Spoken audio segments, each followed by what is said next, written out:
Hi, welcome back guys. This is your friend, the Broccoli Fanfics. Back with amazing fanfiction. This is the series of What If Deku Inherited Sentient Quirk. Now before starting, please give this video a like and subscribe to the channel if you want more videos like this. Now let's get into the fanfic. The ground rattles with the force of another trade of superhuman blows. Izuku stumbles with the impact, fingers gripping the railing of the old fire escape he clings to. Mr. Midoriya Izuku, UA would like to thank you for your application to our illustrious place of learning. It's insane. This is insane. When he first took it upon himself to find the location where the League of Villains had taken Bakugo, it was under the impression that the police and UA hadn't known where to look. As you are aware, this past year, UA has opened its hallowed halls to children of all walks of life, including quirkless individuals.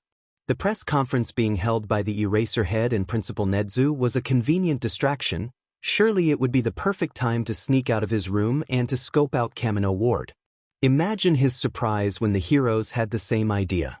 Apparently they're more competent than Izuku gave them credit for. However, we are afraid to inform you that this only extends to our general education program. Only not enough. All Might had charged in headfirst and spooked them, and now Bakugo was. Swearing, Izuku continues his climb up the fire escape to the top of the next building. On the ground below, hundreds of people swarm away from the cataclysmic fight. But he's headed into it, where Bakugo must be, because All Might all but flew in this direction after Bakugo was spirited away. After an explosion rocked the very foundations of Kamino Ward. While we are more than happy to accommodate your abilities, we will not be able to process your application for the heroics portion of the entrance exams. Muscles screaming, he hauls himself up the last few flights of stairs and onto the rooftop, then jogs over to the edge. Sheet. Before him, a scene ripped straight from old-world quirk movies plays out. An ugly, gaping crater unfolds like a festering wound in the ward's landscape. News helicopters hover around it, flies drawn by the stench of death, and shine lights on the symbol of peace and the monster he's fighting. On Bakugo at the center of it all. Nor will we be able to accept an application for our business or support courses. All Might looks bad. Really, really bad, and for all that he despises the man, for all that he rejects him, Izuku can't help but feel despair at the sight of the #1 hero. Battered. Bruised. Fighting for his life. He watches, frozen in place, as the mysterious villain charges forward. He rears back a grotesque limb, bloated and unnatural. It cuts through the air like a fleshy scythe, its trajectory aimed straight for Bakugo. Izuku screams, "Kaken! No!" But his voice is ripped away by the wind. Faster than Izuku can register, All Might's there. It's jerky, slower than he's ever moved, but he's there.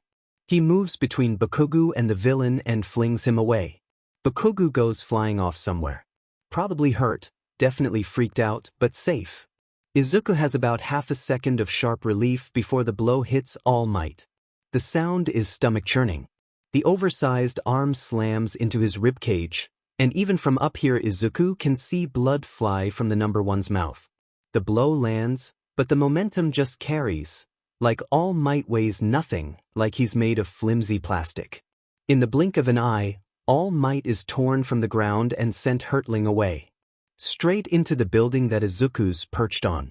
The roof beneath him heaves a great shudder, and then, should you wish to resubmit an application for the general education track, our admissions office is taking applications until the end of May. UA High School. Admissions Department. Then there's no roof beneath his feet at all. Izuku comes to dazed. There's the smell of iron in the air around him and something heavy on his back. He tries to move his legs and is met with a wave of fresh pain.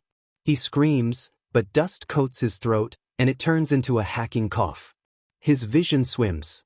Shadows dance before him, cut by beams of bright light. In the distance he can hear helicopter blades. Where is he? Young man. It takes a moment for the shapes in front of him to make sense. Most of it is rock, rubble? Did the building fall down? But there's something else. Someone else. His brain struggles to understand the figure in front of him. But that doesn't make any sense. Why is All Might here? He hasn't seen the hero since. Are you the vigilante that's been causing trouble in this area the last 4 months? Maybe. Young man, you know vigilantism is illegal? You can't be much older than a middle schooler, surely you'd do well applying for a hero program. Izuku stares, dumbstruck at his childhood hero. The comment stabs at him, but he does his best to ignore it. Why's All Might, sir, but... He shakes his head, rising to his feet. Now is not the time to be fanboying. He's been caught red-handed by the last person he'd ever expect to run into in downtown Mizudafu at 2 in the morning. He gestures to the would-be thief that dangles unconscious in All Might's grasp. He'd already caught the guy, but just as he was tying him up for the police to grab him, suddenly the hero appeared. What was he doing so far from Tokyo? But this area is notorious for the lack of hero patrols. Someone had to step up and no one has for months. Crime has been going down significantly since I started patrolling here, he babbles, acutely aware of how much he's talking. He pauses, taking a deep breath, and technically, it's not illegal for me to help. I'm quirkless, so it's not vigilantism. I actually tried to apply, but I got rejected. All Might doesn't frown, but his smile does go hard. Flinty. Izuku flinches. He feels his heart sink before his hero even opens his mouth. Young man, All Might says again, and Izuku snaps out of it. He blinks, feeling his face go numb. The man in front of him is the symbol of peace, but he's deflated. He's hunched over in front of Izuku, but half of him looks emaciated. Skeletal. Blood is gushing from a wound in his side and down his mouth. This isn't the #1 hero, this is a dying man. I don't know what you were doing here, my boy, but I must impart something to you. This villain, I'm not going to make it out of this fight, Ollie. He breaks off into a wet cough. Blood flecks on the floor in front of him and Izuku wants to scream, wants to cry, but he doesn't have the strength for it.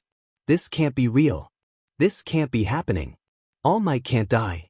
The hero jerks forward painfully, a grimace on his half-sunken face. Shakily, he raises a fist to his lips and swipes a thumb over them. It comes away in a smear of blood. Izuku can't do anything but watch through glazed eyes as the #1 hero brings his bloodied fist forward. Izuku tries feebly to move away, nearly jigs when it brushes across his mouth. On instinct he purses his lips, tasting iron on his tongue. I'm sorry, I should have chosen before now. But no one seemed right. My quirk is yours now. You cannot die, young man. Hang in there. I must end this while I still can. What the hell does that even mean? He tries to move, tries to speak, but he just can't. All Might stares at him through sunken blue eyes and smiles, but it's all wrong. The hero stands, seemingly with great effort, and Izuku can only watch as his half-deflated body surges back. With a groan he reaches around Izuku. There's the sound of shifting concrete. He can only assume that he's been freed of the rubble, but he still can't feel anything aside from bone-deep ache. His vision dims. No, stay awake, he thinks, pleads with his body, now is not the time to pass out.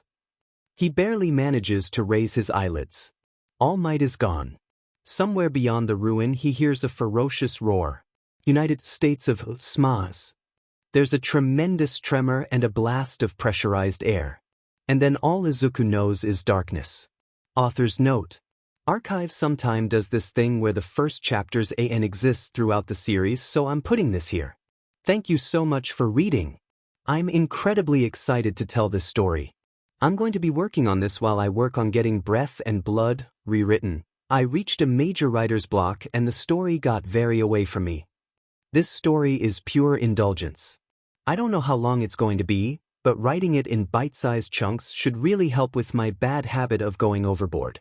If you enjoyed, please leave a comment below. They're so appreciated, I can't express that enough. Love, see you in a few days. Edit.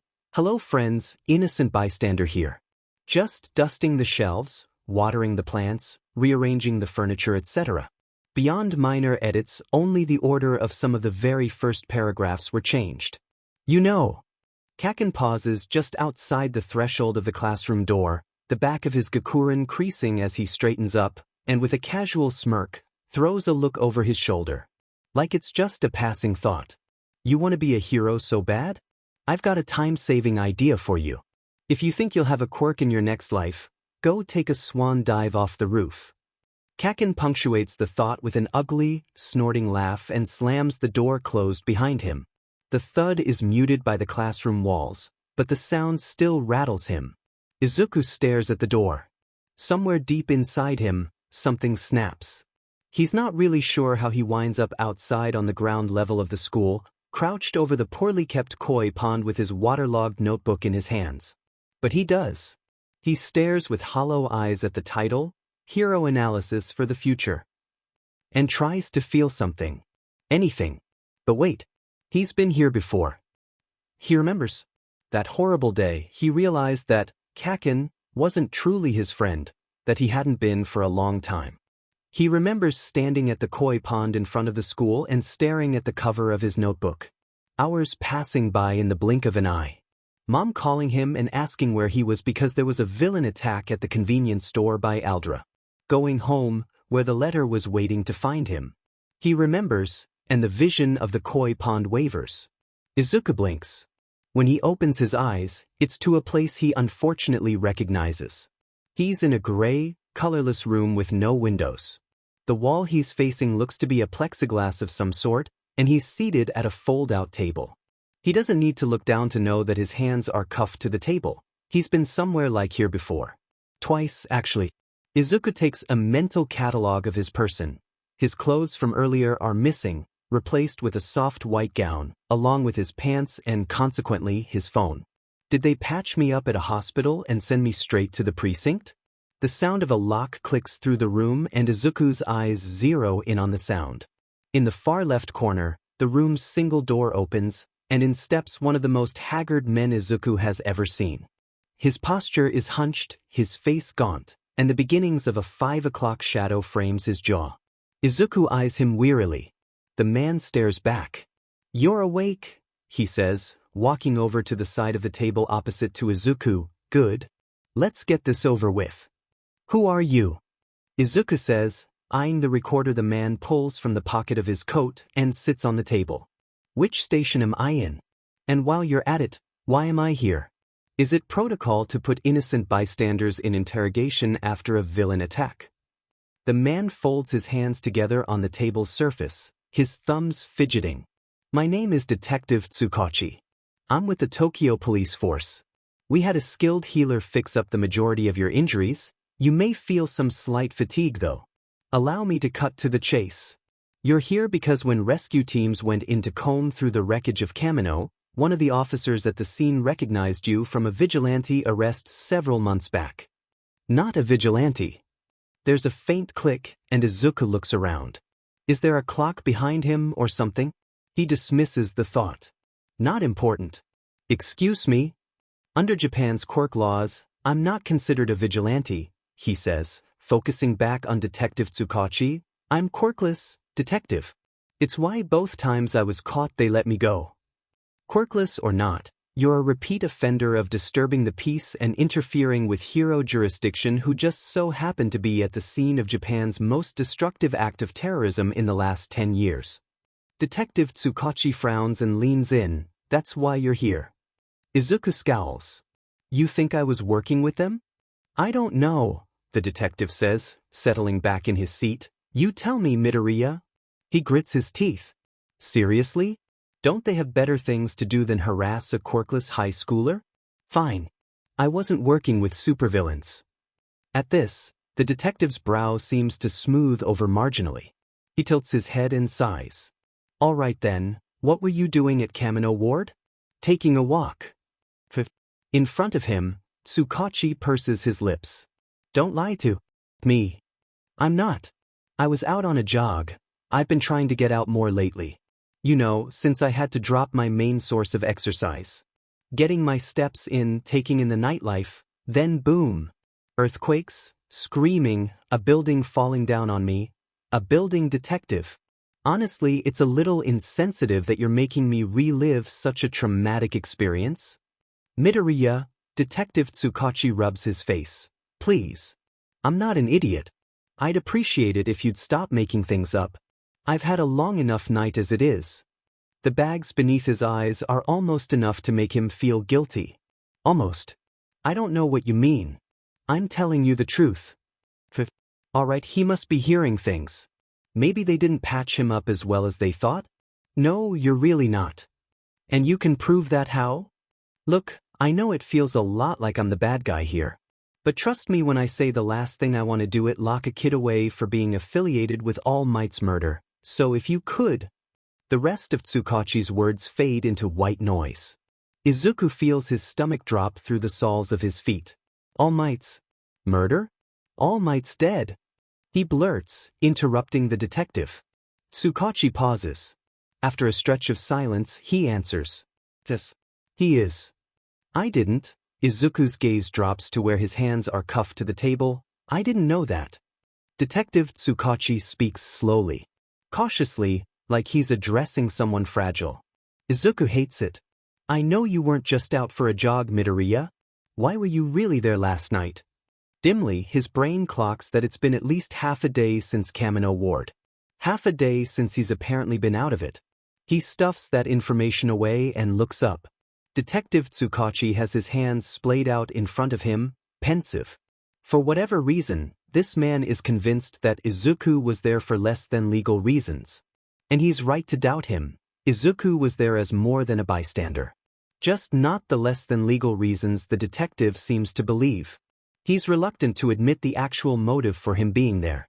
Under normal circumstances he would fess up.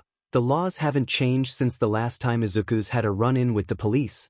But being there for the number one hero's death was a lot more incriminating than normal. If there's a surefire way to get the detective to believe that he was there as a separate entity from the League, he might be able to tell the truth and move on with his life. But how to guarantee that?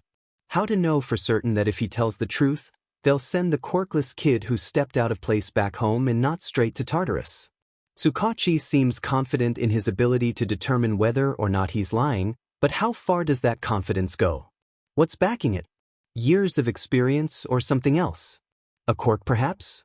I was on a walk, like I said. Next thing I know, the building fell down. He lies. Is there a clock in here? Tsukachi squints. No, there isn't. Don't change the subject. Try again. Interesting. You said you had a healer fix me up? No brain damage or anything. Midoriya. What? Just making sure. I'm feeling a little off. You want me to answer to the best of my abilities, don't you? This time, Izuku's listening for the sound until it's coming from Tsukachi. Is he clicking his tongue? So it's been him the entire time. A nervous tic maybe? He doesn't seem to be aware of it. Could it be a response to some kind of external stimuli? So far he's only clicked when he was through telling a lie. He trains his face to keep still at the realization. In his seat, Detective Tsukachi sits a little straighter. I can assure you that the doctor who healed you gave you a clean bill of health. You don't have any persisting damage. Now if you could please answer my question, truthfully. Fine. I was there because I followed All Might. He listens for another cue, but all the detective does is nod. Why? Because he's the best. What fanboy wouldn't follow after All Might? Another click. Okay. Lie detector quirk it is, then. Tsukachi opens his mouth to say something, but Izuku beats him to it. Yeah, I know you don't believe me. I was following him because I figured he was headed to where Bakugo was. He has to bite his cheek from snorting at the look of surprise on the man's face. Definite lie detector. Bakugo Katsuki? Loud, abrasive, explosion quirk. That Bakugo Katsuki, yes. Is he okay by the way? He may be putting up a facade for the detective, but if he learns that two of the most important formative people in his life were taken out in one night, he might just burst into tears. Compartmentalize, Izuku, compartmentalize. Now is not the time to break down. The detective seems to gather himself and sits back in his chair. We got the same doctor to take care of his injuries. He's safe. Oh, thank God. So you were at Kamino Ward to look for Bakugo Katsuki. Care to elaborate on that? Satisfied that he at least don't be arrested for assisted murder and kidnapping, Izuku relents. Sure. He's a childhood friend. Sort of. Kind of. Well, he was until we turned 4 and he got his quirk. Then having me around made him look weak, or whatever. Izuku shrugs. He went to UA to become a hero, and I stayed back and became a troubled youth. When I heard he'd been kidnapped, I couldn't just sit back and do nothing. So when UA started the conference, I went out to look for him. Tsukachi raises an eyebrow. And you just wound up at Kamino? Your police car envoy wasn't exactly subtle. I followed All Might after they broke down the wall to that hideout or whatever. You couldn't just leave your friend's rescue to the pros? He scoffs. In my experience, the pros are fairly unreliable. Is that all? Can you let me go now with a warning or whatever? I want to go home. The detective purses his lips. Almost. Just one more thing. I couldn't ask before, but I can with some security now. Tsukachi leans forward. Izuku follows his hand, watching as it comes forward to turn off the recorder. That's concerning. Tsukachi tucks the device into the pocket of his coat and clears his throat. One of the helicopters on the scene captured footage of the building in the minutes after it collapsed. It shows All Might lifting some rubble away, speaking to someone, speaking to you. For some reason, Izuku's pulse ticks up. He does his best to appear calm despite the rapid beating of his heart. Midoriya, I cannot stress enough how important this final question is. I need you to answer truthfully and to the best of your ability. Did All Might say or do anything to you? Can you remember anything at all? Suddenly the cuffs on his wrists feel tight, like they're cutting off circulation. He licks his lips. Did All Might say or do anything to him? He thinks so, but it's hard to remember. Everything after the building fell is hazy. Something about a quirk? I think? Izuku closes his eyes, wills himself to recall. I remember blood? My blood, obviously, but also his. There was a lot of it. So much. From his side, from his mouth. Splattering the floor. He shivers. I think he may have gotten some on me. In my mouth. He lets out a weak chuckle and it sounds fake even to him. But did All Might have super HRPS or something? Opening his eyes, Izuku stiffens when he sees the expression on Detective Tsukachi's face. It's like he's seeing a ghost. But, Detective? Knock knock knock. The two of them jump when a series of sharp knocks sound at the door. Hardly a second passes before it's flung open, and in strides the last person Izuku expected to meet today. Sasaki, the detective says, rising to his feet. What are you doing here? I'm covering his interrogation. And I'm here to make sure you do your job, Sir Night Eye says, shrewd eyes locking onto Izuku. If he was the same person he was a year ago, Izuku would have turned into a gibbering fanboy mess. As it is, he's immediately wary of the way the late number one's former sidekick is looking at him, to make sure that this delinquent is dealt with accordingly. Dealt with? Izuku says, wrinkling his nose. The detective heaves a world-weary sigh. Sasaki a word. 1 minute. What Naomasa wants, more than anything in the world right now, is 1 minute where he's not caught in an absolute sheet storm. But no, apparently the universe has other plans, as if losing his best friend wasn't enough for 24 hours. Naomasa shuts the door to the interrogation room, leaving Midoriya Izuku once more by himself. Not completely, of course. They can still see him, looking very upset and very confused at the table in the other room through the one-way glass. He turns his attention to the self-important hero standing behind him. Would you like to explain how you got here? Sasaki sniffs. Please. Your people owe me enough favors for all the problems my agency has solved in this city.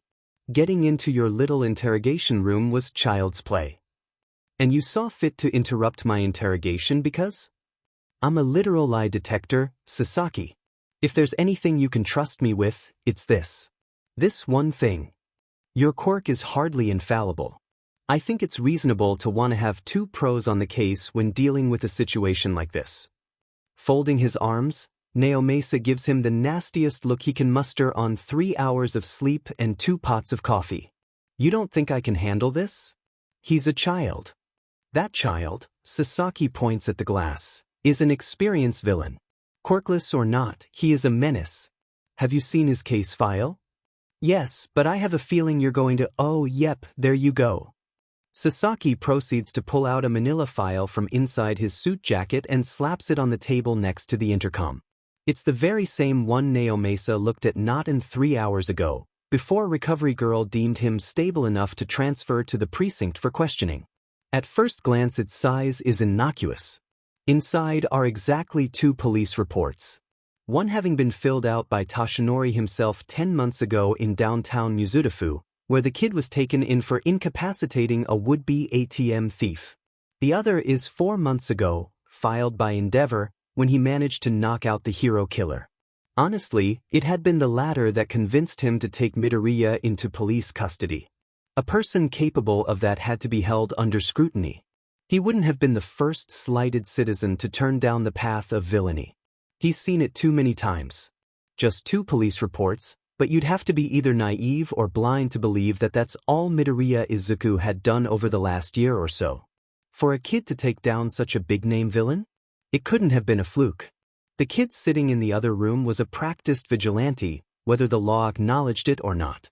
And now he was Toshi's successor. There's a reason why he was there last night, Tsukachi. I know it. He's working with those scum. He's partly responsible for Yagi-san's. For All Might's, Naomasa almost feels pity for the man when he chokes, fist slamming down onto the file. There's a desperate gleam in his eyes. The rest of All for One's little cronies got away. I refuse to let this one escape as well. Naomasa combs a hand through his hair. He sighs. Sasaki. Listen, Midoriya wasn't with the League. He was there for Bakugo, to rescue him. Apparently they grew up together. The kid was worried. And you're sure of that? Positive. I had him clarify repeatedly just in case. It's almost like this is my job or something. We can corroborate his claim with the Bakugas, if you're that worried about it. Very well. But then you won't mind if I have you clarify with a few questions of my own? Why was he always like this? Why couldn't he just cooperate this one time? Pinching his nose, Naomasa sighs. Hey, look. You want to cement it in your mind that the kid didn't have anything to do with Toshi's death? Fine, you do that because very soon we're going to have to be working with him towards a compromise or something. What the hell does that mean, Tsukachi? It means, Naomasa says, with all the wit of the severely sleep-deprived, that our little delinquent here is the newest holder of One for All. You give it back. For the second time in 30 minutes, Izuku's soul leaves his body as the door to the interrogation room is flung open. Sir Night Eye is fuming, anger rolling off him in waves, and Izuku can't help but feel like he's about to be struck when the hero storms over to him. He flinches, instinctively raising his hands up to protect his face, but the cuffs keep them chained to the table. Thankfully, the hero stops several paces from him with his hands curled into fists at his side. He looks absolutely livid. Izuku stutters. What? All Might's quirk, the man hisses, cutting him with a furious glare, the one you conned him into giving you. Give it back right now. Izuku looks at him like he's grown 2 heads. Detective. Straining to look behind the hero at the disgruntled detective standing in the doorway, what's he talking about? Should I be worried about getting assaulted? Detective Tsukachi crosses the room, takes Sir Night Eye by the shoulders and wrenches him away. Jesus, Sasaki, you're a hero, act like it. I will act like it, when this thief explains how he managed to trick the symbol of peace into giving him his quirk. He twists out of Tsukachi's grip and stomps over to the empty seat across from Izuku. With a huff, he wrestles it from beneath the table and sits down. I'm not going anywhere until I get some answers. So my apologies, he says, turning to look up at the detective. I'm still lost here. Can either of you explain? All Might couldn't have given me a quirk. That should be impossible. It has to be, right? He's been quirkless all of his life, branded as subhuman. An outcast. To suddenly receive something so life-altering shouldn't be able to happen so easily, so quickly. Right? I'm quirkless. All Might didn't give me anything, right? Instead of the answer Izuku's looking for, the detective deflates. Impossibly, he looks even more tired than before. I'm going to go grab a second chair. Sasaki, be civil. In the small space of the interrogation room at the Tokyo precinct, tucked away from the chaos of the outside world, Midoriya Izuku learns about one of the best-kept secrets in Japan, and how he was apparently forced into having a role in it. When Detective Tsukachi finishes speaking, when his voice runs hoarse and the tide of unbelievable information stops, Izuku stares blankly down at his cuffed hands. At his hands, scarred and calloused from the year of training and, until recently, his vigilante career. The hands that hold strength he's worked so hard to cultivate, so hard to achieve, so that he could prove to the world and to himself that being quirkless was no less limiting than any other minor inconvenience anyone could suffer. They look so familiar, except that now, lurking beneath his skin, is a power that he never once asked for. Forced onto him by All Might, the hero that spat on his ambitions. Who apparently was a massive hypocrite. Who probably didn't even realize the irony of his last will. Izuku stares at his hands, and an uncomfortable silence settles over the room. Sir Knight clucks, "Well? Don't you have anything to say?" He probably didn't even recognize me. At Kamino, he grits his teeth. He brought me in that one time, in downtown Mizudafu. He knew I wanted to be a hero and told me I couldn't because I was quirkless, only he was quirkless too. If he would have wanted to give it to me before, it would have been then. Exactly, comes Sir Night's irritated baritone, it was an act of desperation. He already had a successor lined up, handpicked by myself, but he didn't have the chance to turn it over. He clearly wasn't in his right mind, so you're going to give it back. White-hot anger flashes across his vision, and he looks up to meet the hero's sneer. Apparently, he didn't hold your opinion all that highly, because he told me that no one seemed right. I call bull, you lying little miscreant. He's telling the truth, the detective says quietly, and the hero throws him a disbelieving look. You honestly expect me to believe the word of? So what happens to me now? Izuku interrupts, looking over at Tsukachi. I don't particularly want All Might's quirk, and it sounds like you have someone in mind to take it. But clearly this is a pretty big secret to be in on. What'll happen if I cooperate? If you cooperate? Are you suggesting? Sasaki. Detective Tsukachi cuts with a fierce look. I'm not above having you escorted off the premises. The hero snaps his mouth shut, leaning back against his chair and folding his arms. He looks supremely displeased, but he doesn't say a word. Tsukachi stares as if daring him to say something else. When he doesn't, the detective turns back to Izuku. Tsukachi might be his favorite member of law enforcement he's had the displeasure of dealing with. Should you cooperate, All Might's quirk will be passed on to its intended inheritor and you'll be quirkless again. None of the previous one for all users have experienced negative side effects from giving the quirk away, so it'll be as if you never had the quirk in the first place. Humming thoughtfully, Izuku taps his fingers together. Alright. Awesome. Personally, I was just fine without a quirk, so that sounds good to me. In his chair, Tsukachi straightens up a bit and Sir Night smirks. Excellent. I'll call my agency and have All Might's rightful successor brought in immediately. The hero rises from his seat, straightening his glasses. I'll just be a moment. Slow down, let's not be too hasty. I have a request. Sir Night stops mid-stride. What? A request? Request? I'm sure you're familiar with the word, Izuku drawls. By dint of All Might's impeccable planning skills, I've been roped into what sounds to be a massive state secret. Actually, scratch that. The fact that I'm being held in such a low-security location leads me to believe that not even the Safety Commission is privy to the nature of All Might's quirk. Am I wrong? Detective Tsukachi purses his lips, but it's Sir Night that answers. Incredibly. We're paid by the Safety Commission, you think we keep secrets from them? From the corner of his eye, Izuku catches the faintest movement. It's the detective again, shifting in place. Izuku keeps a placid face. This fucker. Sure. Whatever. I'll just get to the point, I want immunity. Tsukachi opens his mouth to answer, but Sir Night answers instead. Immunity. You heard me. Immunity. I want a guarantee, in writing, that once I hand over the quirk, I can walk away untouched. You get your rightful successor, I get my freedom, and we can go on our merry way ignoring each other's existence. Sir Night-Eye growls, "Oh? I bet you'd like that, wouldn't you, vigilante?" Izuku deadpants, "Not a vigilante." "Sasaki," the detective says, rubbing his temples, "some tact please." "Midoriya, I think that sounds more than reasonable." Sir Night-Eye stands abruptly from his seat and strides towards the door without a backwards glance. "Tsukachi, outside. Now." He punctuates his exit with a slam of the door. Izuku almost feels bad for the detective, who stares after him with so much exhaustion on his face.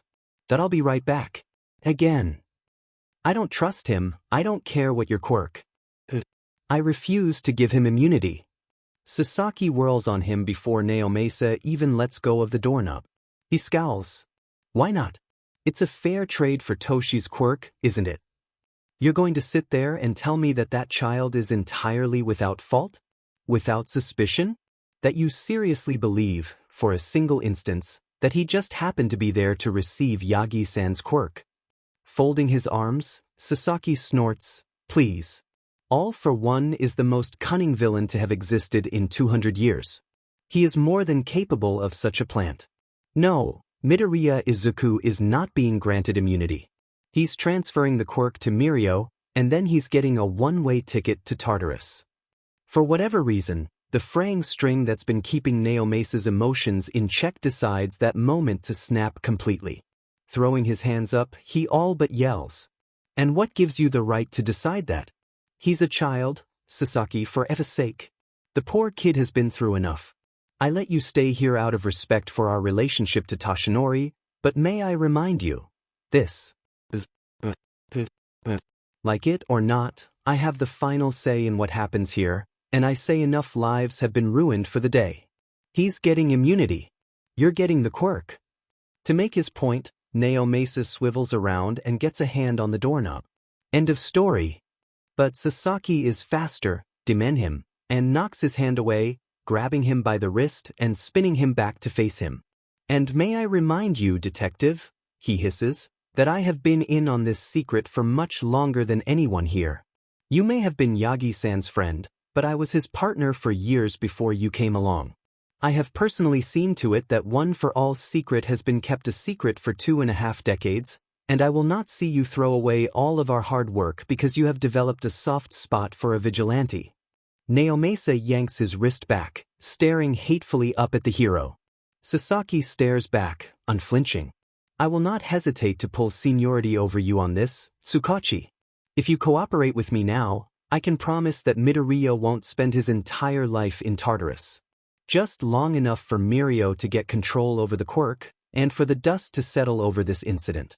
If not, I give you my personal guarantee that he won't see the light of day again." So what will it be? Every fiber of his being is screaming at him to punch Sasaki in his pointed little face. In the end, after a tense silence, Naomasa keeps his hands under control.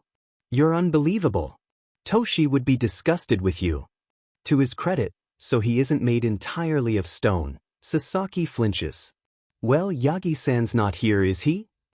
Izuku eyes the two adults entering the room, keeping his mouth shut until they both take their seats once more. The detective appears visibly aged. "That can't be a good sign." "So," he says slowly, once they're both seated, "am I getting my immunity?" Sir Night-Eye nods, his eyes masked by the glare of his glasses. "Of course. We'll get the papers in order and signed as soon as the quirk is successfully transferred." Izuku is in a breath. "So they're doing this, huh? Wonderful. All right, I think I'll keep the quirk, thanks." "What? Midoriya?" Izuku picks at his nails like they're the most concerning thing in the room. "Why wouldn't I, when you're lying through your teeth?" "Don't," Izuku snaps, letting some of his anger seep into his voice. Detective Tsukachi closes his mouth. "Don't sit there and lie to me. I'm a teenager, not an idiot. I know you have a lie-detecting quirk. Your tongue clicks whenever it goes off. I'm assuming you have no control over whether or not it's activated, considering you've been clicking when Sir Night-Eye lies, too. I'm sure it comes in real handy when you're in the field. It serves as a way to keep your colleagues up to speed, right? It's pretty subtle. I'm sure that outside of a controlled environment I wouldn't have been able to hear it if I wasn't listening for it. And don't try to tell me you have someone on the other side of that mirror telling you when I'm lying or not. There's no means of transmitting sound on you or in this room, otherwise you wouldn't have bothered with turning off the recorder earlier. Your paranoia is telling. So, leaning in, Izuku shoots Sir Night-Eye his most charming smile. The hero looks like he's about to pop a blood vessel. Now that we're all being honest with each other, mind telling me what your actual plans for me are? What? Tsukachi stammers. Tartarus. Izuku turns to look at the hero. For life. Or less, if you are to cooperate. Sir Night-Eye looks at him like something he scraped off the sole of his shoe, but Detective Tsukachi doesn't click. Not for the first time, Izuku wishes his hands weren't cuffed together. He goes to fold his hands, but settles for leaning forward instead. Interesting. Tell me, sir, do you really want to see the last remnant of your precious mentor rotting away in a prison cell? He takes supreme delight in the hero shooting to his feet, chair clattering to the floor behind him. The following silence is loud. Izuku continues. Let me tell you what I think. I think that you want this quirk more than I do. I've long accepted my quirklessness, and honestly my life would be a whole lot simpler without it. Unfortunately, the same is not the same for you. I think that you heroes left all of society's peace of mind and stability resting on the shoulders of one man, and now that one man is gone, along with what sounds to be the boogeyman of Japan. And now that both of them are gone, you find yourself with two major power vacuums. Your symbol of peace is shattered, and as of right now, you're scrambling to pick up the pieces. Did I get that all right? Sir Night-Eye manages to pick his jaw up off the floor. You have some nerve. Izuku tuts. I'm glad I was able to stop Stain. He was a dangerous man with dangerous ideals. However, he wasn't entirely off the mark with his beliefs. You heroes put too much stock into one person, and now you're up Sheet Creek without a paddle. Sure, you could lock me away in Tartarus forever, sweep your little secret and all might's F up under the rug. But I know that you can't afford to do that. You don't just want my quirk, you need it. Izuku smiles and it's all razor blades. So, I'm keeping it. And we're going to sit here, and you're going to stop lying, and we're going to find a solution that doesn't involve me going to prison. Sound good? Principal. Netsu sits in his office, typing diligently away on his computer. So much has happened in the last 24 hours, so many game-changing incidents that will change you, not to mention Japan, forever. He's up to his ears in problems. Coming up with a last-minute dorm system for the students, writing up parent permission slips, dealing with the media fallout, handling his staff, and, probably the most pressing, finding out what to do with the vigilante that almost certainly has the late number one's quirk. Despite the fact that they have all for one in custody, at the very least, All Might was triumphant in that, the rest of the league is still very much at large. They still haven't the slightest clue as to what happened to the Nomu in the warehouse, nor have any information on the person responsible for creating them. Netsu wouldn't put it past the criminal mastermind to have a contingency plan in wake of his capture, so it's imperative that they begin the training for the next one-for-all holder at once. One thing at a time. We will prevail. He's deep into considering the logistics of having Cementos create a new dorm system when his office phone rings. It's an unknown ID, but a number he has memorized. Detective Tsukachi has been an immense help in the past. Hopefully, he has good news to report. Why, Detective? Netsu answers cheerfully into the phone. I do hope you have some good news, but given that you're calling it, he looks to his desktop clock. My goodness, 3 in the morning, I'm assuming that it may be something different, Netsu, hello. The detective sounds dead on his feet. We have a unique situation on our hands. I think. Netsu gives him a few seconds, but there's only silence. Frowning, he says into the receiver.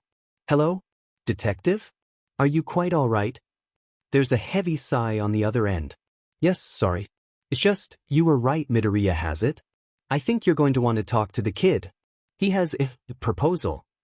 For some reason, a shiver runs up Nezdu's back, sending his fur on end.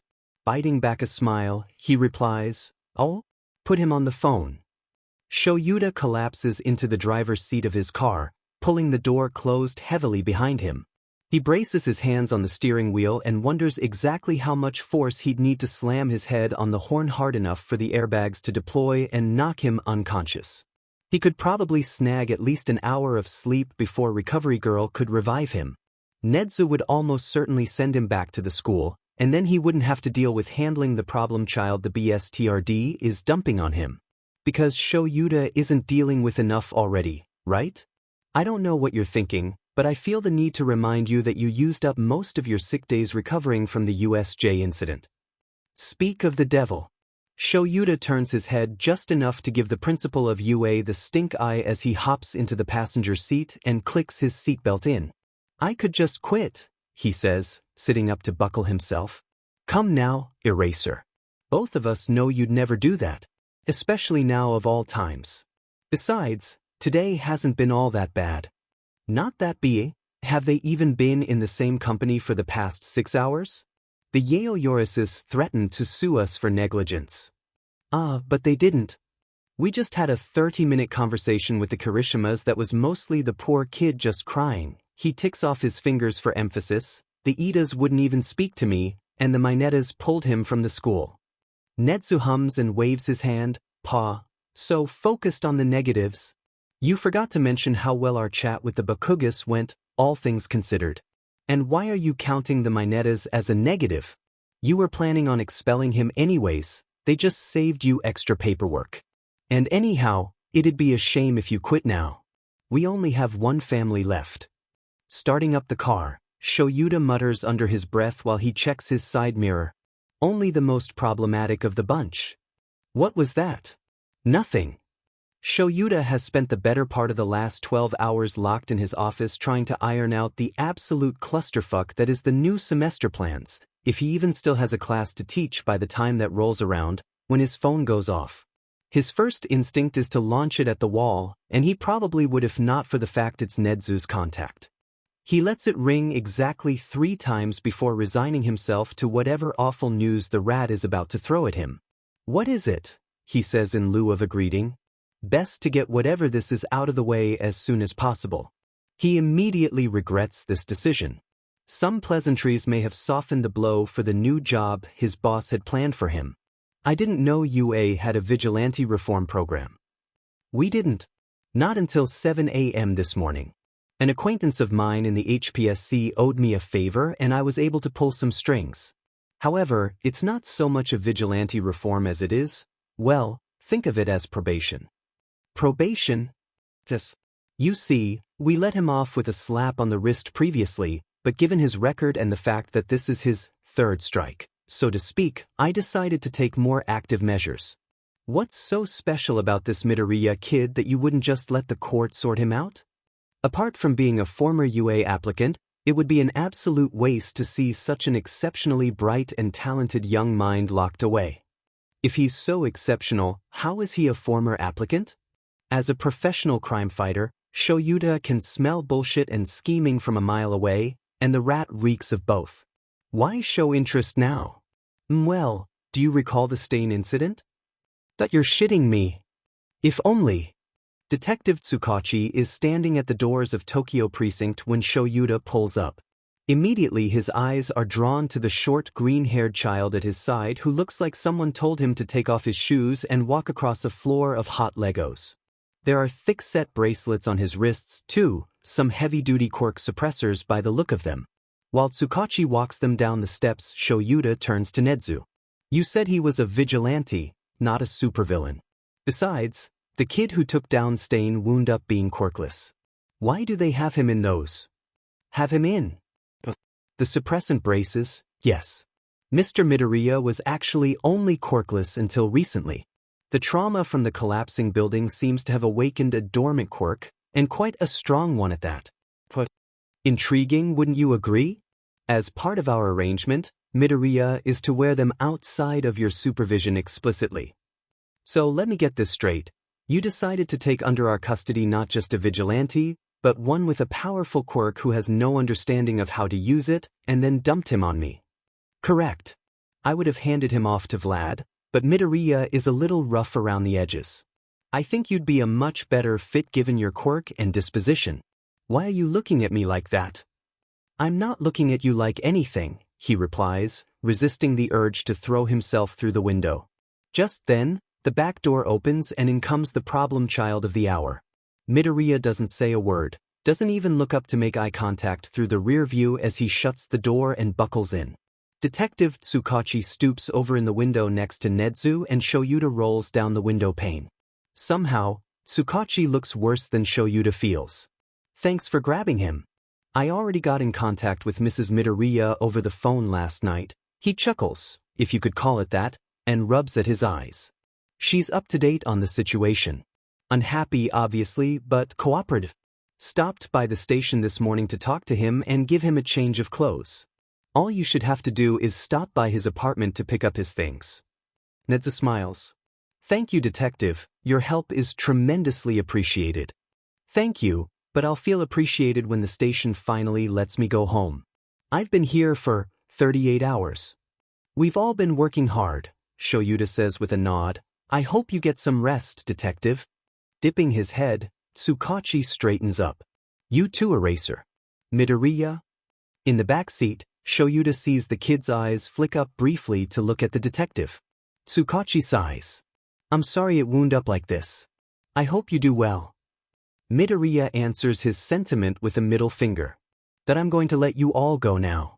Good luck. They pull away from the precinct in silence until Nezu breaks it, twisting around in his seat to peek at their escort through the headrest. Hello. It's wonderful to finally meet you face to face. I'm Principal Nezu, we spoke on the phone. And our driver for today is to be your guardian, Aizawa Shoyuta, codename Eraserhead, the kid interrupts. For the first time since he got in, Midoriya looks up. Shoyuta gets a look of disdainful green eyes in the rear view. Yes. Nezu chirps, unfazed. From the corner of his eye, Shoyuta sees the principal's fur ripple, like an interested predator. He looks at Shoyuta. Have you two met before? Keeping his eyes on the road, Shoyuta frowns. He's pretty sure he'd remember running into a vigilante of the kid's stature before. He's had run-ins with a few vigilantes, even worked with some before, but not Midoriya. No, he says, and his tone makes it very clear that he has nothing further to add. It's a little concerning, and Shoyuta makes a mental note to drill the kid for answers later. For now, he's content to get the rest of this job over with. You're positive there isn't any other option for Izuku? Is the first thing Midoriya Inko says when she opens the door to her apartment. Shoyuta doesn't even get a chance to knock on the door. He stands there with his hand poised to rap against it and instead looks down at the female clone of the problem child that's sulking behind him. She's standing at the foot of the door to the apartment complex in house slippers and a wrinkled t-shirt, and knots her fingers together as she looks at him. Thankfully, Nezu pipes up. I'm afraid not, Midoriya-san. Your son put us in quite a unique situation. I'm afraid this is the best we can do given the circumstances. She looks like she's about to argue, and Shoyuta really doesn't have the mental bandwidth for it, so he noses a foot over the threshold of the door and wedges himself inside. Where are his things? He asks, toeing off his shoes. Midoriya Sr. gives him a pinched look before stepping out of the door completely. In his room, down the hall. Second door on the left. He's already moving towards the hall, Midoriya's voice trailing behind him. Come in, please. About the circumstances, the detective at the police station tried to explain everything to me, but I'm afraid I still don't. Shoyuta leaves Nezu to the mercy of the women, finding the right door and stepping inside. For a teenager's room, the place is surprisingly barren. There's a bed, a desk with a few composition books lined on it, and a dresser beneath a single window, but aside from that, it's empty. Some brighter patches on the wall suggest that posters once stuck there, but if ever they did, they're long gone. Sitting on top of the bed are two suitcases, and Shoyuta makes a beeline for them. The sooner he retrieves the kid's things, the sooner he can go to the car to let Nezu deal with his mother. Normally, he wouldn't tactically retreat in the face of his students' parents, but he thinks it's pretty justified given the circumstances. The kid was all but dumped on him thanks to Nezu, so excuse Shoyuta if he doesn't feel bad about leaving the rat to deal with an unhappy mother. His plans are thwarted, however, when he grabs the suitcases and feels a shiver run up his spine. Muscle memory kicks in and he whirls, hair rising from his face as he activates his quirk. It's the kid. He has a split second to think how the hell did he sneak up on me, but it's immediately followed up by right. Vigilante. Shoyuta drops his quirk. You should be with your mother and Nezu. It's my room, the kid says, stepping inside. Excuse me for not wanting to be present while my mom insists that I'm not suited to attend a hero school. Midoriya walks straight to the desk. He grabs the line of composition books there and turns them so they're stacked, then looks over at him. Bring those over here? Shoyuta doesn't budge. Like hell he will, he's not a nanny. When Midoriya realizes that he's not going to comply, he rolls his eyes, walks over and yanks one of the suitcases from his hands. Shoyuta says nothing as the kid zips it open, mutters something under his breath, and starts throwing things onto the floor. Hero merch, specifically.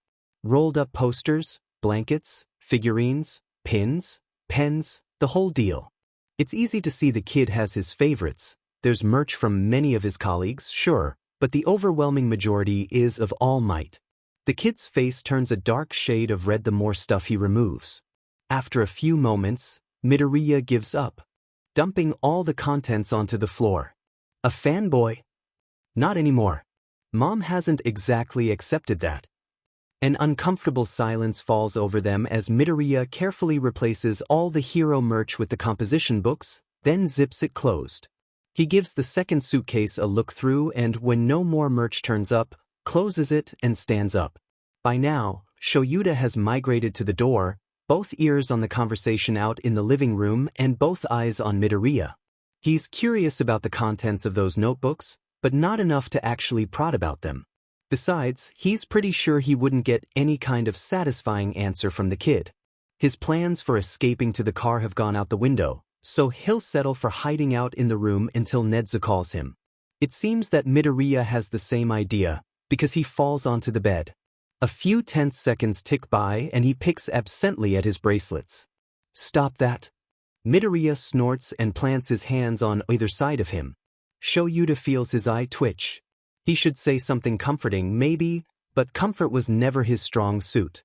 Nezu gave him the rundown of the situation the day before, but it's still hard to believe that the small, petulant kid in front of him is the vigilante that's been stirring up trouble in Mizudafu's underground for the past year and some change. That this kid took down Stain. While quirkless. Shoyuta hasn't had any run-ins with him, personally, seeing as downtown isn't his jurisdiction. That doesn't mean Shoyuta hasn't heard of him though. As an underground hero, it's kind of his job to know things. Speaking of, given everything he knows, he really should try not to be so himself. He grimaces at the thought of it. Hey, he can do this. He's been best friends with the living embodiment of sunshine for 15 years. He has plenty of examples to go by. Shoyuta opens his mouth to say something Hisashi approved, but it comes out like this. Not suited for a hero school? Your mother does know you're the one that caught Stain.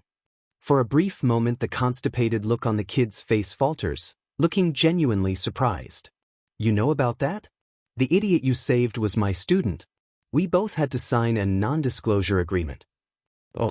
Yeah, the look returns again, and bitterness seeps into his tone. She knows I was in Hosu during the attack. You heroes didn't want the public to know what really went down, you think they'd tell my mom. Shoyuta sniffs. They leave shortly after. Shoyuta isn't sure what went down between Midoriya Sr. and Nezu while he and the problem child had the world's most awkward staring contest, but when they leave, she doesn't give them any trouble. There's tears in her eyes and a warble in her voice, and he fears that they'll have to separate her from the kid with a crowbar, but they manage to depart without too much trouble. Midoriya is strangely quiet through all of it, and if Shoyuta didn't know any better he'd say that the kid almost looks relieved when they pull away from the apartment building. There's a distinct air of awkwardness on the rest of the way to UA, and Izuku is content to let his captors stew in it. Call it vigilante reform, or whatever fancy name the principal of UA slapped on it in order to be released into their custody, He's going to call it how it is, he's their captive. Their unwanted guest for the next 3 years, kept close to their chest and monitored for any kind of suspicious activity until they can come up with something better to do with him. It was the only compromise Izuku could find that didn't end with him serving some kind of prison time. He's not happy with it, but it's better than Tartarus. Aizawa drives them through UA's massive gates, and Izuku does his damnedest to squash the little flame of excitement that instinctively leaps to life in his chest at the sight. He may be at UA, but it's not in the way he would have wanted. Izuku tears his eyes away from the window to look at the bracelets adorning his wrists. They're heavy, clunky, uncomfortable, and a permanent accessory for the foreseeable future. He can take them off inside UA, but only under Aizawa's supervision. He's not even allowed to handle the key. Putting their distrust of him aside, apparently All Might never thought to inform anyone on how using his quirk even works, only that the users needed to be pretty in shape to wield it properly. Either way, they don't want it accidentally going off, and they definitely don't want him knowing how to use it. Aizawa pulls them around to the back of what he's pretty sure is the main building, because wow, UA is a lot bigger than it looks from the outside, to what's likely the faculty parking lot. Principal Nedzu is the first to hop out, promising to speak with him more once he's settled in. He hopes that conversation is a long way off. Nedzu is much more intelligent than Tsukachi or Sir Night Eye, and arranging all of this felt like pulling teeth. And then he's alone with Eraserhead. Looking off into the middle distance, the hero sighs. All right, Midoriya. Follow me. As if he has a choice. Tightening his grip on the handles of his suitcases, he follows. He's led across campus to a set of buildings that look suspiciously like they've been thrown up overnight. The landscaping isn't polished like the rest of the campus appears to be, like the land was only recently bulldozed and built upon. Shrubbery and decorative trees are still leaning against the side of the building, waiting to be planted, and one alliance is painted above the arched doorway, and he feels dread pool in his stomach. He feels eyes on him and looks down from the sign to find Aizawa looking at him. Unnerved, he hurries up the stairs. You teach 1A? He asks as Aizawa gets the door unlocked. Aizawa motions for him to step inside ahead of him, and he does, tugging his suitcases quickly behind him. It's pitch dark inside. Behind him, Aizawa flicks a switch and light floods the room. Predictably, it's big. Inside is a sprawling common area, with several couches and armchairs arranged around a massive TV. A little ways in, Izuku can see the island of a counter peak around a corner, and further back still is a stairwell and elevator adjacent. Aizawa clears his throat and Izuku walks further in. I do, he turns to face Izuku. Is that going to be an issue? Fan-freaking-tastic. He swallows back a bark of manic laughter. Instead, he sticks a plastic gin on his face. Nope. There's a pause, then Aizawa looks away and gestures half-heartedly into the air. This entire building belongs to 1A, which while you're certainly not a part of, as my responsibility to watch all of you, it's only logical to keep you under the same roof. Due to recent events, UA has decided to make dorm rooms mandatory for students in its hero program. The rest of the class is arriving tomorrow. Great. That's 1 day for him to mentally prepare for that sheet storm. Consequently, I'll also be moving in to make sure you brats don't level the place. The man sounds incredibly exhausted by that fact. He pauses to level him with a stern glare. I expect you to behave. I may not be able to expel you, but I have zero tolerance for nonsense. This is the ground level. You and I are on the first floor. He nods to the elevator. I'm room 1, you're room 2. You have a closet and bathroom to yourself.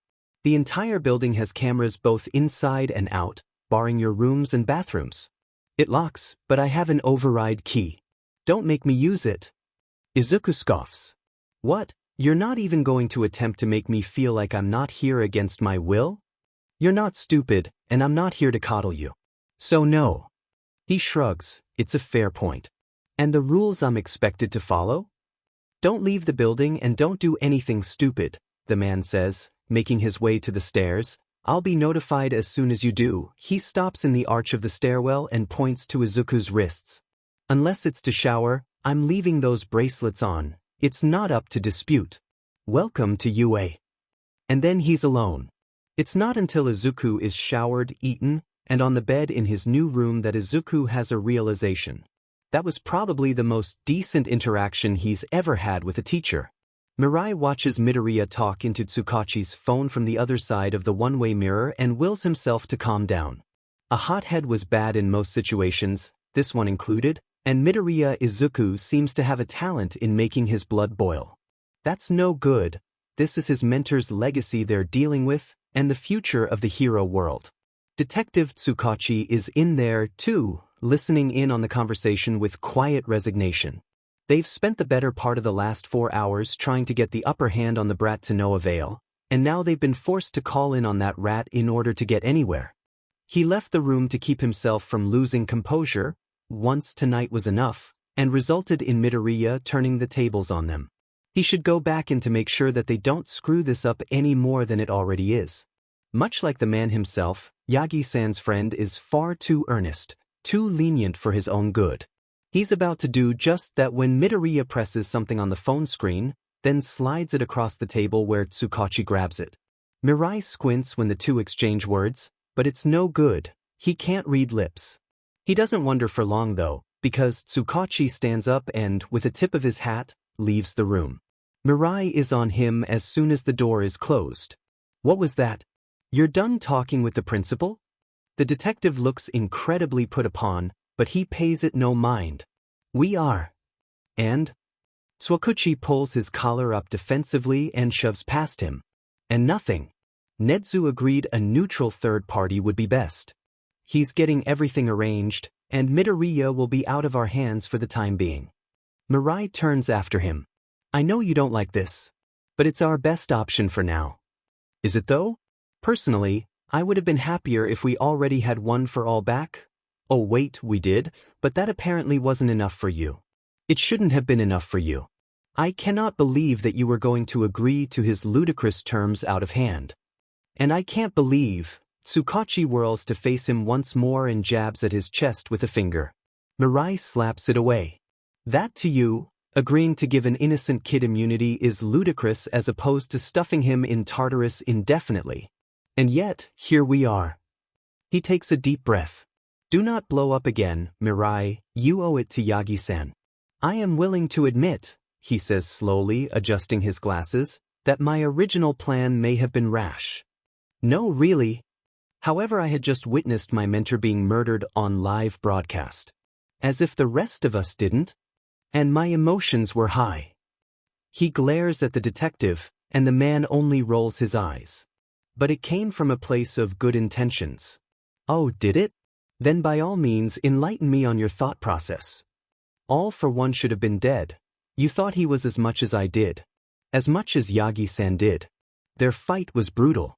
They brought down an entire prefecture, and we had our best quirks on the case to make sure that the fight was thought to be the result of a natural disaster. Your point? All Might caved his skull in. Your department ID'd the corpse. You and I both watched them burn the body. But he didn't die. By all accounts, by all logic, all for one should be the one gone right now, not Yagi-san. If he could pull that off, can you really look me in the eyes and tell me that there's no possibility that Midoriya is a plant? That sometime between his arrest following the Stain incident, the League of Villains didn't get their hands on him? For all we know, this is all part of his plan. We would all be safer with Midoriya in custody until we can know for sure that he's telling us the truth. And don't try to tell me we know that for certain. He knows how your quirk works. We can't know for sure that he hasn't also figured out a way to work around it. Yes, but the likelihood of that is incredibly slim. Maybe, but you aren't looking at the big picture here. Let me put it this way, best case scenario, I made an error and one person suffers for it. Worst case scenario, we hand over immunity to a member of the League of Villains with a head full of state secrets along with the identity of the next one for all user, and we all suffer for it. If you could even call it that, suffering is too light of a word. Granting him immunity is too risky. Barring Tartarus, UA is the best place we can put him under surveillance without running the risk of a security breach. If he is as innocent as you think he is, then we have one for all set aside in one of the most secure locations in the country, as well as a vigilante taken off of the streets. However, should my paranoia prove warranted, then we have the upper hand on the league. Tsukachi looks pained, and he runs a hand through his hair. Why are we having this conversation, Sasaki? What's done is done. And I understand that. He takes a breath. I wanted to explain myself. We're going to be working together until we get this mess sorted out, and I want you to understand where I'm coming from. Earlier I was being emotional, and I have only made things harder for us. I do not intend on doing so again. Plant or not, Midoriya Izuku now holds the last vestiges of Yagi-san. I don't want to see it rotting in prison, but I also don't want it under control of that child. So from here on out, I hope we can work together to find a long-term solution. Detective Tsukachi stares at him for a long time before shaking his head and turning back around to leave the room. Sure. Whatever you say. He's left with the ringing of the door as it slams. How was your first night at UA? Izuku stares at the principal perched on the edge of the wide desk in front of him. Nedzu waits patiently for him to respond, taking a sip from the comically large teacup in his paws. He doesn't want to admit that it was fine, all things considered, or that the bed they provided was probably the most comfortable he's ever slept in. Instead, he chooses to ignore the question completely. What do you want? Nedzu pauses mid-sip, then sets his cup down beside him. The principal grins, revealing a neat little row of sharp teeth. Izuku wills himself not to flinch. Skipping the pleasantries, I see. Nothing concerning, I assure you. Your signature is needed to certify your new quirk status. With that, Principal Nedzu reaches behind him and retrieves a sheet of paper. He holds it out for Izuku, who snatches it quickly. The paper is thick, almost like cardboard, with a picture of him taken from his online school's photo ID. Next to it is his name and current address, and where his quirk status would usually say NA, it instead reads something else. The line for his signature is printed at the bottom. He squints. You couldn't think of a better name than Superpower? Picking up his teacup, Nedzu shrugs. We couldn't very well name it One for All. If you would like to change it later on, that's more than doable. He grunts an affirmation and holds out a hand. Pen. Nedzu obliges, and he quickly signs the line. Handing the form back, Izuku stands up from his chair. Can I go now? One last thing. The next thing Nedzu pulls from his desk is a plastic card. He tosses it over and Izuku snatches it from the air on reflex. Turning it over in his hands, Izuku realizes that it's an ID. His ID. It's red, white, and blue, the school's colors, with Ward of You written across the top. In the center is an updated photo of him, one he recognizes from the precinct a few days ago. He snorts. He looks terrible, fresh out of the interrogation room after spending an hour playing verbal tug-of-war with the detective and Sir Night-Eye and 3 hours on the phone talking with Nedzu. It's cropped awkwardly, just before his chin, definitely to hide the rude gesture he made as it was taken. Izuku pockets it and looks expectantly at the principal. That will be all, Midoriya. Do you need assistance finding your way back to the dorms? I can call for Aizawa. I got it, thanks, he says, waving a hand over his shoulder as he walks to the door. He has no desire to see his new guardian, and he doubts Aizawa wants to see him either.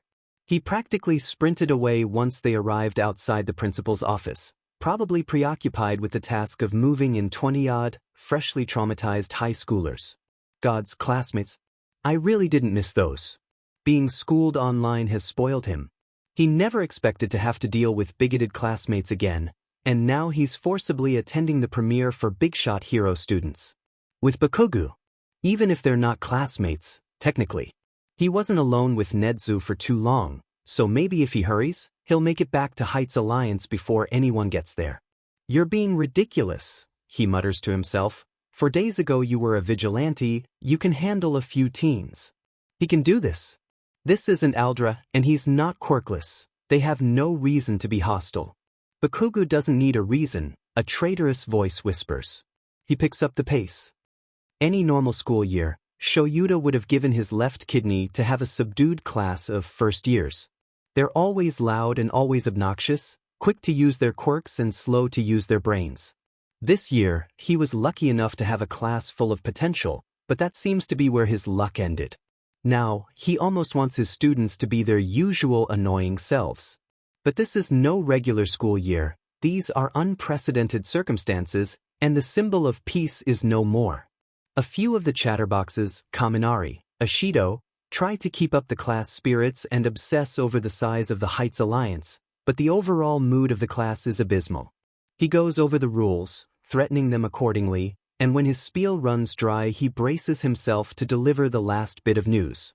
"Before I dismiss you," Shoyuta says, feeling pointed exhaustion weighing on him, "I have 2 more things to announce. 1, I will be carrying out your lessons in heroics from now on." In the back of the pack, Kirishima wipes at his eyes quickly, and Bakugo stares blankly at the ground. If he's being honest, it's Bakugo that he's most reluctant to have back in class. If it were up to him, the kid would be going to mandatory therapy and pulled from the hero course until he's cleared by Hound Dog, but the kid's parents were determined to have him back. He's been eerily quiet since he arrived with the rest of 1A 30 minutes ago. The part of him that's a teacher hopes that maybe Midoriya will be good for him. The kid was captured trying to go in to save him, after all, but the part of him that's an experienced pro knows not to put much stock into hope. And 2, we have someone joining us. He's not a classmate, let me make that clear. UA has recently adopted a vigilante reform program, and Netsu has put it upon me to be his guardian for his stay here. Your parents have been informed and agreed to send you back to UA with that in mind. On cue, a ripple of conversation runs through the class. Some of the spark from pre-Kamino breaks through, their voices running over each other. Even Bakugo and Todoroki look vaguely interested. Is that safe? It has to be, otherwise our parents wouldn't have agreed to it, Karo. We have a reform program? What mad times have befallen us? Who is it, sensei? Ida, in typical form, raises his hand, his voice loud and clear over the rest of them. Shoyuta meets the kid's eyes and raises a brow. To his credit, Ida keeps calm. Out of everyone here, he almost certainly knows the who in question. Yeah, I didn't even know there were vigilantes our age, Siro says. If it weren't safe, Netsu wouldn't have placed him in our care, he says, answering the first question. He is required to wear quirk suppressants for the duration of his stay here. Though he used to be a vigilante, I will have 0 tolerance for harassment and childish behavior. You don't have to like him. You don't have to even interact with him. But try anything stupid and you'll be expelled. Do I make myself clear? A murmur of adequately nervous affirmatives follow. But as for who he is, none of you would have heard of him, since as far as I know, he didn't have a name people called him by. Unlike most vigilantes, he had the sense not to draw unwanted attention to himself. Until recently, obviously. He notices a floating uniform wave its sleeve enthusiastically. Hagakure. Yes. Behind them, he sees a blurry figure approach the front door. Perfect timing. So what did he do to get caught? Yes. Ask him yourself. The door opens, and all 18 of his students in his class whip around at once. He opens the door, chest heaving from his brisk flight back to the dorms, and comes face to face with around 20 wide-eyed stares. Like a magnet, his eyes are drawn immediately to Bakugo's. Well, shit. For a solid chunk of time, everything seems to stop. In his periphery, he sees Aizawa slip away up the stairs, and he has a split second to think, you hobo BSE, before the moment abruptly ends. What the F are you doing here? Bakugo snarls, his voice cracking. Izuku can't help it. He flinches on instinct, he doesn't fully process it, but the rest of 1A looks shocked that he's spoken at all. Izuku this in a quick breath, forcing himself to stay calm. Hello, he says, choosing to ignore him. I'm Midoriya. I don't want to be here any more than you probably want me to. I'll keep to myself if you keep to yours. He stops, then adds as an afterthought, thanks for having me. It's then that he notices a second familiar face. Aizawa's idiot student he saved back in Hosu. What was his name? I something? He vaguely remembers the kid wearing some kind of ingenium getup. Oh God, does he recognize him? He did lose his surgical mask during the fight, but he had charcoal in his hair and that alley was really dark at the time. But judging by the starstruck expression on his face, he almost certainly does. He really hopes he doesn't say anything. That would be weird. And probably illegal. And Izuku really doesn't want to give Sir Night-Eye any more fuel to the raging dumpster fire that is his current situation.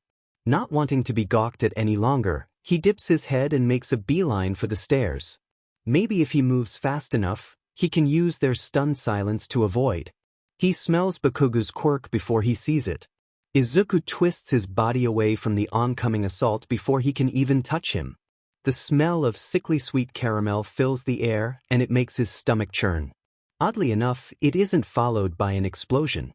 He spins to face Bakugo, because like hell does he want his back to him, legs tensed and ready to flee at a moment's notice. Bakugo looks more shocked than angry that he doesn't currently have Izuku's shirt bunched in his fist, and smoke curls form his palms. There's an outcry as the rest of 1A reacts, but it's a red-haired kid and the Ingenium guy that run up to restrain him. Dude, what are you doing?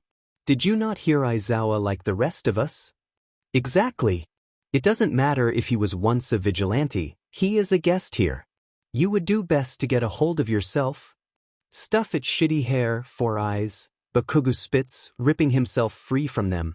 They relent, but hover nervously close in case he were to attack again. It's unnecessary. Bakugo is angry, furious, even, but something is clearly wrong with him. He's trembling, and when he speaks there's a tremor to his voice that Izuku's never heard before. And it's wrong, because Bakugo Katsuki doesn't shake. Bakugo Katsuki doesn't ever look like he's on the verge of tears. And yet here he is, and Izuku knows that his ex-childhood friend couldn't touch him if he tried. Don't FING ignore me, Deku. How the F are you a vigilante? Why are you in quirk suppressants? Is this some kind of FND joke? Around them, the class and the two who ran up are saying a lot of things, really, and maybe they're trying to talk Bakugo down, or maybe they're apologizing for his behavior, or maybe they're asking the same questions, but Izuku doesn't hear anything they say at all. He looks into his old tormentor's wild eyes, watches the way his chest heaves unhealthily, sees his teeth bared in spit-soaked snarl, and everything else turns to static. Izuku's mouth moves of its own accord, twisted in a sharp smile that doesn't reach his eyes. He bares his own teeth, and it's Bakugo who flinches. Fuff. This time when he heads up the stairs, nobody tries to stop him. He makes it to his door before he hears it, Bakugo thundering furiously up the stairs. Well, Bakugo and someone else, if the pursuing footsteps and protests are anything to go by. Izuku gets the door to his room halfway closed when there's a soft click of the door next to his opening, and the commotion behind him comes to an abrupt stop. He pauses, peeking out just enough to glare out into the hallway. On the first floor landing is Bakugo, the two from before, and a handful of other students he didn't really stop to look at before, the latter looking like a bunch of deer in headlights and the former grinding his teeth angrily. Izuku's eyes flick to follow their line of sight and is surprised to see none other than Aizawa standing in his doorway, arms folded and glaring something foul. What did I just get finished saying? The man asks, his monotone making his students flinch. Well, save for Bakugo, who just clicks his tongue. Sensei, we were just, the kid with the red hair starts, blatantly ignoring what I warned you against? With the threat of expulsion. That one elicits a cringe from Bakugo, and isn't that nice? I don't care what you were, just. Unless it was to check out your rooms or ask me a question, I don't want to hear it. Yes, Sensei, they all say, at varying levels of fear. Even Bakugo, whose eyes flick to his before. Looking to the ground. To his mortification, Aizawa catches this. The mob of students retreat, tails tucked between their legs, and Izuku ducks entirely behind his door in the hopes of writing off the past 5 minutes as a decent success and Midoriya. Cursing under his breath, he opens the door to reveal Aizawa looking at him with an inscrutable expression. What? You have a history with Bakugo. Izuku feels his eye twitch. I don't care for it and I don't particularly want to be enlightened. I just need to know that it's not going to cause a problem. It takes everything in him not to scoff. Instead, he grips the door in one hand and levels Aizawa with a stare. If anyone is going to cause a problem, it's him. He slams the door closed, and when the sound of footsteps retreating to the other room comes muffled through the wall, followed by the shut of a door. Izuku breaks. Shaking, he slides down the door and hits the floor heavily, his heart beating staccato in his chest. In it, he bites, pressing the heels of his hands to his eyes where tears threaten to burst. The cool metal of the cuffs press into his cheeks. I won't let you get to me. I won't. Skiing in deep gulps of air, he pulls his hands away and grimaces at the way they shake. Apparently no amount of vigilante work or grandstanding can stop his body from reacting the way a decade of bullying has trained it to. He's just grateful he was able to keep it together for as long as he did. It helped that Bakugo was clearly off as well, but that doesn't stop frustration at himself from bubbling up his throat. Izuku rises unsteadily to his feet, a hand braced on the door behind him, and looks around the room. It's bare aside from the desk, the dresser, and his bed. What little clothes his mom packed him are already stashed away, and without his old fanboy merch, the only thing to indicate that it's even occupied is the row of composition notebooks lining the desk along with his phone. Technically, there's nothing stopping him from wandering around Heights Alliance, but the downstairs full of curious, starstruck, or hostile hero students has him reluctant to leave the room. He'll leave the room later, to stretch his legs or sneak food when the rest of 1A is asleep, but for now he'll just have to bide his time. He falls in the desk chair and reaches for his phone. There's a dozen or so texts from his mom. Cringing, he turns off the screen and tosses it behind him.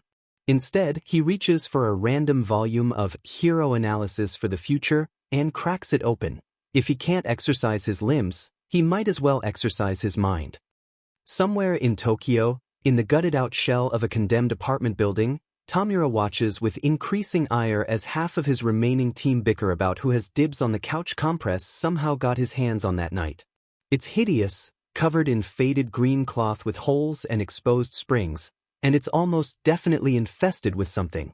Still, Twice and Toga fight over it like it's the last cookie in the cookie jar while Dabi looks on disdainfully.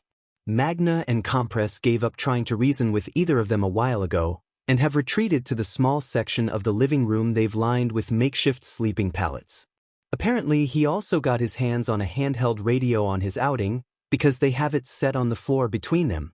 It was interesting listening to the masses cry over their beloved idol for the first hour, but almost a full day later and he was ready to dust the DMN thing along with the couch. Tired of listening to them, he goes to reach for his handheld in his hoodie and scowls when his hand meets nothing. It's not there, of course it isn't. He left it on the bar right before All Might and his stooges broke in and ruined everything. Tamura curses under his breath and rises from the ground to stomp over to the balcony door. He gets halfway there before Dabi's raspy voice calls after him.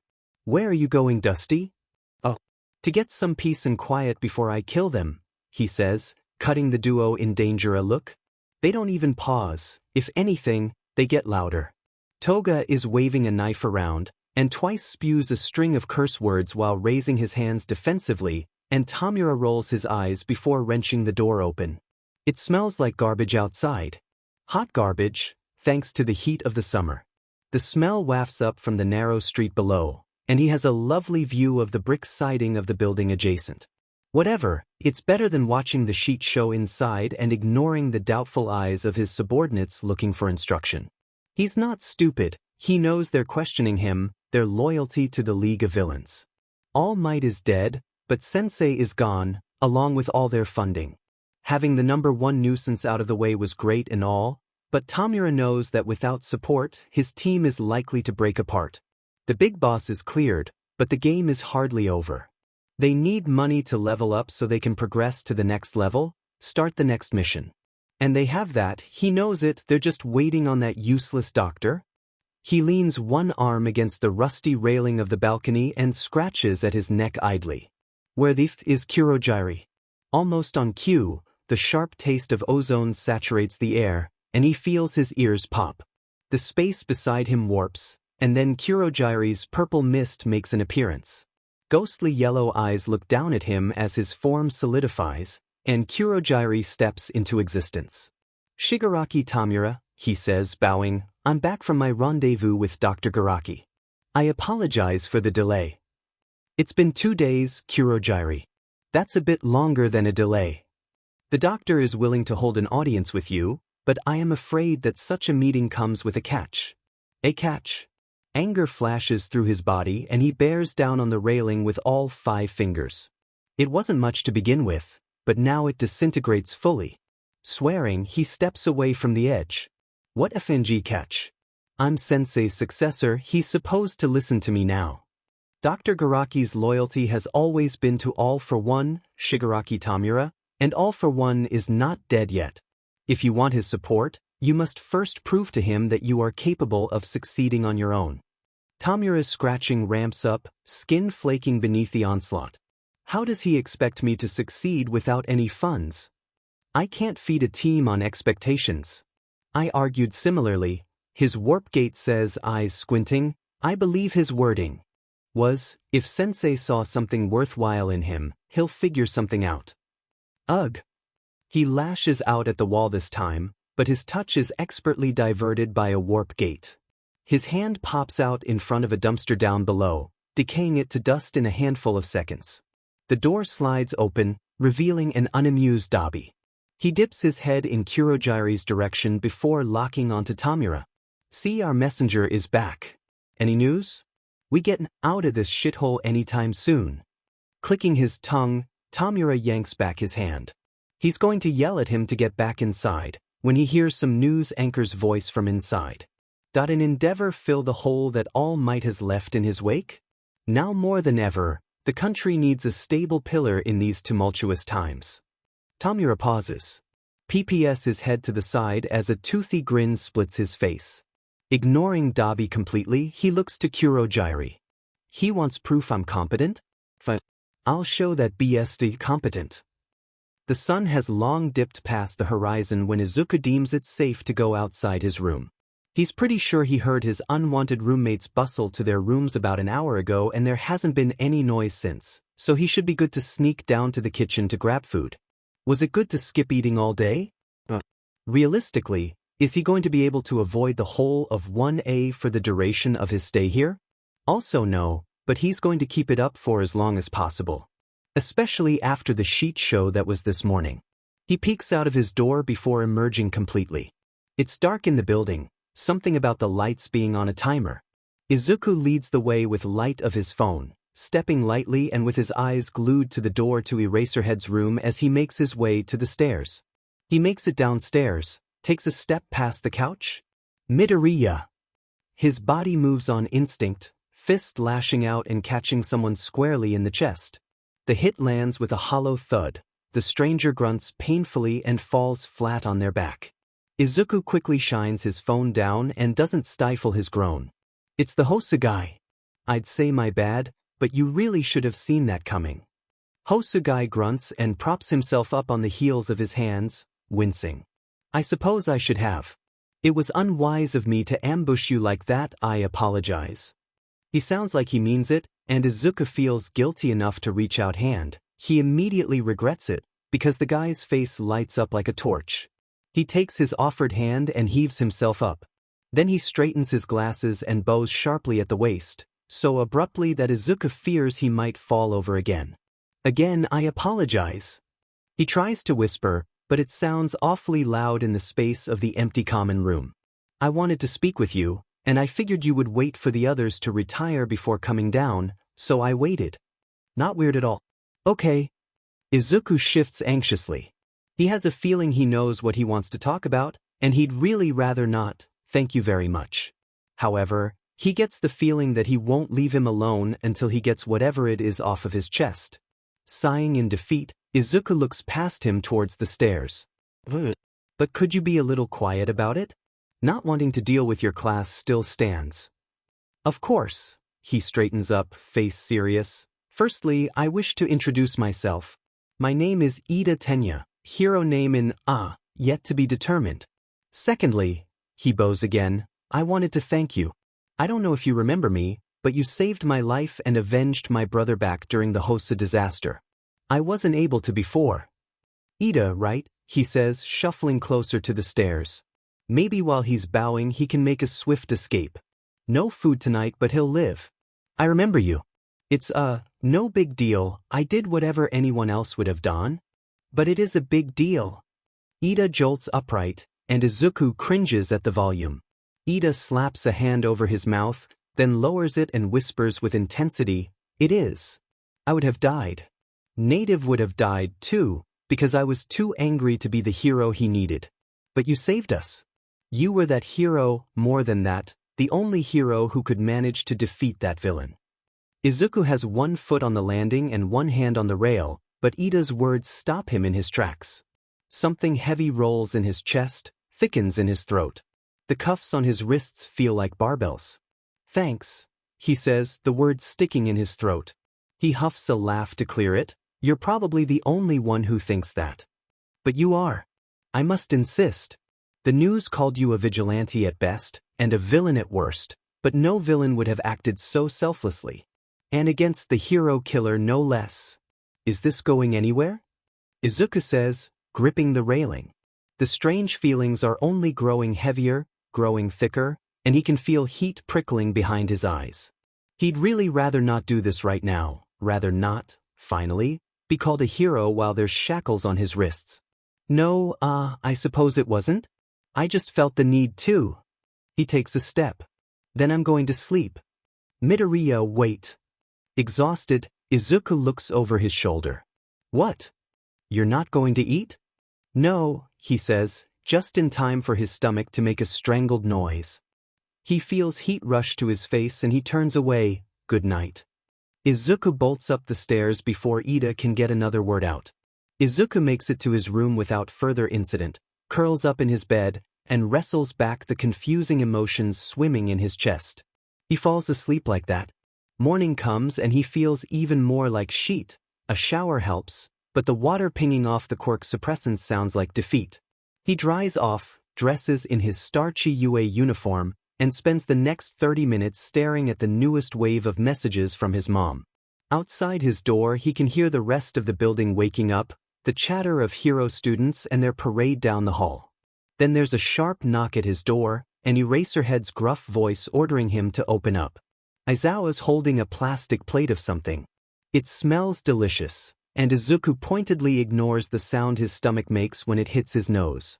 "Your tie looks awful," the hero says, then shoves the plate in his hands. "Ida saved a plate for you. Next time make it to breakfast with everyone else, or you won't eat at all. There's no food allowed in class, so finish it on the way. Follow me." Izuku doesn't need to be told twice. He has half the food down his gullet before they even step out of the elevator, and he tosses the paper plate in a trash can they pass on the way to one, making a mental note to thank Ida when he can, because Izuku will give credit where credit's due. He walks dutifully after the hero. He feels marginally less terrible by the time they make it to his homeroom, but he stops just in front of the threshold when Eraserhead steps through. The door to 1A is huge, like everything else at this school, and the sounds of the class within can be heard from the hallway. Rubbing absently at his cuffs, he feels anxiety creep up on him, sharp as the night in Kamino. UA is leaps and bounds better than Tartarus, but the thought of facing Bakugo after yesterday makes him nauseous. Will he cause another scene? Probably not in front of Eraserhead. The teachers actually seem to be a deterrent here, but he'd bet money the JRK would find a way. There are 3 things guaranteed in this world: death, taxes, and Bakugo finding a way to be an a-hole. He stands there until he catches Aizawa giving him the stink eye, and he thinks F it before stepping inside. The reaction is instant. An awkward silence falls over the classroom. 18 pairs of eyes lock onto him, and Izuku realizes with mounting despair that the only 2 free desks are behind Bakugo. Bakugo seems to notice this at the same time, and he bares his teeth in a grimace, but otherwise doesn't say anything. "Class is starting," Aizawa says. "Pick a seat." Doing his best to ignore the eyes on him, Izuku hurries to the back. He takes the furthest seat back from Bakugo, in front of a girl with a black ponytail. He gets situated just in time for the tardy bell to ring, and Aizawa takes attendance. Izuku tunes it out, realizing for the first time that he doesn't have any supplies, no backpack, no textbooks, not even a pen or paper. What exactly do they expect me to do? Am I just supposed to sit here for the next 3 years? Did Eraserhead just forget to give me school supplies? I know they'd rather have me in jail, but if they're gonna put me under UA house arrest, I might as well get to continue my education. Shut the f*** Deku, Bakugo hisses under his breath. Fear flares up in his chest, a reflex from a decade of harassment, but it's replaced quickly by annoyance. I'm sorry, am I bothering you, Bakugo? He whispers back. In front of him, Bakugo twitches and turns to look over his shoulder. Is there a problem, you two? Bakugo whips around.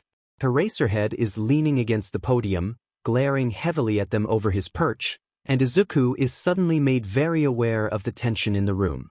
It's awfully silent, with all of them seeming to hold their breath. Izuku opens his mouth to say, no, but of course Bakugo opens his mouth. Actually, he answers, and Izuku feels his soul leaving his body. Bakugo shoves up from his desk. Yeah, there is. This fucker has been quirkless his whole goddamned life. What bullshit did he spew to convince you he's a vigilante? Izuku goes rigid. Even worse than before, he feels a tension settle over him in an unwanted shroud. He's pretty sure he hears voices whispering around him, pretty sure Aizawa is saying something back to Bakugo, but it mostly goes to static. His limbs move on their own. One moment he's sitting, the next he's up, chair falling to the ground with a clatter at his side. You're insufferable, you know that? The words fly from his mouth before he can stop them. Blessed with the perfect quirk for a hero, admired by anyone and everyone, and all this time you still feel the need to put me down. It's embarrassing. Would you mind your own business for once, just once, in your life? He looks at Eraserhead. There is a problem. If I have to sit near him for the rest of the year, he's not going to stop harassing me. Can I swap seats with someone, please? His heart pounds in his chest, louder than anything. Bakugo, for once, is shocked silent, crimson eyes as wide as bowls. For a moment, he thinks that Aizawa is going to tell him to sit down, or worse, send him to Netsu. But the hero surprises him, sighing and rubbing at his eyes. Fine. Sadu. A huge kid with short, spiky hair startled in his seat. Weiss-sensei? Swap seats with Midoriya. And Bakugo, quirkist remarks will not be tolerated on this campus. Need I ask you to leave? Bakugo goes red, and his palms crackle dangerously with his explosions, but Aizawa doesn't look fazed. Actually, his eyes go red with his quirk and his hair starts to float, and Bakugo's explosions are quickly extinguished. I see. I shouldn't have asked. Straight to the principal's office, now. You know quirk usage is prohibited outside of training. Izuku watches, bewildered, and Bakugo looks just as lost. He sputters a protest, but it dies on his tongue when Aizawa's stern expression doesn't waver. Seething, he looks from Aizawa to Midoriya, then once at his classmates, before violently shoving his things in his bag and tearing out of the room. Izuku just watches, mystified, until someone clears their throat behind him. It's the big student, Sadu, apparently, and Izuku scrambles to move out of the way to change seats. His new spot is only 4 desks away from where he was before, but the space already has him feeling less strangled. He sits down shakily, shocked by how well that went, and breathes a sigh of relief when homeroom picks back up. That interaction is definitely going to come back to bite him in the butt later, but at the very least he knows that Eraserhead isn't a complete JRK. The relief is short-lived, however, when he remembers that the entirety of 1A just witnessed that and now thinks he's either quirkless or a liar. It's only made worse when he feels another set of eyes on him, closer now, and looks to his left to see the son of the now #1 hero, Todoroki Shudo. Todoroki Shudo. Izuku doesn't know much about him, except for what he saw at this year's sports festival. And what he saw was impressive. Todoroki has incredibly fine control over the ice he produces, and uses it to devastating effect. Despite his bitterness towards UA, it was a given that he'd watched the festival, he had for years, and being spiteful didn't stop quirks from being interesting. He has a whole 2 pages dedicated to Todoroki in one of his notebooks, full of speculations and weaknesses and ways he could apply his quirk for rescue and combat, as well as a full half-page rant about why it's stupid he doesn't appear to use the left half of his quirk. He has his suspicions for Todoroki's aversion to it, given the fact that his father has historically been known for being AD- and the gnarly burn scar on Todoroki's face. It wouldn't take a genius to put 2 and 2 together, But that doesn't stop Todoroki's stubbornness from being incredibly dumb. Still, just half of the guy's quirk is stronger than most pro heroes, so Izuku doesn't have that much room to judge. He's shown he has a mind for critical thinking, versatile quirk use, killer instincts, and has been personally trained by Endeavor. And he's looking right at him. Obviously, unabashedly, and inscrutably at Izuku. Why, finally, were so many people interested in him? A year ago he would have been ecstatic to be noticed by anyone, but now more than ever he just wants to be the plain, readily ignored quirkless kid that he's always been dismissed as. Todoroki stares at him, and Izuku keeps his look squarely forward, tuning in to whatever Eraserhead is saying to the rest of the class. Despite the events of the last 2 weeks, UA does not see fit for you all to slow down in your training. In fact, we'll be accelerating it. The rest of your break will be used to prepare for your provisional license exam. Should you all pass, you'll be going into internships at the start of second term. For the next week, we will be working on super moves in Gym Gamma. Super moves? For the provisional license exam? Already? Those usually were pushed back until second year. UA must be more desperate to pump out heroes, now that All Might is gone. Nervous, excited chatter bubbles up around the class. With it, the attention on Izuku slowly pulls away and it feels like he can breathe again. Well, most of it. Izuku can still feel Todoroki's eyes on him even as Aizawa directs them out of the class. Anxious, he waits until the class files out in front of him to rise from his desk and follow them out. He walks at the back of the cluster of excited students and tries to look away from the distinctive head of red and white hair just in front of him. Eraserhead tells Izuku to stay at his side while the rest of 1A funnels into the changing rooms. That's more than okay with him, he was planning on doing so anyways. Izuku picks quietly at his cuffs while Aizawa stands with his nose buried in his scarf, mind running a mile a minute. He might dislike them, but he can't deny that getting to see so many quirks in action will be interesting. He'll definitely have to bring a notebook with him tomorrow, but for now he'll just observe as much as he can so he can jot it all down later. Next to him, Aizawa heaves a massive sigh. I said that I didn't want to know, and I still don't, he starts, and Izuku goes still, but now, it would be illogical to move forward without a better grasp on the situation at hand. What is your relationship with Bakugo? Izuku trains himself not to cringe. Keeping a level voice, he turns and looks up at the hero. We grew up together. Aizawa sniffs. Clearly. I knew that already, problem child. I thought you'd be on at least decent terms, considering you're in this situation because of him. This time, Izuku can't help but flinch as if slapped. In fact, I'd hoped that an old friend might pull him out of his funk. And it has, but obviously not by any productive means. So try again. Embarrassment and frustration, hot and choking, boils up inside him. Izuku flexes his fingers and turns his face to the ground.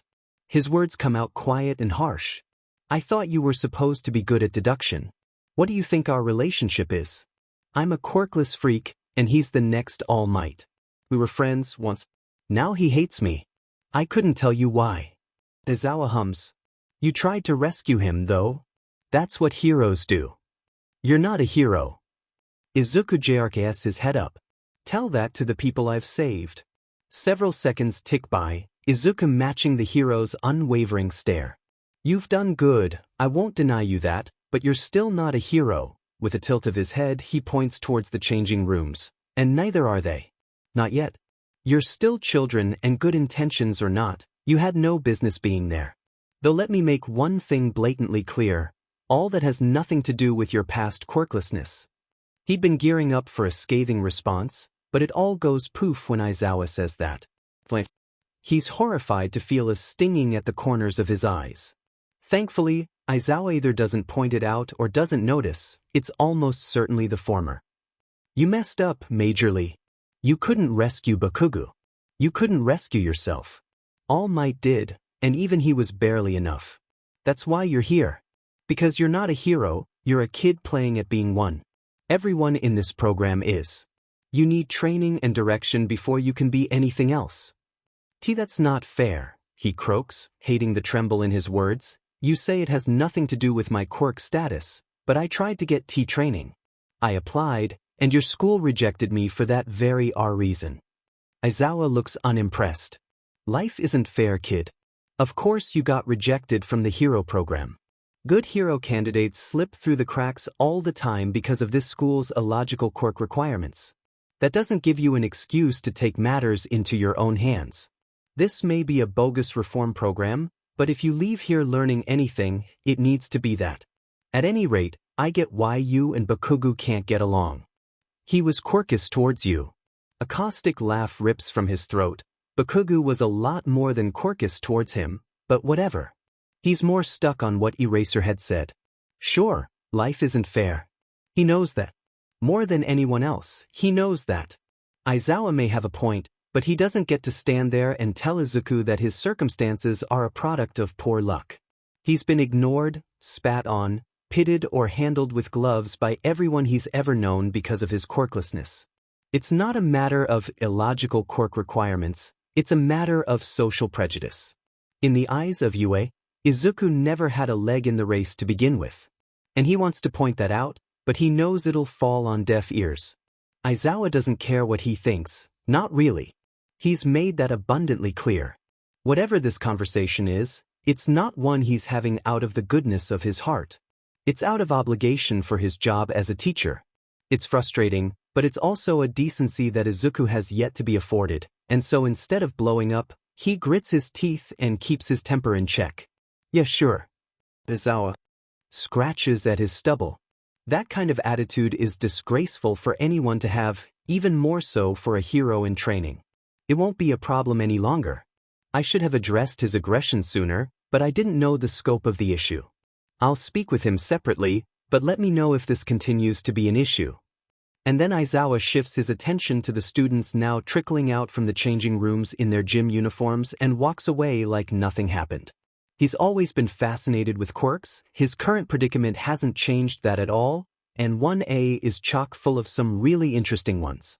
Aizawa banished him to the far side of the wall, but the gym gamma is so large that Izuku can watch all of the hero students without needing to get close. And they really are incredible. Even the ones that didn't make it far into the sports festival have interesting quirks. Itching for his notebook and pencils, Izuku watches a girl with a frog mutation deftly bob and weave around an onslaught of attacks from ectoplasm clones. A little ways away, a boy with an abdominal laser tests out an interesting piece of support gear. He sees some familiar quirks as well, the kid with a bird head and his sentient shadow, Ida's engines and the guy with the red hair that stopped Bakugo before. Speak of the devil. More explosions ring out in the gym as Bakugo lets loose a volley of explosions. They obliterate a chunk of the pillar he's practicing on, and Izuku watches with reluctant interest as it crashes to the ground. Luckily, there's no one around the area of impact. There's a short lull as the rest of 1A throw him uneasy glances, but a harsh bark from their teacher to get back to work gets them moving again. Sneering, Bakugo pops off firecrackers in his palms and releases an explosion loud enough to make him wince. He doesn't, however, yell. Not even his signature, die. Aside from the blast of his quirk, Bakugo has been weirdly quiet since trudging into Gym Gamma 30 minutes ago. Aizawa had stopped him as he'd walked inside, dragging him over to the entrance with a stern face and undoubtedly harsh words until waving him off with an unimpressed stare. Bakugo had locked eyes with Izuku as he walked away, face burning an angry red, but he hadn't said so much as a word since. Hopefully that's a good thing. He scoffs. Yeah, and maybe Sir Knight I will let me go. Training ends a couple hours later. Aizawa dismisses them for the day and slowly 1A filters out of Gym Gamma, miming and groaning about overused quirks. Izuku discreet falls into step once more at the back of the pack. He makes it exactly 2 steps away from the group when there's a voice just behind him. And where do you think you're going? The dorms, he says, looking behind him. Aizawa squints. You'll go to the cafe to eat with the rest of 1A. Other faculty members are stationed there, so I can get some time to myself. Fine. If the cafe is anything like the rest of this school, it'll be ridiculously big and he can find a table far enough away from the rest of them. It's when he stalks off that he notices a dozen curious faces looking on at the interaction. They quickly look away, all except Todoroki, who blinks owlishly at him before ambling on. He sighs. It's been exactly 1 day, and he's already exhausted. Thankfully, the cafeteria is just as large as he anticipated. Izuku collects his food quickly, curry rice and miso, and shuffles off to a lonely table to marvel at Lunch Rush's mysterious quirk. His isolation is ruined when a tray clacks down on the table in front of him. Looking up, his nerves kick into high gear when he catches the mismatched gaze of Todoroki. He pauses with his spoon half raised to his lips. Todoroki says nothing, doesn't bat an eye. He simply plops down into the seat across from him and quietly digs into his food. Slowly, Izuku sets his spoon back in his bowl, waiting for the other shoe to drop. When nothing happens, he looks around for the rest of 1A to see if this is some kind of elaborate joke. Still nothing. Izuku clears his throat. Todoroki looks up from his plate of noodles and tilts his head. What are you doing? Eating, Todoroki answers obviously, but there's no sarcasm to it. He states it without inflection, and Izuku can't tell if he's messing with him or not. I can see that, he says, mouth twitching, but what are you doing? Eating lunch? No sheet. Slapping a hand to his mouth, Izuku goes rigid when Todoroki pauses and calmly sets down his chopsticks. He didn't mean to say that, but he's so thrown off that the words flew from his mouth before he could censor himself. He expects anger or disgust, but he gets neither. Instead, Todoroki purses his lips together with a thoughtful look before saying, I'm confused, what answer are you looking for? Izuku blinks. Why are you sitting with me, Todoroki? Because you don't want to be here. Really? He can't help the slightly manic laugh that bubbles to his throat. What makes you think that? Todoroki, thankfully, doesn't look at all fazed. He levels Izuku with an inscrutable look and shrugs. Lucky guess. This time when he laughs, it's genuine. Todoroki remains impassive, and his gaze slides behind him, to the cafeteria beyond. He continues as if Izuku didn't just laugh at him. The rest of the class really wants to talk to you. You're all they've been talking about. It's exhausting. He guides a mouthful of soba to his lips and slurps noisily. Izuku only stares. Rudeness bedmed Todoroki obviously doesn't care. That's so why sit with me if I'm so exhausting? They are not you. I want peace and quiet.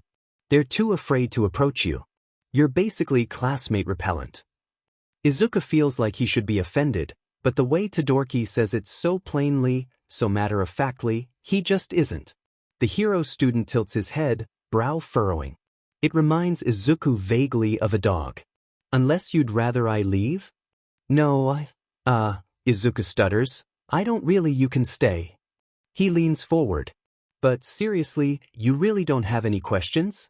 Like if I was actually quirkless, or how I know Bakugo? Todoroki takes a minute to respond. Izuku fidgets nervously at his wrists while he finishes chewing. Then, would you ask how I got my scar? The question throws him for a loop. Reflexively, his eyes fly to the burned patch of skin on his left side, to the angry red around a spot of bright azure. He looks away just as quickly, oddly embarrassed. No. Todoroki nods. Then I won't ask. Phew. They finish lunch in relative silence after that, but Izuku decides that if Todoroki is being truthful, then that's not his problem. And it really doesn't seem to be. Weary, he occasionally looks up from his plate to see if Todoroki is fidgety, or regretting his choice, or worse, staring at him again. He's not. The bell rings to signal the end of lunch, and Izuku all but flies from his seat to toss his tray and get out of there. Beating the crowd, he opts to stand just outside the cafeteria doors to wait for the rest of 1A to funnel out, making himself small so as to divert attention from any other unwanted attention. The universe must be finished throwing him curveballs today, because he makes it back to the dorms without any further incident. Ignoring the attention on him as he hurries through the common room, Izuku books it to the stairs back to his room. Only once the door is locked securely behind him does he let himself relax, falling into his desk with a sigh. Almost on cue, his phone goes off.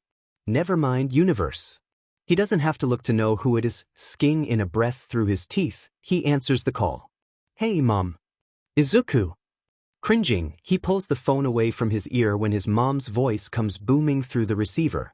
He hits speaker and sets it down on the desk. How are you doing? Are they treating you well? Have you been eating, sleeping? Why haven't you answered any of my texts? You're worrying your mother to death. Ignoring the stab of guilt, he sighs, I'm fine, Mom. They're treating me fine. I have food and my own room, just like Nedzu promised. I just haven't been checking my phone. Do they take it away from you? Are you only allowed a small amount of time to use it? I know it's not prison, right? Confiscating your phone was not in the agreement. Do I need to call your parole? No, he cuts in before she can start. He already regrets answering her, I just haven't checked. Really? Besides, even if that was the case, you couldn't do anything about it. I'm technically a criminal, remember? There's a long pause on her end. I don't think you should be there. You didn't break any laws. He closes his eyes.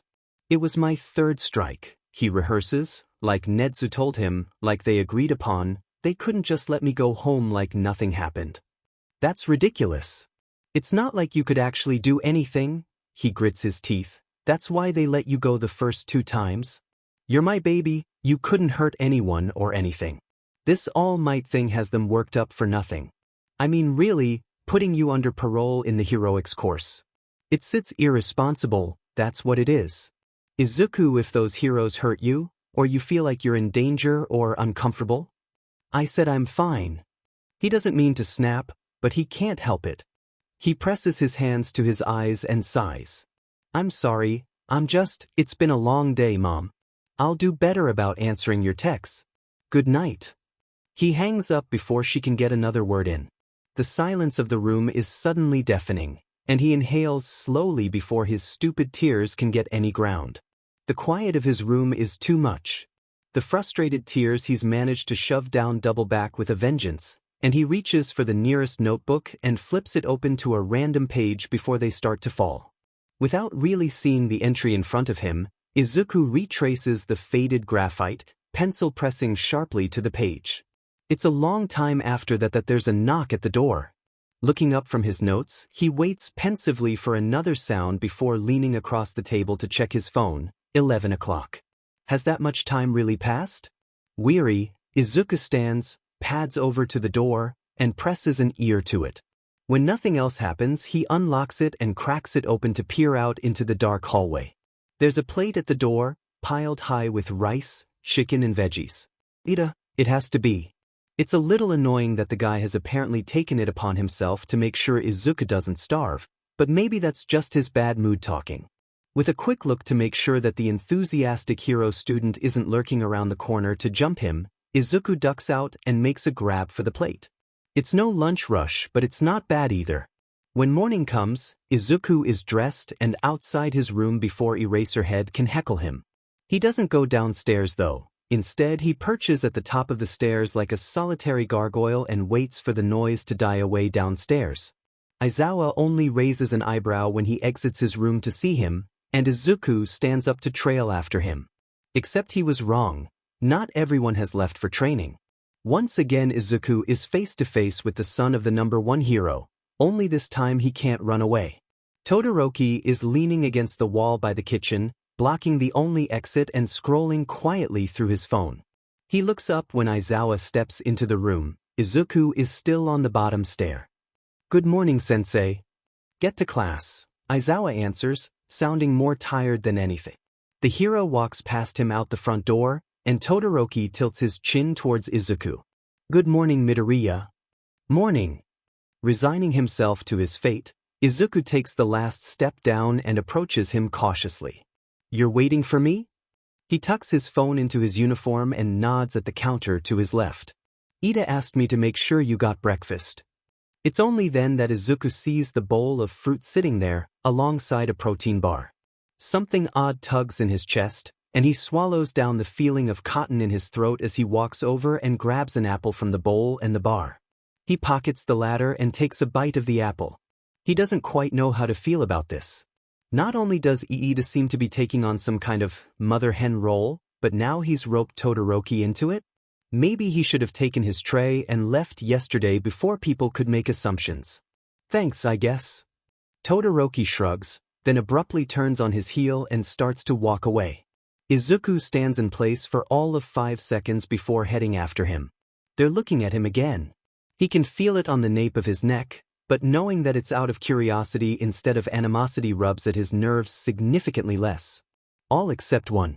He hasn't said anything to him since yesterday's confrontation, but Bakugo has been eyeing him ever since he stepped into class. Aggression rolls off of him in waves, so much so that even his classmates have gravitated away from him, except for that red-haired kid. He's the only one that dares to get close when Aizawa dismisses them to Gym Gamma. Izuku wonders if he has some kind of death wish. Still, he can't judge him too much when his insistence takes Bakugo's attention off him.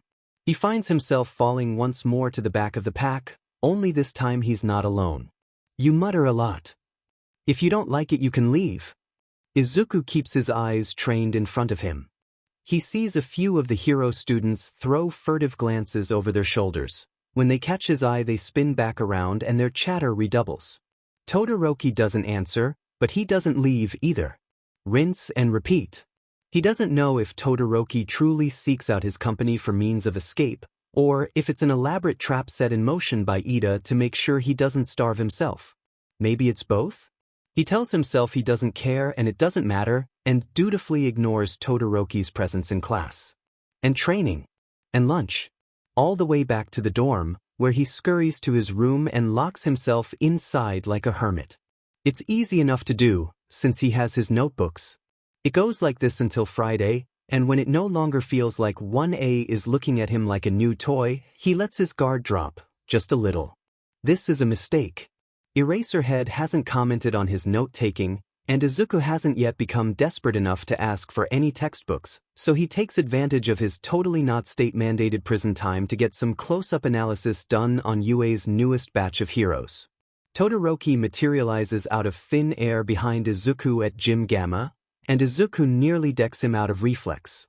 What do you write in there? Instead, he snaps the book shut and puts healthy distance between the two of them. Seriously, when did he get there? He could have sworn Todoroki was just across the gym not 2 minutes ago. None of your business. He'd feel bad, but Todoroki hasn't minded his bluntness before, so he shouldn't now. I saw a drawing of me, so I think it is, he says, and just like that, the feeling of ice water goes down his spine.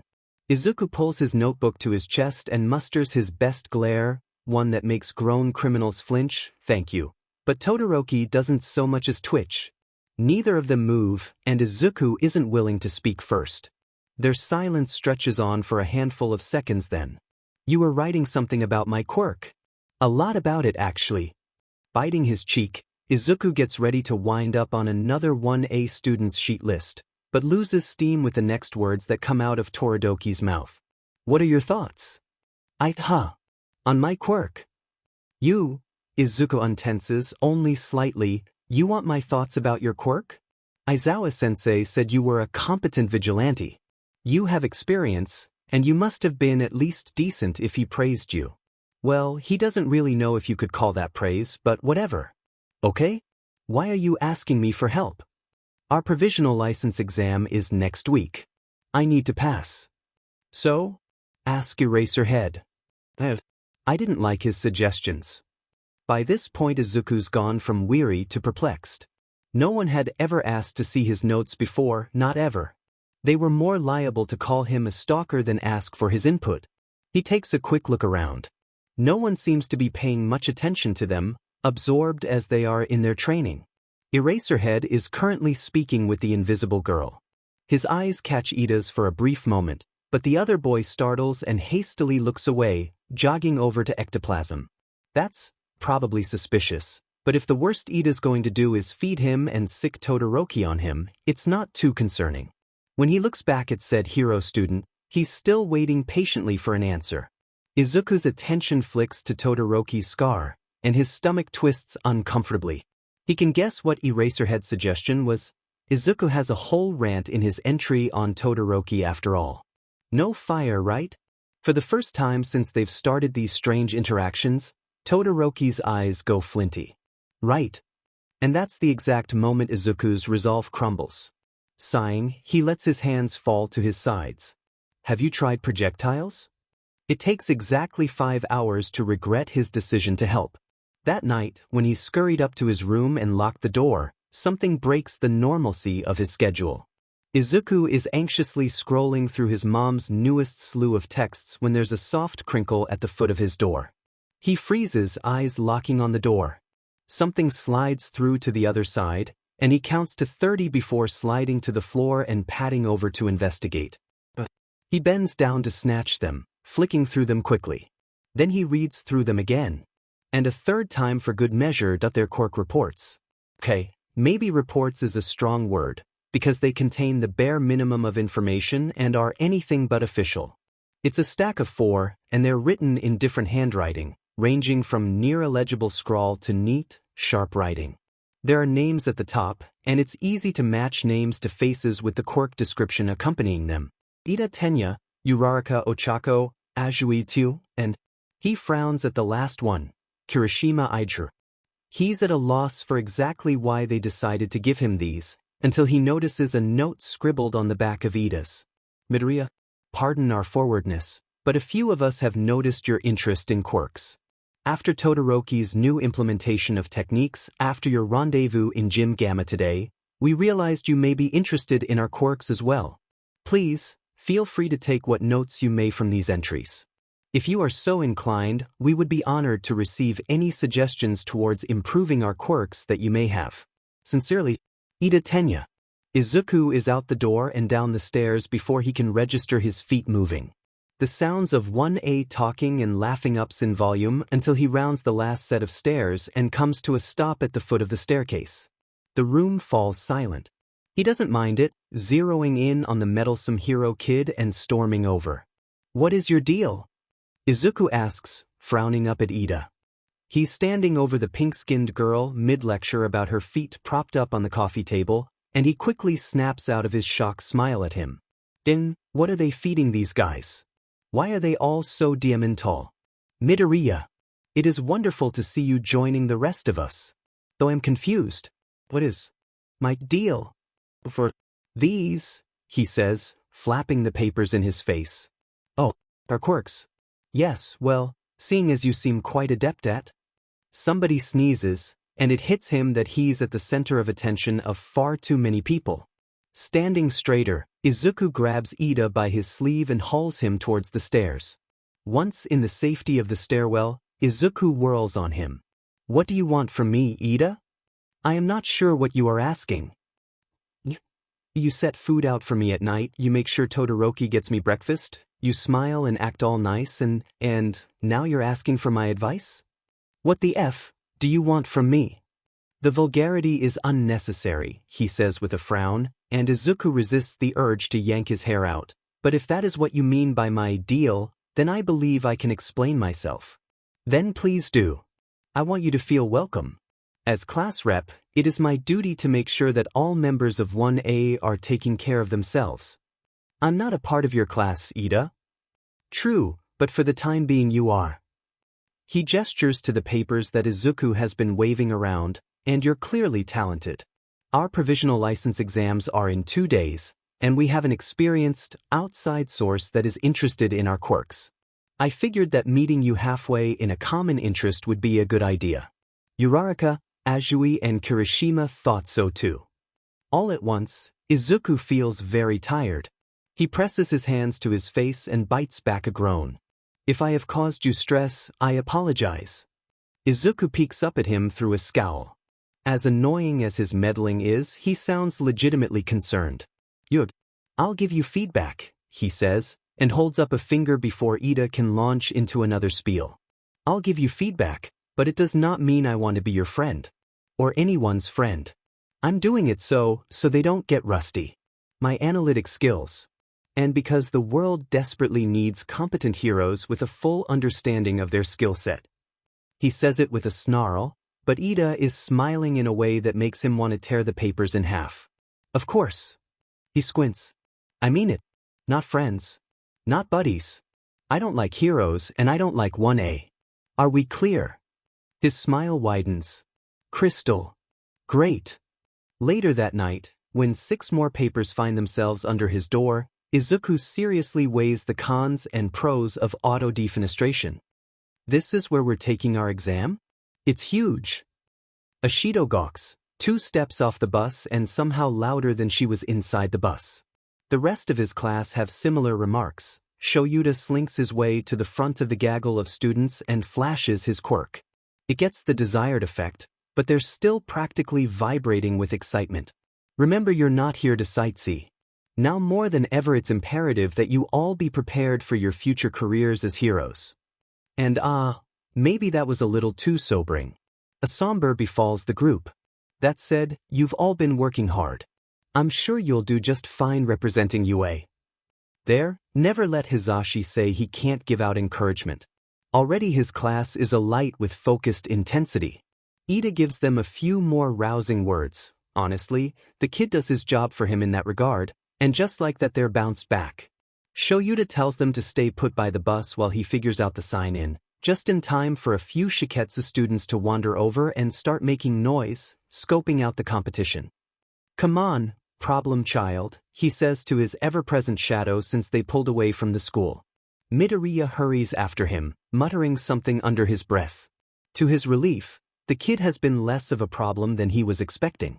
After the Bakugo incident was sorted out, there had been no more outbursts, and he'd actually started interacting with the class. And training them, too, presumably putting to use all that muttering and note-taking he does when he thinks Shoyuta isn't paying attention. Initially he'd been concerned with what exactly he was doing, but after unlocking his room during lunch one day and skimming through the collection of notebooks, he was intrigued to discover the full extent to Midoriya's writing. The kid is a veritable genius. It's no wonder why he was so successful on his own as a vigilante. There were entries on just about every pro in a 30-mile radius, including himself. Which, while explaining why Midoriya recognized him on that first day, still didn't explain how he recognized him. Shoyuta is more anal about his privacy than the average underground hero, and he's certain that he never came across Midoriya before the stain incident. He chose to file that information in "I'll think about that later," and observed with a scrutinizing eye as slowly most of 1A sought out Midoriya's opinions over the past 3 days. There was no harm to it, the opposite actually, and his students would need every edge they could to put up a fight against the rest of the students here today. Midoriya sticks close to him, hunched and quiet, but Shoyuta catches the way his eyes scan the building, the people. Even now that brain of his is running a mile a minute. He's going to have a serious talk with Nedzu about fixing the absolute disaster that is UA's enrollment policies.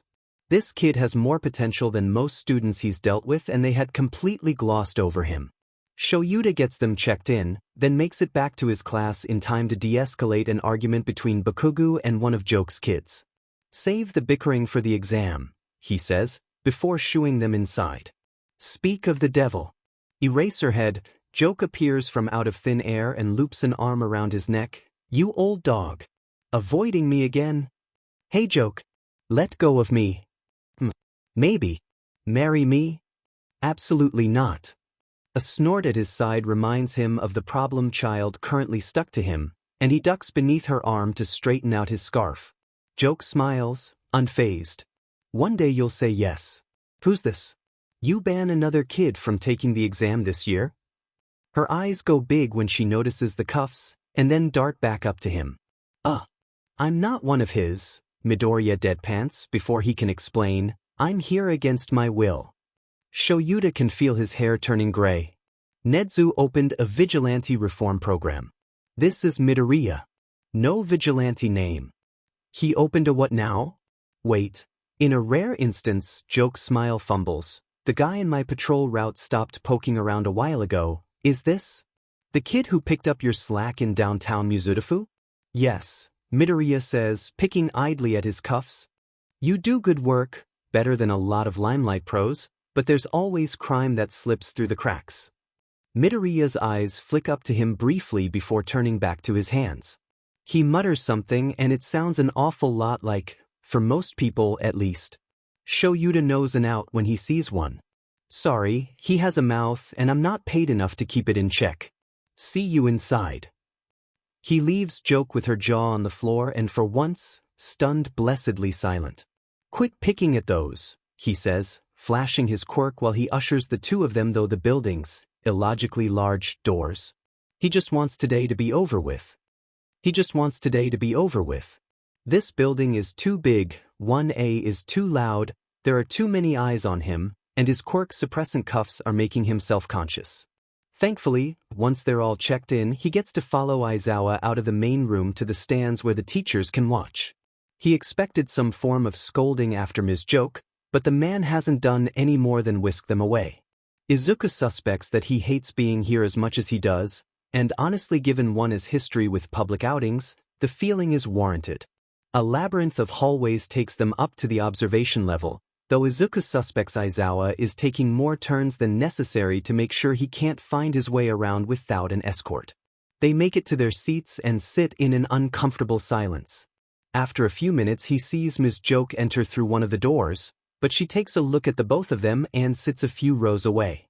Next to him, Aizawa slumps just a little more in his seat. Far down below, the overworked hero commission test proctor explains the rules of the test, and Izuku settles in for the long haul. At the very least, this will be interesting to watch. Time to see if any of them actually listen to me. Todoroki Shudo is her target. Honestly, in any normal circumstance, she knows that Shochan would totally overwhelm her in a fight. He held off Moonfish during their raid, and he was even more agile than her with those pretty teeth of his. But these aren't normal circumstances, and people are easiest to hurt when they least expect it. The security here is excellent, especially after they killed All Might, which is why Shigi had Kurogyri warp her into the girl's bathroom. Himiko puts her victim into a chokehold, smothering her protests with her sleeve until she goes limp in her arms. It's not a UA student, but then, with all eyes on you, nobody would ever think to notice if a Shiketsu student were to be acting off. All she has to do is not get tagged, easy peasy, get close to Shochan as Ochako-chan, and kill him. Oh, it'll be so much fun. If his scar is anything to go off of, he'll look so handsome covered in blood. And then that awful Endeavor guy will be that much easier to deal with, and the doctor will want to help the League when he sees how good Shigi is at leading. Himiko sinks her fangs into the Shiketsu girl's neck and drinks, feeling the warmth of her blood seep from her head to her toes. She pulls back and licks her lips, before reaching for a syringe at her thigh strap to take a little more blood, just in case. The blood loss will keep her unconscious for longer, and should serve as a good getaway disguise. Kurogyri is on standby in case she needs an emergency exit, but that shouldn't be necessary. In a matter of seconds, Himiko is transformed, and she emerges from the stall with an entirely different identity. She washes her hands, because she was still in a bathroom and she isn't gross, dries off, and skips outside. A student wearing the same uniform as her waves her over and she smiles, hurrying over. "Come on, Cammy. The exam is about to start." "Coming." Tenya sits at the desktop in his room, typing furiously into his keyboard. There are several tabs open on his screen, bookmarks from his hasty searching the previous morning. Befriending antisocial people. How to make friends. How to make friends with ex-vigilantes. How to coax antisocial friends out of rooms. Feral humans and how to befriend. How to tame feral cats. How to attract friends with food. How to make sure my child is eating nutritious food. Not for the first time, Izuku wonders exactly how much money the HPSC has tucked away in its coffers. He watches a Ketsubutsu kid with some sort of earthquake quirk take down the equivalent of a city block and thinks, too much. Class 1A is faring well enough. No one has been taken out despite pretty much all participants gunning for them at the starting whistle. They may be loud and annoying 90% of the time, but there's no denying they work hard. Izuku absolutely does not sit up in his seat when he notices several of them taking his advice to heart. Nope.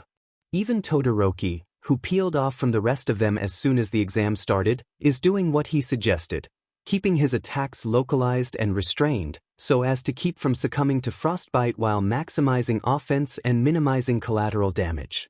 It really is a shame that he doesn't want to use his fire, though. If he has that much power and fine control of his right, imagine the things he could pull off if he trained his left. He probably has something bordering on pyrokinesis, if his manipulation of ice is anything to go off of.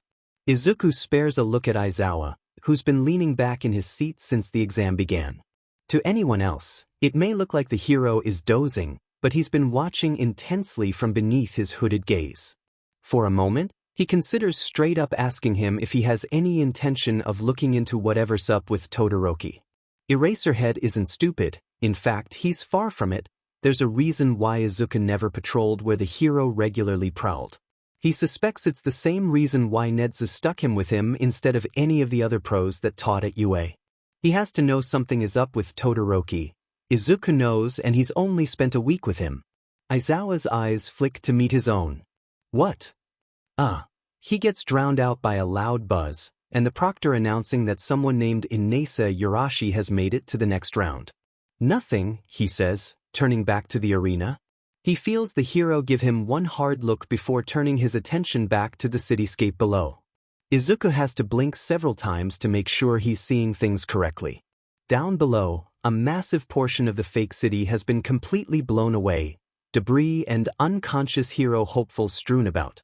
They're covered in the sticky red tags they were given at the start of the exam, and he watches with no small shock at the student, Inaza, who stands at the epicenter, unscathed. He tips back his hat with a smile, and stomps proudly away from the scene of destruction. People tend to forget about how strong students from other schools are, since UA is often at the forefront of Japan's attention, Aizawa drawls, but they're no laughing matter. Inaza actually placed higher than Todoroki in the recommended entrance exams. Izuku frowns. Really? Really? At that moment, the temperature in the arena plummets, and Izuku looks just in time to see Todoroki freeze a handful of would-be attackers in place. He calmly walks over to each of them in turn, sticking a marker to their targets. There's a buzz and the proctor drones. Todoroki Shudo, passed. Please head to the waiting room. But not by too much. His fingers twitch, reaching for a pen or pencil that's not there. He watches Inaza finally make it to the other side of the arena to the entrance of the waiting room, and wonders to what extent Inaza can manipulate wind. He's 90% sure he can orchestrate a way to find out. I need to use the restroom. A handful of seconds pass. You can hold it. I can also PSS on the floor, so... The look Aizawa shoots him is so disgusted, he can't help the snort that escapes him. The hero stands abruptly, and Izuku does with him, but instead of leading the way like he anticipates, Aizawa raises a hand. Joke. Izuku's eyes follow the gesture to where the heroine is sitting a few seats behind them. She perks up, flashing a bright smile. Shoyuda. Can you take my brat to the restroom? The smile falls. Sure? To her credit, Ms. Joke pulls the same trick Eraserhead did, leading him down a convoluted series of turns and halls until they arrive at their destination. Fortunately for him, he's a little more perceptive than they give him credit for. All they've really managed to do is give him a bigger map of the testing grounds building to work with. Also fortunately, Joke is just as easy to slip past as she is on patrol. Izuku ducks out of the bathroom the moment her back is turned, and is halfway to the lobby with absolutely zero issue.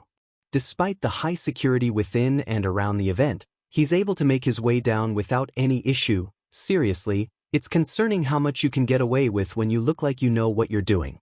Within a few minutes he's made his way down to the waiting room by the testing grounds, where he's met with his first obstacle. Who are you?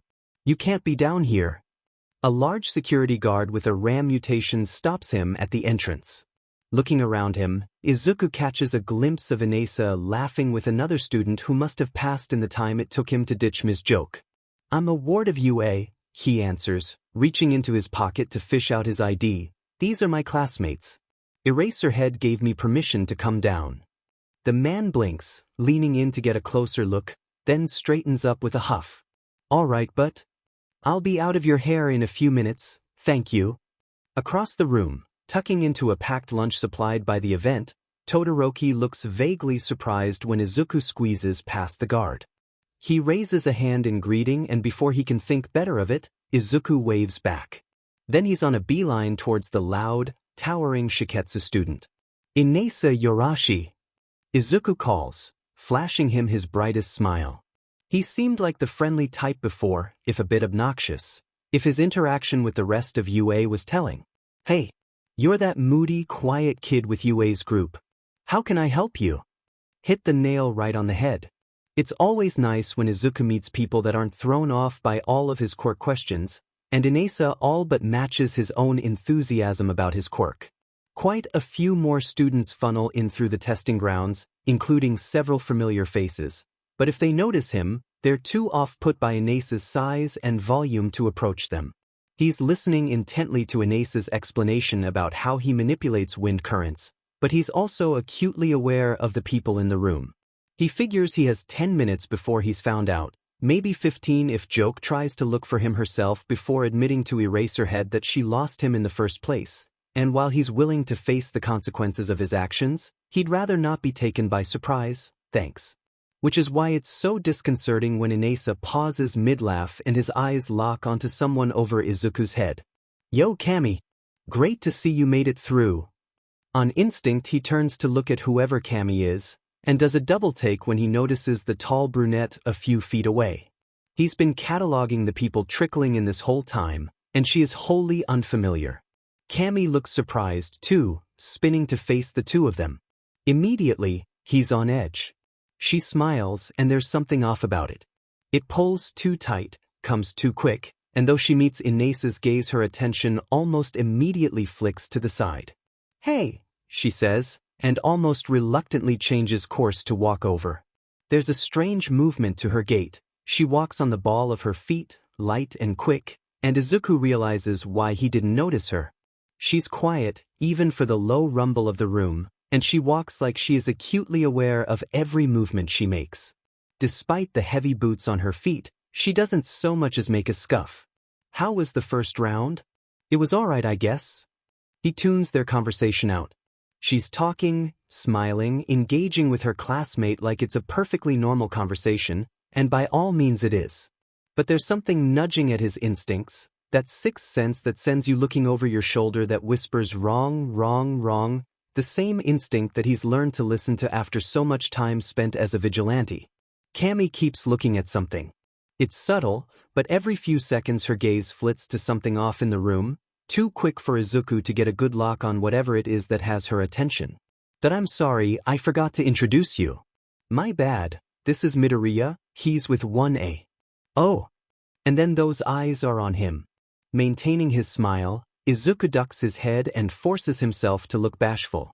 He pulls it off, but there's something downright predatory in the way she looks at him that makes him want to disappear. Why yeah, but I'm not taking the exam with you guys. I don't remember seeing you on TV at the sports festival, she purrs, wiry. They keeping such a cutie from the eyes of the public. A hand finds its way on his forearm, and before he can help it, his hand flies to snatch it off of him. Izuku keeps his smile light, and so does she, but the air between them goes dreadfully tense. Sorry, he finally says, releasing her hand. It drops to her side, well away from him. I'm new to the class, but training is intense, you know? Keeps you on your toes. Right. Cammy nods, but instead of dissipating, the threat in the air only grows stronger. Hey, I gotta go grab lunch, but good luck in round 2. It was nice to meet you, cutie-san. Her smile grows impossibly wider, and before either of them can say anything she's off. Inesa calls something, but Izuku is too busy watching her disappear into the throng of people that have made their way into the room. She moves like before, and he thoroughly believes she would have vanished into the crowd had he not been looking for her. It's skilled, the way she moves. The way he moves, the way underground heroes move. The way Stain moved, his mind whispers, and the hairs on his arms stand up. What's her quirk? He asks suddenly, not looking away. Please be something stealth-based, please be something stealth-based, please. Glamour, I think? She can cast visual and audio illusions, I'm pretty sure. And call it paranoia, but Izuku bids him a rushed goodbye and hurries after her. There's a decent number of contestants between them, but all he has to do is keep his eyes on her hat as it weaves between bodies. Izuku follows suit, moving fluidly between people to catch up with her. The mob thins out, making it easier to follow, and all at once it becomes very clear where she's headed. A small group of 1A students are gathering on the far side of the room, where he saw Todoroki a few minutes ago. Like a homing beacon, Cammy picks up the pace, moving with brutal, silent efficiency. From her uniform sleeve, Izuku catches the light glint off something metallic, and if his instincts were on edge before, they're outright screaming now. "Hey," he says, voice tight, hand gripping the cuff of her sleeve. Cammy whips around, pupils shrunk like pinpricks. She smiles. It feels like he's staring down a leopard. "Cutie-san," she sings songs, sending chills up his spine. "I'd love to talk to you later, but I thought grabbing was a no-go for you? Should I call you Hypocrite-san instead? Should I call security? I'm pretty sure knives aren't allowed in the building." For the second time in half as many minutes, Himiko finds herself staring down the stang, green-eyed kid and thinking he's dangerous. It makes her giddy. He's small and unassuming, but he looked at her like he was going to carve her to pieces, and she loves it. He'd even snuck up on her. On her? Who was this 1A kid, and why hadn't the League seen him until now? He would make a much better villain than that explodey guy. What knife? She blinks, doe-eyed, but even that doesn't faze him. If anything, the grip on her uniform gets tighter. "Open your hand." For a moment, she considers it. Considers unsheathing her blade and digging it right in the soft spot of his neck, to see how pretty the red of his blood would look against the green of his hair. But if she did that, then her cover would be blown and the mission would be a bust. Shiggy would be furious, the doctor would be disappointed, and they'd still be living in that crummy apartment. Fortunately, or unfortunately, the decision is made for her when the sleepy hobo man from UA storms into the room. Midoriya must really be a part of UA, because he sees him at the same time she does and goes sheet white. "Problem child," he hisses, with all the vehemence of Kurogyri when she and Dabi accidentally set the bar on fire one time. He's flagged by some other hero teacher, one with green hair, and in the resultant chaos she's able to slip away into the crowd of rapidly retreating students. There goes her chances of covertly offing Todoroki. Oh well, she thinks as she watches him get towed off, there's always the second round of the exam. "I thought you were smart enough not to pull anything stupid," Shoyuta seethes. "Clearly I was wrong." He nudges the kid forward with his capture scarf when Midoriya gives him a withering glance over his shoulder. Shoyuta doesn't bother with leading him on a roundabout journey back up to the bleachers, because that had been so effective the first time. They walk in single file, Midoriya in the front so Shoyuta can keep his eyes on him, and Emi nervously taking up the rear. If I hadn't, then an intruder would have gotten through security without ever being found out. Something that you should really look into, by the way. If Shoyuta rolled his eyes any harder, they'd pop from his skull. Security is tighter than it has ever been. ID scans, metal detectors, triple guard postings, state-of-the-art camera installation. Keep walking. Because that all worked so well to stop me. You abused your UA ID, as well as your connection to me. In no time, they make it back to the large arch that leads back out to the observation deck. They walk through, and Shoyuta gestures back to their seats. "Now sit down, shut up, and I might consider keeping this little stunt away from Nedzu and the detective."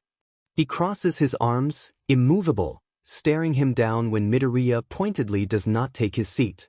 Behind them, Emi clears her throat. "If this is all good then I'm just gonna? You really think I would lie about something like this? That Shiketsu girl. I don't know what to think," he cuts off. Unconsciously, he activates his quirk, eyes flashing, because any semblance of trust one had towards you the moment you snuck away from a hero to go goofing off. "You seem to have forgotten the reason you're here, Midoriya, and it's not to go sightseeing whenever you feel like it." Shoyuta. Ward. He lets the silence ring out. How you act reflects greatly on this school. For whatever reason, Nedza decided to stick his neck out for you, after all the bad press we have been receiving. The world is watching us, Midoriya, for one more slip-up, one more screw-up, and if we give them even an inch there will be hell to pay. And it won't just be for you, since you have your parole through his program. He points down towards the arena, where they seem to be setting up for the second half of the exam. It'll be for all of those kids down there that have given it their all to be here today. I need you to understand that by sneaking off and putting your interests first, you put their futures in danger. Do you know what could have happened if that security guard had reported you for suspicious activity? 1A would have been disqualified for potential cheating, and the entire exam would have been stopped. Your actions have consequences, Midoriya. That's why you're here in the first place. Midoriya's eyes are red, wet with unshed tears, but Shoyuta has a hunch that it's not because he's feeling sorry for himself. Geez, Shoyuta, Joke whispers, maybe take it easier on the kid, yeah? No harm, no foul. He's not just some kid, Joke, he says, not looking away from Midoriya. He's a criminal on parole. He's not stupid, and I'm not going to coddle him like he is. Midoriya's voice is cutting, acrid venom being spat through grit teeth. I'll admit what I did was reckless, okay? Shoyuta sighs, lets his quirk deactivate. Go! I'm not finished. It was reckless and selfish. I'll see cop to that. I'll tell Nedza myself when we get back to you, and he can call his little detective and that snake hero Night Eye, and you can wave your awful problem child goodbye while they cart me off to Tartarus? Tartarus? But you can do that after we go find the test proctor and tell them to stop the exam. I couldn't care less about what happens to me, but there's an intruder mixed in with the examinees down there, and she's armed and dangerous. You think my stunt would make UA look bad? Then think about what'll happen if one of your students winds up dead. The entirety of the stadium shakes with the force of several explosions. The three of them stumble, grasping at the railing to keep from falling over from the shock of it. Shoyuta bristles as the entire mock city goes down, creating a disaster area. Far up above, a loud whirring sound of industrial AC takes over, nearly as loud as the explosion itself. Snow falls in cascades over the wreckage, smothering the destruction in a blanket of thick snow in a matter of seconds. Jesus! The proctor's voice drones over the intercom about the students' tasks for the next part of the exam, but Shoyuta can't hear it over the rush of blood in his ears. The entire stadium has become a kind of war zone. It's ideal for simulating a rescue scenario, yes, but any of the security cameras for observing the students caught in the blast would have been destroyed. What the F were they thinking? It takes a little while to recover from the shock, as the remaining 100 hero students all begin to pour out over the new snowy terrain. It's the perfect cover for a disaster. Eraserhead, please. A few tears are falling freely now, but all of the anger on the kid's face has vanished. He looks horrified, pale, white-knuckling the railing so hard that his bones pop. Terrified eyes turn to look at him, and Shoyuta feels the reality of the situation hit him like a sucker punch. He's not lying. Emi's voice floats weakly between them. What? She looks back and forth between the two of them. For real? How can you tell? You don't seriously believe there's a villain down there, right? I don't know, Joke, but do you really want to risk it? Your kids are down there too. She SCKS in a breath. No, I don't. Get to the test proctor, tell him there's been a security breach and the kids are in danger and he needs to stop the exam, he says, hopping up to perch on the railing. His scarf unravels, reaching down to the level below them. I'm going down there. Kid, what did the intruder look like? Midoriya snaps out of whatever shock that he's in, instead taking on a calculating manner. He launches into a breakdown. Tall, brunette, with shoulder-length hair. She's wearing a shiketsu uniform, is carrying at least one knife on her person, and is currently responding to the name Kami.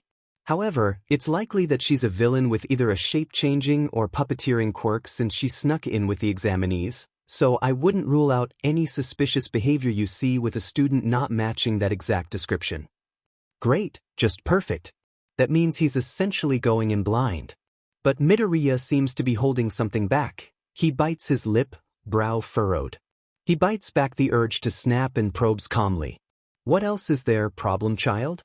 I really hope I'm wrong, but I think she's after someone from 1A.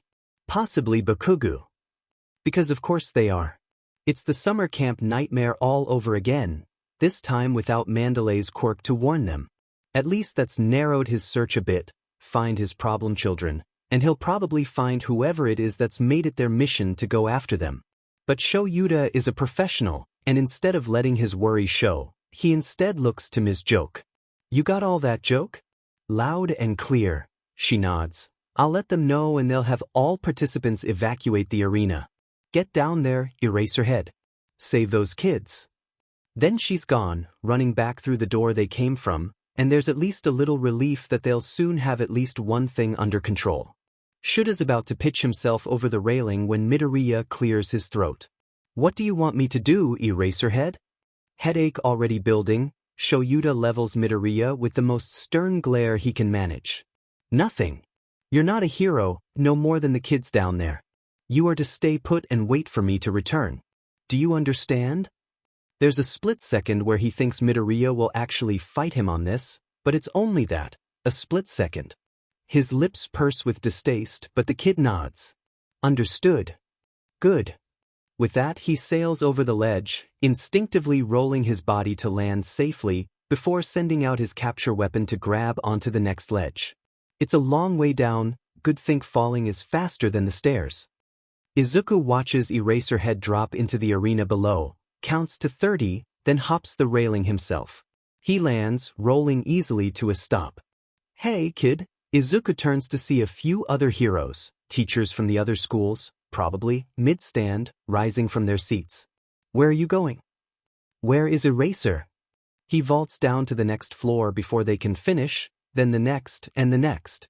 They're heroes. If they're worth their salt, they'll either try to intervene or find out for themselves.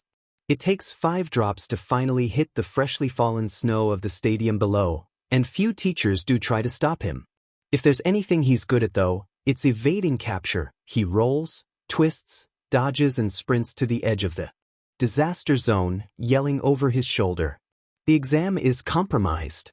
Find your students and evacuate them." From there, he melts into the snowy cityscape. It's freezing. All around him are debris and destruction, collapsed buildings and smoking asphalt.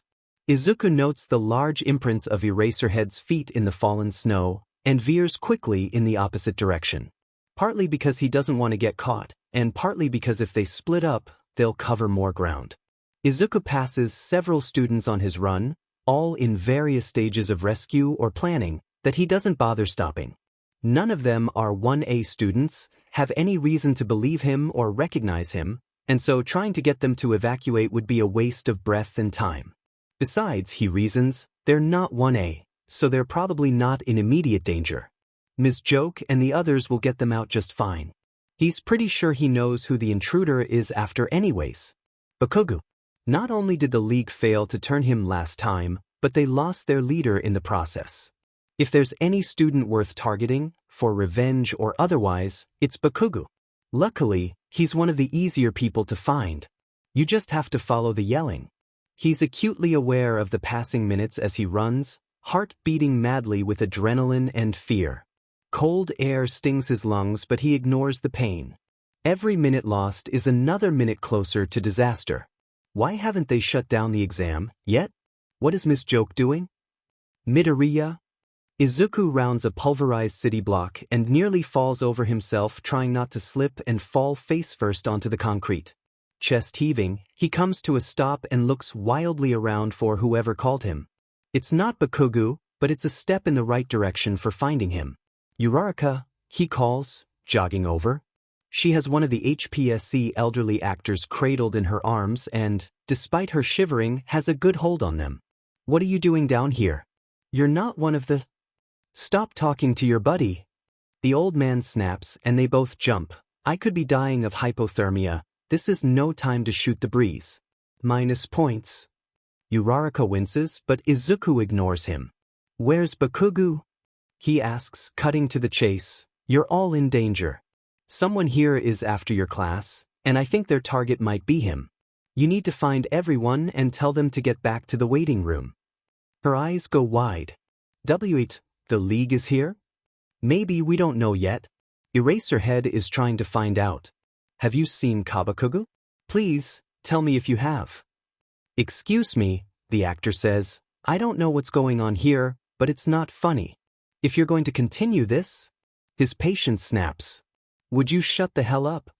There are actually effing lives at stake here. What's your name, young man?" he asks, wiggling free of Uraraka's hold. He jabs at his chest with a gnarled finger. I'll have you failed immediately. The crunch of snow alerts them to a new presence. Uravity, hey girl, what are you doing back here? You ditched Shudo or some Midoriya? 3 sets of eyes turn to face a startled newcomer. Izuku recognizes her immediately. It's Ashido, the girl with the acid quirk. She was one of the students that asked for his help with quirk ideas. She still hasn't approached him directly, not like Ida or Todoroki, but she is one of the students Izuku could see himself actually tolerating at some point. Right now, though, she looks surprised and uneasy, especially when she realizes the mess she's unintentionally waltzed into. I'm here for a reason, he says quickly, ignoring the sinking feeling in his stomach. Maybe he was wrong. Maybe Bakugo isn't their target this time. What was that about Todoroki? She takes a step back. Uravity? Was just with him? No, I wasn't, Uraraka says slowly. Me and Froppy were sent over here, to the southwest sector. That's what I said, but you told me you'd finished the southwest sector. For the love of, there's no time for this. How long ago did you see them? He butts in. Like, 5-ish minutes ago?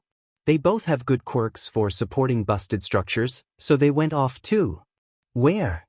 In a flash, he's closed the distance between them. Ashido yelps, holding her hands out, and takes another step back. Where did they go? Shudo scowls down at his bare hands, perfectly at ease in the cold. It's not fire, but it's still irksome that his father's quirk is useful to him in this setting. His left side isn't chilly at all, it's perfectly comfortable. He can feel the left side of his quirk just beneath its surface, coiled, strong, ready to be summoned at any moment. It does little help to think that his mother's side of the quirk is making this just as easy, but at least he can rely on that to help people. Dropping his hands to his sides, he pulls his attention back to the moment at hand. The blistering cold, to everyone else, whips around him and the destroyed city, promising death to anyone trapped for too long. He and Uraraka split up and agreed to investigate the further reaches of the arena to look for civilians that may have been overlooked in the initial search. So far they've had no luck. Normally he'd prefer to work alone. He did just fine in the first half of the exam, but there was an emphasis on teamwork for this portion, and Uraraka had approached him with pretty solid reasoning. If he had to work with someone to pass, he'd much rather it be a familiar face. Besides, the students giving out orders had been about to pair him off with that giant Shiketsu guy, and he looked about as hospitable as Bakugo. Todoroki might be tone-deaf on a good day, but he knew better than to look a gift horse in the mouth. Shudo, I found something. Right, the exam. Shaking from his thoughts, Todoroki turns to face Uraraka. She jogs over, shivering from the cold. Where? He says, willing his left side to release a little more heat. She visibly relaxes, stepping a little closer, and smiles. Over in that building, she points to a half-collapsed convenience store across the fake highway. There's a fallen support beam trapping someone, but I need your ice to support the roof so I can lift it. Let's go, he says, breaking into a sprint. He can hear his classmates' boots crunching through layers of snow behind him, and he picks up the pace. Inside the convenience store the lights are shot, but a hole in the ceiling lets in light from the outside, as well as a steady sprinkle of falling snow. There's shelves tipped over, piled on top of each other. Fake items scattered in the steadily building snowfall, but nothing immediately catches his eye. Hello? Is anyone here? He calls, stepping inside. His voice echoes back. I'm the pro hero Shudo. I'm here to help. Please, say something if you can hear me. More silence. A can crunches under his boot as he walks farther in. Uravity, where did you? It's years of Endeavor's brutal training tactics that cause him to move. The air around them goes lethally still, the hairs on the back of his neck stand up and survival instinct screams at him to move. He lurches forward, trying to spin himself around. He's not fast enough. White-hot pain stabs into his thigh, and it's all he can do to bite his tongue to keep from screaming out. He swipes out with his right hand, sending ice flying out in a small blizzard of hail. He takes a step back to regain his balance and his vision goes white with pain. His knee buckles and he slips, crashing back into a display shelf and collapsing to the ground. It's then that he looks up and sees someone. Definitely not Uravity. A girl, blonde and grinning, stands at a crouch a few meters away by the entrance. If any of his ice managed to hit her, the wounds are covered by a thick sludge that melts off her body. His focus quickly turns, however, to the knife dripping with blood in her hand. It falls to the floor, staining the snow. There's a trail of it leading back to him. Oh, good reflexes. The stranger croons. Looks like the number one trained you well. But not well enough, I guess. She tips her head to the side, her sharp-toothed grin stretching wider. You look so pretty, Xiaochen. Let's make you even prettier. And she moves. Fast, too fast. He panics, flings up a wall of ice between the both of them. But it's frail and thin, a far cry from his usual form, and she starts hacking through it with terrifying ease. Painfully aware of the small amount of time he has, Shudo takes stock of his injury and swears. That's a lot of blood. Too much blood. It soaks the pant leg of his costume and pools on the floor. Arterial cut, his training supplies, and he fumbles to undo his belt. He needs to make a tourniquet, that's the word. The world goes fuzzy and his hands fumble on the blood-slicked buckle, at the same time the last bit of ice shatters. F-, he mutters, dropping the belt and throwing up another feeble wall. It's worse than the last one. It's cold now, so cold, but his ice isn't working. He's never felt this cold in his life, but he keeps throwing whatever he can at the stranger. She laughs, wild and unhinged, the sound ringing in his ears. Oh, he realizes, I'm dying. This is what dying feels like. He feels surprisingly calm. Well, father, you wasted your time. The stranger breaks through his last pathetic ice wall, and Shudo watches with muted eyes as she raises her knife. There's no time for thought. Izuku sees the girl standing over Todoroki, knife in hand, and he just moves. Throwing himself forwards, he hooks his arms around her waist and tackles her into the collapsed display case. They collide in a tangle of limbs, and he barely manages to avoid a cut to the throat as she recovers and slashes wide with her knife. Teeth grit, he grabs her by the wrists and pins her. She screams, thrashing wildly, biting for his arms, but his grip doesn't falter. Footsteps behind them alert him to the hero student's entrance. Todoroki! Uraraka shrieks. Ashido follows suit, the two of them rushing over. How is he? He grunts, doubling down on his grip. Hell, she's strong. He can hear the panic in Ashido's voice. Blood? Blood. There's a whole bunch of blood. He's conscious. It looks like she slashed an artery. Uraraka says. She sounds much more level-headed. We don't have much time. Todoroki, can you cauterize the wound? He can't, comes his weak response. Can't or won't. He snaps, sparing a look at him. He doesn't answer. Make a tourniquet. His belt, he says, seeing the discarded leather lying in the snow. Use your quirk to lift him out of here. Uraraka answers in assent, getting to work. Her hands are steady, and if they all get out of here alive, Izuku reminds himself to hug her for being the only competent hero student in 1A. Ashido is on the verge of tears. What do I do? Go ahead back to the others. If you see Eraserhead lead him here, there should be an evacuation, so, ga. The breath is knocked from his lungs as the girl gets her legs under him, kicking him back with surprising strength. He loses his grip and rolls back as she cackles, swings again with her weapon. Izuku recovers, tensing in a crouch, and his opponent does the same. From the corner of his eye, he sees Uraraka and Ashido leaving with hopefully, unconscious Todoroki, belt cinched tight around his upper left thigh. Sensei says you're competent, and Ida says you're a hero, so, please be safe, Uraraka says. Help will be here soon, so don't die. Izuku doesn't answer, just keeps his eyes on the intruder and dances back when she lunges. That's the plan. What's your name? He asks, hoping that she's stupid enough to allow him to buy some time. Most villains love to talk. She's no different. She smiles, and it looks like it'd be more at home on a serial killer's face than a teenage girl. Toga, but you can call me Himiko, QT-san. Toga tips her head to the side. They called you Midoriya. What's your given name? I only give that out to friends. Ah, don't be that way. We can be friends, Midoriya. She attacks. For a long stretch of seconds, the collapsed room is deadly silent, save for the crunch of snow underfoot and their labored breath. Unarmed, there's little more he can do than avoid being cut. Like he observed before, back in the waiting room, the stranger moves with scary efficiency, no movement wasted as she attacks. Throughout it all, she doesn't stop smiling, fangs bared. Izuku finds himself mimicking her expression. Slowly, but surely, his suspicions are confirmed by her pattern of attack. You're a Stain fan, he grunts, dipping back as a blade slices where his neck would be. Her eyes glint with glee. How did you know? Do you like Stain-sama too? You move real good, Midoriya. While I appreciated his message, he bends backwards, planting his palms in the snow.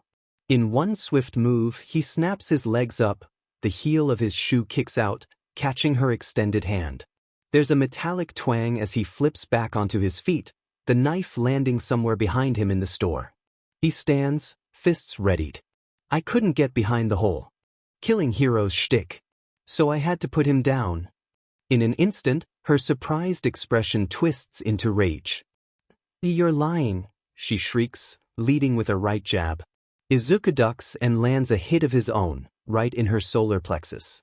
Toga grunts, stumbling backwards, but her guard is back up. She gasps, Endeavor took down Stain-sama. You're just a runt. Whatever helps you sleep at night. With a scream, she charges, and their deadly dance resumes. Even disarmed, Toga is a menace. She aims to incapacitate, to maim, and with rage backing her movements, her attacks are all the more vicious. He's nearly regretting it, but it's also making her sloppy. She lands a few painful blows, but Izuku retaliates with more. There's fresh bruises forming on her arms, legs, and midsection, each ugly blossom slowing her movements a little more. What's more, the cold is winning out.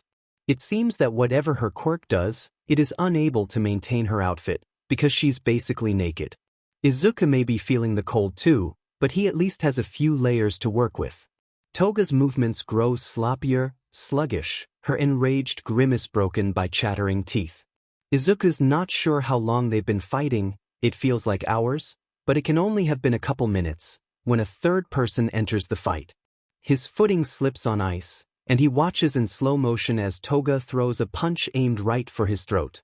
But it doesn't land. He hands hard, tailbone singing with pain when he lands on tiles, and his opponent screams with inarticulate fury.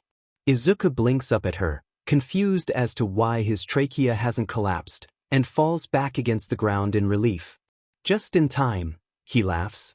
Eraserhead steps the rest of the way into the store, quirk activated and captures scarf bound tightly to the writhing villain on the floor. You're going to give me gray hairs, kid? Show Yuta deadpants, trying and failing to be angry. He will be later when all of this is said and done and he has all of his kids under one roof. But for now, Midoriya's brash actions and disregard for orders and his own safety has saved a life. Worth it, his problem child mutters. Sho Yuta cautiously approaches the girl on the floor. She's gone suspiciously quiet, and her struggling has stopped. She looks up at him with angry red eyes, and sticks out her tongue. Boo! Go away, hobo man, you're just in the way. You're under arrest, he says, flaring his quirk again for good measure. Kuro Jirai, she whines, I messed up, get me out. What? It's then that he sees the piece in her ear. Shoyuta yanks his capture weapon back, but it's too late. The smell of ozone floods the room, moments before a swirling, black portal opens up on the floor beneath her.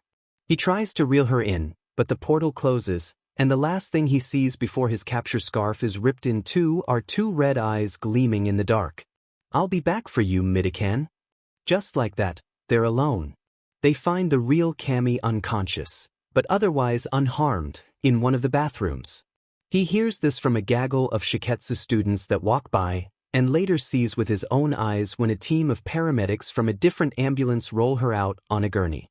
The police are here too, alongside a handful of heroes that Izuku passively catalogs while they prepare all the school buses to be escorted back to their respectful institutions. 1A is one of the last to be herded out, since Aizawa is still busy giving his statement to the police. As soon as they got the building evacuated and the paramedics arrived on scene, he was carted off to be examined. He was fine, of course. A few shallow cuts and some nasty bruises, but they still kept him confined to the back of the ambulance. Literally. The moment they assured Aizawa that he was in good health, the hero was whisked away by the cops. They attached his right suppressant to the gurney. In snippets of gossip, he also learns that there were no other injuries, no more villains found at the scene, and that the 100 students who had passed the first round would be back at the end of the semester to complete the exam. When the tide of students and teachers dries up, he busies himself time thinking up all of the possible ways in which the rest of the day is going to play out, and once he's exhausted those scenarios, one way or another, they all wind up with him in Tartarus. Call him a pessimist, but he prefers the term realist. He thinks about all the days after. Would they give me my own private cell, at least? Probably. Night Eye doesn't want the only line to his precious quirk getting shanked in his sleep. He has time to think about a lot of things, but at the very least he doesn't have to worry about Todoroki. He saw the paramedics shuttle him away around an hour ago, back when the DMN alarm was finally raised and the proctor called the exam off. Todoroki looked far from okay. He only caught glimpses, and what he saw of him was bright red against snow-white skin. But the paramedics that Aizawa left him with assured him that he'd made it to the hospital alive, so. Small victories. 30 minutes later, Aizawa makes a reappearance. He nods at the medic who's waiting dutifully at Izuku's side, who stands up and shimmies past Aizawa. He hops out of the car and closes the doors behind him, leaving the two of them alone. Without a word, Aizawa pulls a set of keys from one of the pockets on his uniform and unlocks his tether, then takes a seat where the paramedic had been. Izuku is quick to pull his newly freed hand into his lap. He replaces the key and slumps in his seat, eyes closed. The unmistakable rumble of the vehicle's engine starts up, and they JRK with momentum as it presumably pulls away from the curb. "Where are we going?" he asks after a few minutes of quiet, knowing full well what the answer is. Two bloodshot eyes open to look at him. "Atlas Medical." Izuku blinks. He can't have heard that right. "What?" "Atlas Medical," the hero repeats, his voice like sandpaper. That's a hero hospital. "Where did you think we were going?" "I thought," he bites his tongue, reconsiders. If he isn't immediately going to prison, why try to expedite it? So instead he says, "I'm not injured, though." The hero sighs. Somehow he looks even more exhausted than normal. "You just had an encounter with an extremely dangerous individual. You sustained several cuts and bruising. On top of that, you're a minor in my custody. Of course we're going to the hospital." Truthfully, Izuku could point out a lot to counter that. That he's sustained much worse injuries without medical attention and that several teachers have overlooked far more severe instances of violence towards him and told him to SCK it up. Instead, Izuku lays back on the gurney, closes his eyes, and watches the colors from the lights overhead shift beneath his eyelids until he falls into an uneasy sleep. Getting situated at the hospital is a quick affair. He's admitted to a room, windowless. A doctor checks him over, stitches up a cut that looks a little too deep and gives him some painkillers. Throughout the process, Aizawa watches soundlessly from the corner of the room, and when the doctor declares him all wrapped up and leaves, he finally speaks. "I'll be back in a bit," he says, making his way to the door. The door locks from the outside. "Don't try to leave." He rests a hand on the handle when Izuku croaks out. "What's going to?" His voice cracks. Panic and fear flutter in his chest. Cursing under his breath, he quickly wipes away a frustrated tear. Izuku takes a breath to steady himself and tries again. "What's going to happen to me?" Aizawa hovers at the door, expression inscrutable, until finally, "I suppose that depends on you." Before Izuku can ask him what the hell that means, he's gone. A bit turns out to be 33 minutes. Izuku counts them, because if he doesn't, he'll start thinking about Tartarus, and he refuses to spiral right now. He's got no FING clue what Eraserhead is on about, but he intends on being of sound mind if what happens next truly is up to him. A soft click and the door swings open. He's expecting Sir Night Eye, or the detective, or an escort team to Tartarus. What he gets are Aizawa and the principal. Hello, Midoriya. Good to see you in one piece, the rat thing chirps with a polite smile. Nezu waits for Aizawa to take a seat before walking over and hopping atop his shoulders. If this bothers him, the hero doesn't say so. Hello. You seem confused. You didn't suffer a concussion, yes? No, I didn't. Izuku looks between the two of them. Nezu's expression is as carefully neutral as ever, but Eraserhead looks severe. Intense. No, that's not right. Nothing about his body language is different from how he holds himself at UA, but at the same time, his gaze is sharp, focused. Dark eyes bore into him, and he suppresses a shiver. His last words echo like a phantom in his mind. I suppose that depends on you. Excellent. I would rather have you lucid for this conversation. What conversation? The principal spreads his paws. This one. Aizawa already told me everything, and I just wanted to see to it personally that you received UA's apology regarding the lapse in your safety. Very, very carefully, Izuku trains his expression to remain neutral. Oh. Nezu hums. Of course. We came to the terms of your arrangement with the promise of your safe existence during your stay with us, and today we failed you. I understand that you only sustained any injuries at all, because the villain had an additional knife on her person and was able to escape Aizawa's capture weapon and assault you before she was whisked away. He clenches his jaw. Looks to Aizawa again. The man leans forward, hands clasped on his lap.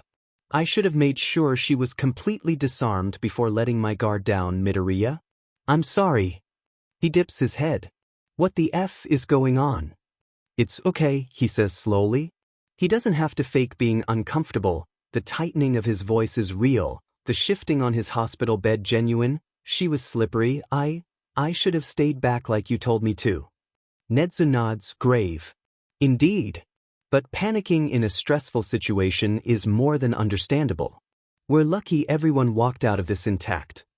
He thinks of Todoroki bleeding out on the snow-laden floor, and thinks that he and the principal have widely different opinions on what constitutes as intact. Now, if you'll excuse me, I need some other matters to attend to. Rest well, Midoriya. We'll have you back to Heights Alliance before dinner. With that, Nezu hops down from Aizawa's shoulders and sees his way out. Izuku is about to ask Eraserhead what the hell just happened, but Nezu pops his head back in. Oh, and I spoke with your mother. She's been alerted that you are in good health, and on your way back to the school. Goodbye. The slam of the door is the only noise in the ensuing quiet of the room. Aizawa is still looking at him, expression much the same. A single question sits heavy on his tongue, sticks to the roof of his mouth on the way out. Why? The rat doesn't believe him for a second. Shoyuta knows that without a shred of doubt. But Nezu has never been one to toss away interesting toys, and he certainly won't go out of his way to throw away Midoriya. So when he finishes his bullshit story about the league girl, Uraraka recognized her from the summer camp, they have that confirmed. Which is a whole separate can of worms to worry about, but he's had enough drama for one day, thank you very effing. He does so without any worry. And that's your story? Really? He huffs, yes sir. They stand down the hall from the problem child in question's hospital room. He just got off the phone with his mother, and Shoyuta would really like to just move things along. You can see if the kid disagrees. I don't think he will. Nezu regards him silently for a few moments before breaking out into a chuckle. Shoyuta bristles. What? Nothing, the principal replies, wiping a non-existent tear from his eye. I just didn't think you'd get attached. He's quite something, that Midoriya. Quite something indeed. Well, given that any cameras present in the exam arena were destroyed in the disaster simulation, I suppose I have to take your word. Can we just get this over with? Of course. Why? Midoriya croaks. Something about the kid looks fragile, in a way that Shoyuta wasn't expecting. He looks away, suddenly too nervous to meet Midoriya's eyes. Illogical. Shoyuta stands and averts his gaze. Twice now, you've saved one of my students. Thank you for that. And while what I said about your recklessness still stands, I owed you one. Exactly one. Don't think too much about it. He messages out his neck and pretends not to see the tears welling up in Midoriya's eyes.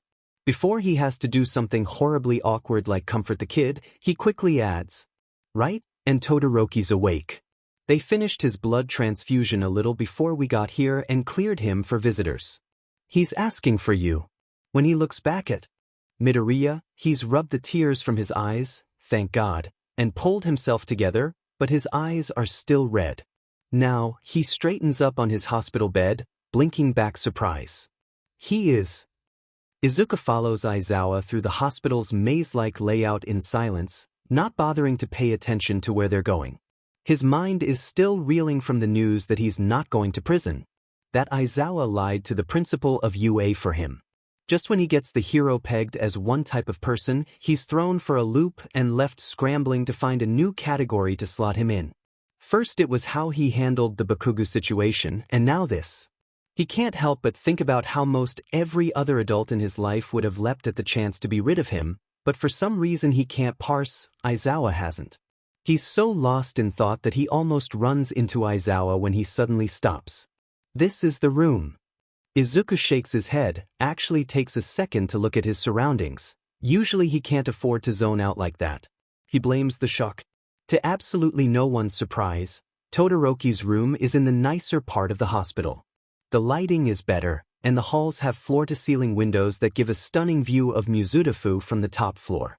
He can also see a large group of reporters crowding the hospital's entrance below, and quietly hopes there is some other hidden exit that they can take to leave. The last thing he needs is more eyes on him. Well, Izuku turns his attention back to Aizawa, who watches him with tired eyes. Are you going to stand there all day? Hurriedly, a little embarrassed, he knocks. Come in.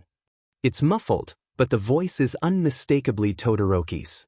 Before Izuku can change his mind and bolt, Aizawa opens the door for him and waits, expectantly. I'll be waiting out here. You've got 15 minutes, and then we're headed back to UA. Absently, Izuku nods his head in acknowledgement and takes a deep breath. Here goes nothing, I guess. He doesn't know how anxious he is to see Todoroki until he gets a look at him, alive and breathing, and is hit with a wall of relief. He's still in bed, obviously, but his previously white complexion is healthy with color. Aizawa closes the door as he takes a step in, and his relief is quickly replaced with the horrifying realization that he has no effing idea how to talk to Todoroki. Sure, he's been following him around, somewhat against his will, but for the most part he's been more of a shadow than a source of company. They're in a staring contest for all of 20 seconds before they blurt at the same time. Thank you for saving me. Why the hell didn't you use your fire? Izuku feels his will to live curling in on itself in real time. Todoroki's goes through more emotions than Izuku's ever seen it display: surprise, confusion, anger, before settling somewhere between neutral and exhausted. Wait, no. Izuku drags a hand over his face because God, he's so stupid. I didn't mean to say that. I'm glad you're okay, you don't have to explain anything. But when he looks up from his hands, Todoroki surprises him. The hero student shakes his head and gestures weakly to the only chair by his bed. Holding his breath, Izuku shuffles quickly forward, pausing when he notices the scorch marks on the fabric. Father was here, Todoroki says, and that explains it. He takes a seat. Maybe he can divert this disastrous conversation. Is he pulling you from UA? He asks, remembering the mob of reporters downstairs. No. He was more upset that I allowed myself to get caught unawares. We're going with the story that it was just a random villain attack, so that UA doesn't get any more heat. And so the BSTRD can save face. And Nedzu just approved of that? There was a little resistance, but not much. Wow. He'd say he was surprised, but he'd be lying. Nedzu likely jumped at the chance to wipe any more attention off of UA. Unfortunately, his tactic doesn't work. You asked why I didn't use my fire. Izuku squirms. Yeah, you don't have to answer that. I was mad before and I'm like, he gestures at himself, really bad at talking to people if you haven't noticed, so when I was at the door I sort of just blurted the first thing that came to mind when you just called me here to thank me. I'm sorry, I know it's probably a personal question. He winces. But Todoroki doesn't look annoyed at his rambling, or anything of the sort. A few moments pass before Todoroki responds. When he does, it's nearly in a whisper. I've been thinking about what happened. I keep playing it back in my head. You're right in asking, I should have used my fire. I could have died. But I didn't because you were there. The words slam into him like a ton of bricks. If anyone should know why, it's you. Midoriya, have you? His words trail off, losing steam. Todoroki takes a deep breath, and he looks resolved. Two-toned eyes stare like daggers into his own. Have you heard of quirk marriages? Izuku can't say he's surprised about what comes next. He's suspected it for a while, of course. The revelation doesn't make him any less angry. Todoroki finishes his heartbreaking story without so much as a hint of emotion, but Izuku can hear the pain in his voice when remembering. Todoroki may be good at keeping a straight face, but Izuku knows abuse, knows the coping mechanisms you pick up along the way while you're trying to keep yourself glued together. So he takes the red-hot anger simmering in his chest and files it away to deal with later. Once Todoroki is done, Izuku takes a deep breath, looks him in the eye, and says very, very slowly, "You know it's not his power, right?" Todoroki goes still. "What do you mean?" "It's not his. Your quirk. It's not his and it's not your mom's. It's yours." The mask cracks, and Todoroki frowns slightly. "I was created to—" "No, stop. You weren't created. Endeavor didn't purchase a bunch of parts, assemble them together and slap it with a stamp labeled mine. Todoroki Shudo is not Todoroki Enji." Todoroki looks lost. "But my fire—" "That's just it, it's your fire. Hold on, let me ask you something." Izuku brings his hands together under his chin. "What does your mom's quirk do?" Blinking rapidly, Todoroki answers, "She freezes water? Liquids or gas? Where is this going? Can she sculpt it? Not very well. Can she throw it?" He frowns. I don't think so. Use it in large volumes? Make a blizzard? Make a glacier? No. None of that. Can you?" "Yes." "Why do you think that is?" When Todoroki doesn't answer, Izuku leans forward. "Because they're fundamentally different. Because your quirk is uniquely yours." He lets the words sink in for a bit, lets the implication hang in the air. "Your quirk is amazing, you know. It may be a product of a painful, awful process, but at the end of the day, it really is. No one else in the world has anything like it. It's yours to use, or not use, as you see fit. But if you're going to be a hero, you owe it to yourself and the people you're saving to acknowledge it as so. The heroes have to use all the tools at their disposal. And you're not trained to fight quirkless." Todoroki doesn't say anything for a long time. Belatedly, Izuku wonders just how much time has passed. How long did Aizawa say? 15 minutes? He feels a bit like a JRK, turning Todoroki's "thank you" into a whole lecture, but Todoroki needs to hear this. Despite everything, the hero student has somehow wiggled himself into Izuku's mental bubble labeled, "people I kind of like," and if something stupid like refusing to use his quirk gets him killed, Izuku could never forgive himself. Midoriya, his eyebrows knit together. "I haven't thought about it like that before. I can't promise that I'll use my fire all the time. I've rejected my left half for so long that I think consciously using it will be difficult. But I'll try." Izuku smiles. "That's more than enough, Todoroki." And he can't quite parse the surge of emotions that swim in Todoroki's eyes, but after a moment, a soft smile curves at his mouth. "You can call me Shudo." Unbidden, heat surges to his face. "You can call me Izuku, I guess." "Your given name is Izuku?"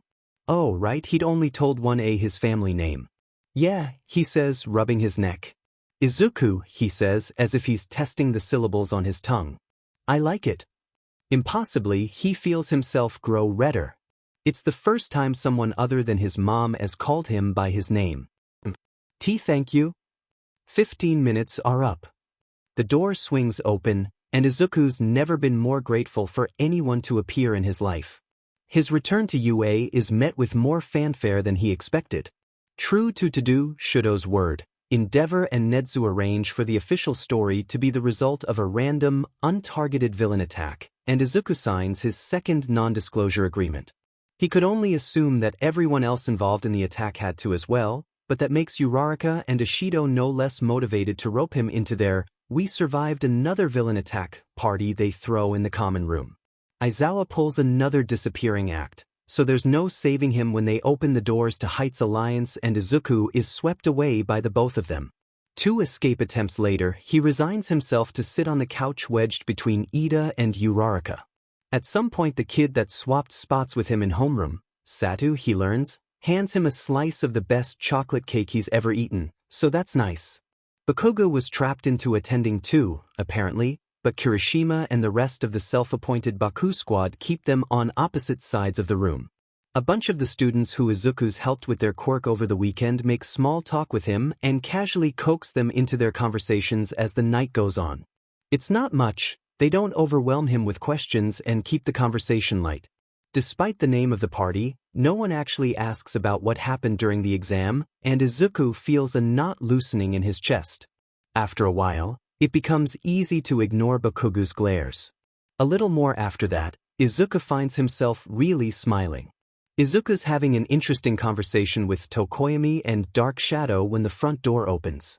Eraserhead, when did he even leave, steps through with Shudo, and the whole room falls silent. "Don't mob him," Aizawa deadpants and quickly absconds up the stairs. Shudo is immediately mobbed. "Everyone, give him some room," Ida says, using his quirk to sprint ahead of the rest of the class and wedge himself between them and Shudo. "I'm sure he's had a long day and does not wish to be bothered." "Actually," Shudo says, and the entire room seems to take a collective breath. Blue and gray eyes find Izuku on the couch, and Izuku wills himself not to look away. "I can stay for a bit." And that's how Izuku comes to the decision that 1A isn't all that terrible. Apparently it takes 2 life-or-death villain attacks in the span of a month for Netsu and the rest of their teachers to decide they deserve a break, because the next morning in homeroom, Aizawa announces that they have the rest of the break off. This means absolutely nothing to Izuku, but the rest of 1A goes into a frenzy. Once Eraserhead reminds them that they cannot, in fact, leave the school grounds unattended, the energy boils down to a simmer, but not much. He reminds them that the do-overs for the preliminary license exam will be held at the end of the semester and warns them not to slack off, then dismisses them to do whatever. For Izuku, that means following Aizawa around. He's still there as a part of his technical parole, so by default he doesn't have the free rein that the rest of the class does. He spends time harassing the other teachers in the teacher's lounge, probing them for questions on their quirks and doing little to restrain his inner fanboy. They don't really mind, once Aizawa assures them that Izuku is mostly harmless, and he gets to make the most of a boring situation. When they're not in the actual school, Izuku's in the dorms. He blatantly ignores the way Ida beams whenever he joins in on common room shenanigans. Izuku wouldn't even really call it joining in. Mostly, he just stands in the corner with Shudo while the rest of the class goofs around. It's oddly soothing to have someone, a friend, who doesn't expect him to talk, who's simply content to exist in each other's presence. The downside to this is that 1A is no longer afraid to approach him, and they do so regularly. Sometimes to talk quirks, a pleasant surprise, sometimes to weigh in on opinions, and sometimes to talk about absolutely nothing. It's the last bit that confuses him the most, considering that none of his former peers ever had any interest in talking to him just for the sake of talking. Answers to homework, sure. Passing insults, fine. But just talking? Because? Izuku couldn't marvel at that for long before he started to get emotional, and he absolutely refused to cry in front of a bunch of hero students. His ongoing surprise, one, he doesn't push at all about his past or how he wound up here. He suspects Ida has something to do with that, but he's not about to complain. And that's probably the most shocking thing of all. Where most people in his life have been pushy, "Why are you so weird? Why do you like quirks so much? What makes you think you can be a hero? What's it like being useless?" Isn't. For whatever reason, despite the shitshow that was his introduction to them, 1A simply adopts him like he's just another addition to the class. For the first time in a long time, Izuku doesn't feel like the odd one out, And he does cry a little, okay. Just in the privacy of his room. Not even the cuffs on his wrists or his mom's constant worrying get him down for long, not before there's a knock at his door and Ida or Shudo is inviting him downstairs, or Eraserhead is collecting him to head to the teacher's lounge. The next week is one of the best he's had in recent memory.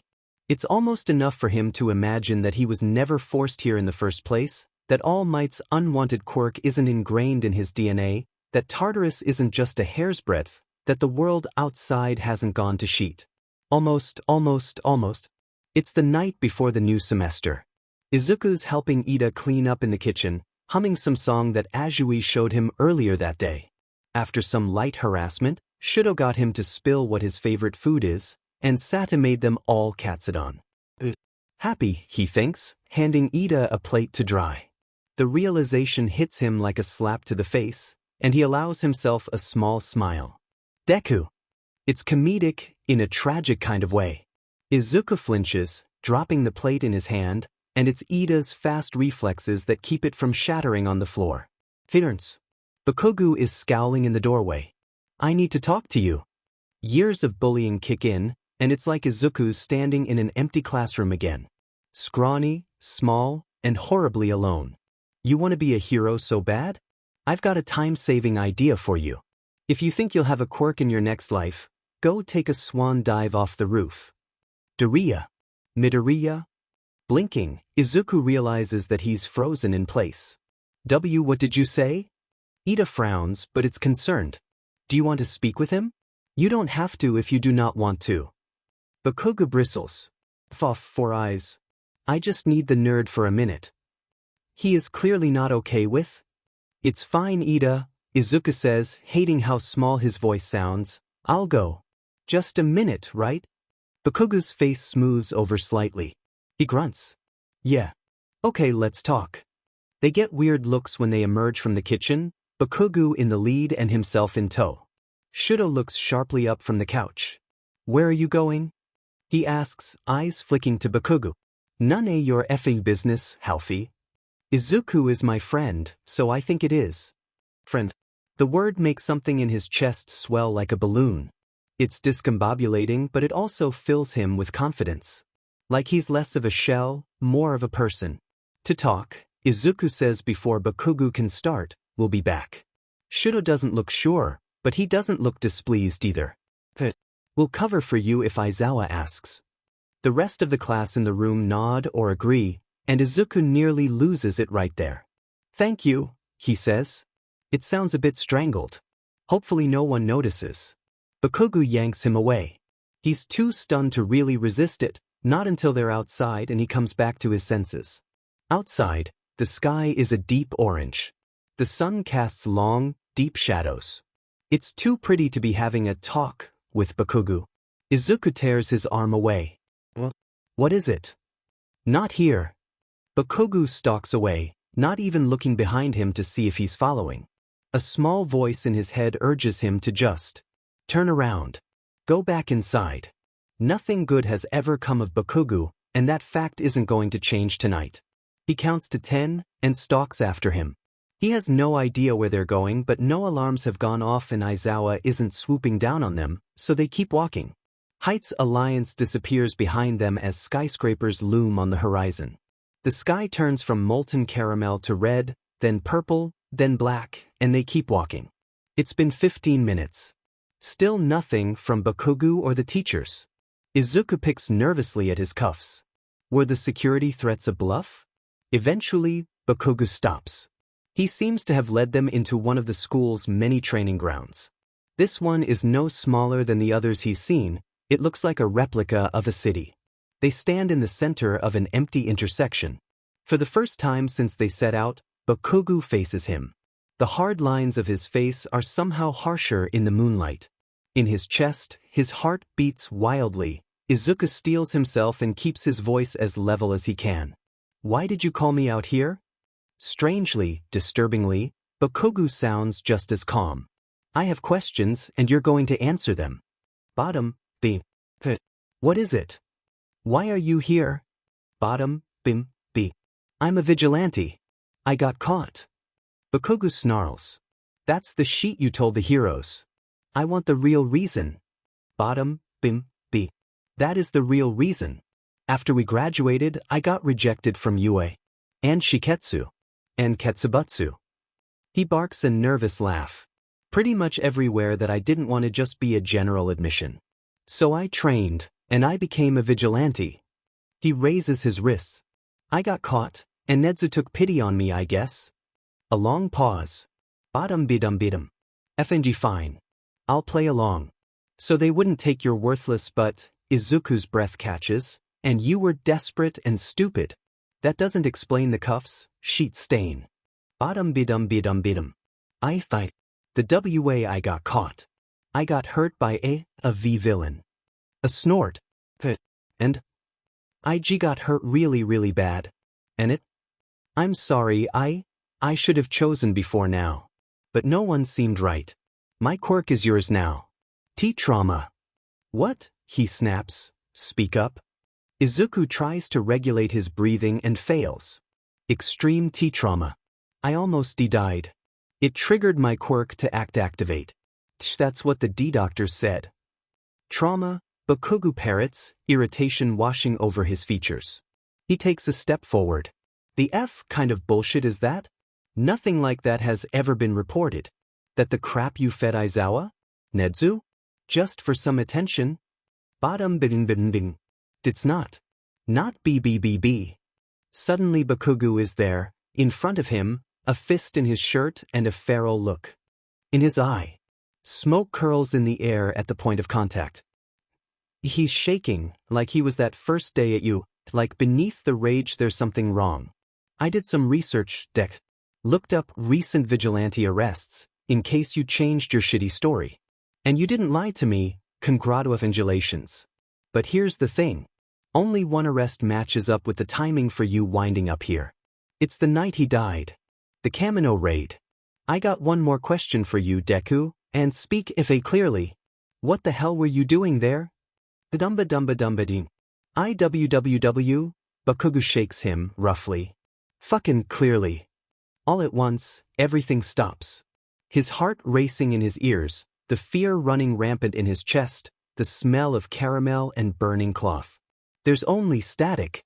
And then anger. It flushes through his system like cooling, liquid nitrogen. Steadies his voice, smothers his nerves. I was there for you. What? I was there for you, he repeats. Slowly, like he's talking to a toddler. You needed help. So I came. You were there for me? Are you hard of hearing? Izuku smacks away the fist curled in his shirt. It falls to Bakugo's side, limp. Yes, Bakugo, I was there for you. Because even though you've done nothing but torment me, I couldn't just stand by and do nothing. Are you effing happy? That seems to snap Bakugo out of it. His slack-jawed expression morphs into one of fury, and he spits in Izuku's face. No, I'm not effing happy. Where the hell do you get off, trying to rescue me? Where All Might himself failed. Where he died. Thinking that, trying to rescue me. And you, shitty, quirkless, useless Deku, thought you could if you do something? Stop calling me that, he hisses, holding his ground. I'm none of those things. Including quirkless now, thanks to you. Bakugo swings. Izuku's half expecting it, intercepts it. In one fluid motion, he sidesteps Bakugo and twists his arm up around to his back and pushes. Bakugo falls forward, Izuku plants a knee in the small of his back, and they both hit the asphalt hard. He tightens his grip on Bakugo's arm, any more pressure, and it'll snap clean. They both know it. Beneath him, Bakugo breathes heavily. Get the F off me. No. Ugh. Why are you doing this? Why are we out here? This can't be happening. Bakugo's voice is rough, a desperate tinge to it. You can't be here. You can't have effing quirk. You can't be here and All Might can't be dead because of me. That's what this is? You're feeling guilty? A laugh tears itself out of his throat, but it feels like a sob. I don't know what you were doing here, my boy, but you cannot die, young man. Hang in there. I must end this while I still can. You're not the reason why All Might died, Baku. A villain is. You're not special, All Might would have happily given his life to save anyone, because that's who All Might was. As much as I disliked him, he was a real hero. He spits, driving Bakugo's arm harder against his back, one who didn't take his self-loathing out on others. You want to be mad? Take it out on me, because you made me your punching bag for so long? Well, too bad. You've got no FING right. Not when I'm here because I was at Kamino trying to save your but, ack. A bright explosion from the palm he's restraining forces him to back off. Spots go off in his vision, and he's too stunned to react. He hears the popping of tiny explosions and then he's on his back, weight on his chest and an arm pressing against his throat. You think I needed your FING help? You think even if I did, I would have asked for you? A lying, quirkless, pathetic shitstain that's been looking down on me since we were FA5? The arm presses harder, and Izuku coughs, hands reaching up instinctively to claw at his offender. Another explosion goes off, knocking his skull against the pavement. Sheet. He might be trained, but Bakugo has been too, and he's bigger than him. The blast from the explosion makes him too disoriented to do anything about it. He's going to black out. His face burns. His mouth opens in a wordless gasp for air, and all he smells is burnt hair. Get off. But Bakugo either doesn't hear him or doesn't care. I don't believe for a single motherfucking second that you were some big-shot vigilante. I'm sure that's what you told the police, as a last-ditch effort to make it into UA? Fudged your quirk status and took credit for someone else's work? You're a sheet-eating liar and a fake, Deku. You seriously expect me to believe that you were at Kamino for what, me? You were trying to save me? You can't even save your FING self, BSTRD. Another blow lands across his cheek. It's a quirkless punch, but it still has him seeing stars. Or maybe the lack of oxygen is doing that. Bakugo is heedless of his predicament, still ranting, screaming vitriol and flecking spit across Izuku's face. Why did he agree to come out here? Why did he think Bakugo would ever just talk? Bakugo isn't capable of conversation, he's only capable of violence. He was an idiot to think anything else. He lies there pinned to the pavement, bruised, bleeding, and on the verge of blacking out, and he burns with rage.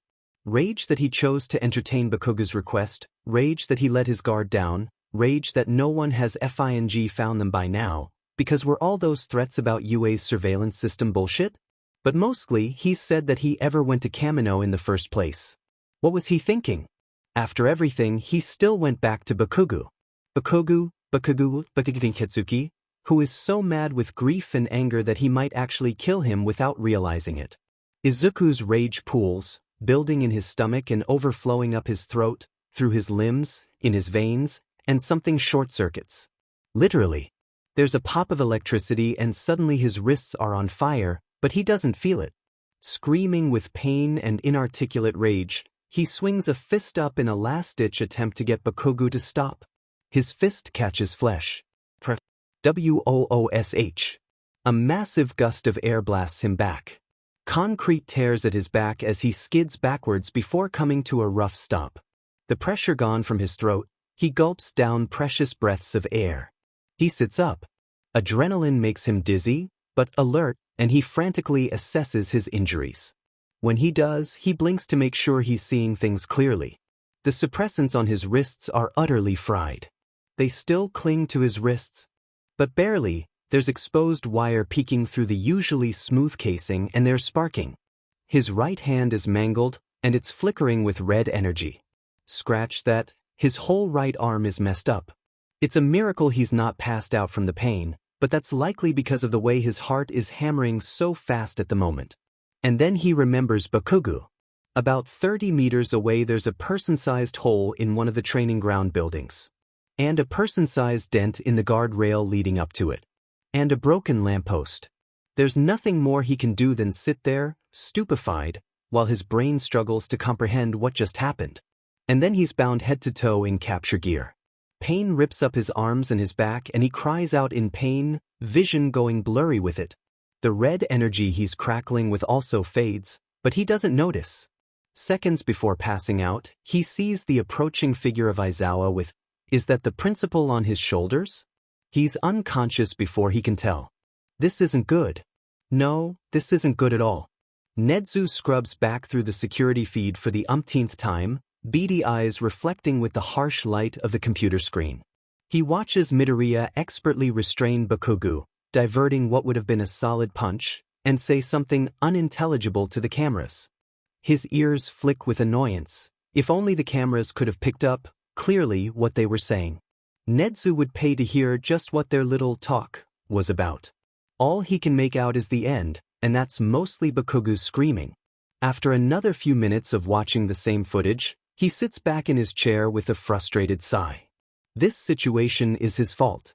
He was alerted immediately by the proximity triggers in the boys' suppressants as soon as they left the dorm rooms. Aizawa doesn't make a habit of leaving the kids to their own devices after sunset, so of course he'd check the camera's feeds to see what the boy was up to. Was it foolish to allow the two of them to make it all the way to ground beta before alerting Eraserhead of their departure? Yes, but his burning curiosity got the better of him, and now they were in a mess entirely of his own making. He never tried to deny his curious nature, but usually he trusted his judgment. How could he have possibly anticipated Bakugo foregoing the threat of expulsion to assault Midoriya? He always forgets that, for a supposedly intelligent species, humans can be remarkably stupid. He only hopes that they can walk away from this quickly and with as little resistance as possible. The door to his office swings open, heavy, bloodshot eyes find him across the desk. The Bakugis are here, Aizawa says. They're waiting in my office. Nedzu closes the surveillance feed and shuts down his computer, and hops down from his chair. Splendid, let's go, shall we? A fractured skull, a broken jaw. Bakugo Mitsuki counts off on her hands, practically foaming at the mouth, cracked pelvis, 43 hairline fractures, a concussion, whatever the F else I'm missing, it's a miracle he isn't dead. For Krissa, she snarls, I want whatever little sheet did this to be expelled, or I'm suing you to hell and back. Shoyuta takes in a slow breath and counts to 10. Bakugo Mitsuki is reflective of her son in the most frustrating ways. The last time he spoke to her, she'd been agitated but agreeable, and Bakugo Masaru had helped to smooth out the edges. Unfortunately, this time he's doing no such thing. The man sits quietly beside his wife, radiating a quiet anger, and simply nods. Frankly, Aizawa, the principal Nedzu, I find it wildly irresponsible that you haven't already. Demon right, Mitsuki growls. She slams a fist on his desk. Shoyuta feels his eye twitch. How the hell did my son leave the custody of villains in better shape than he is right now?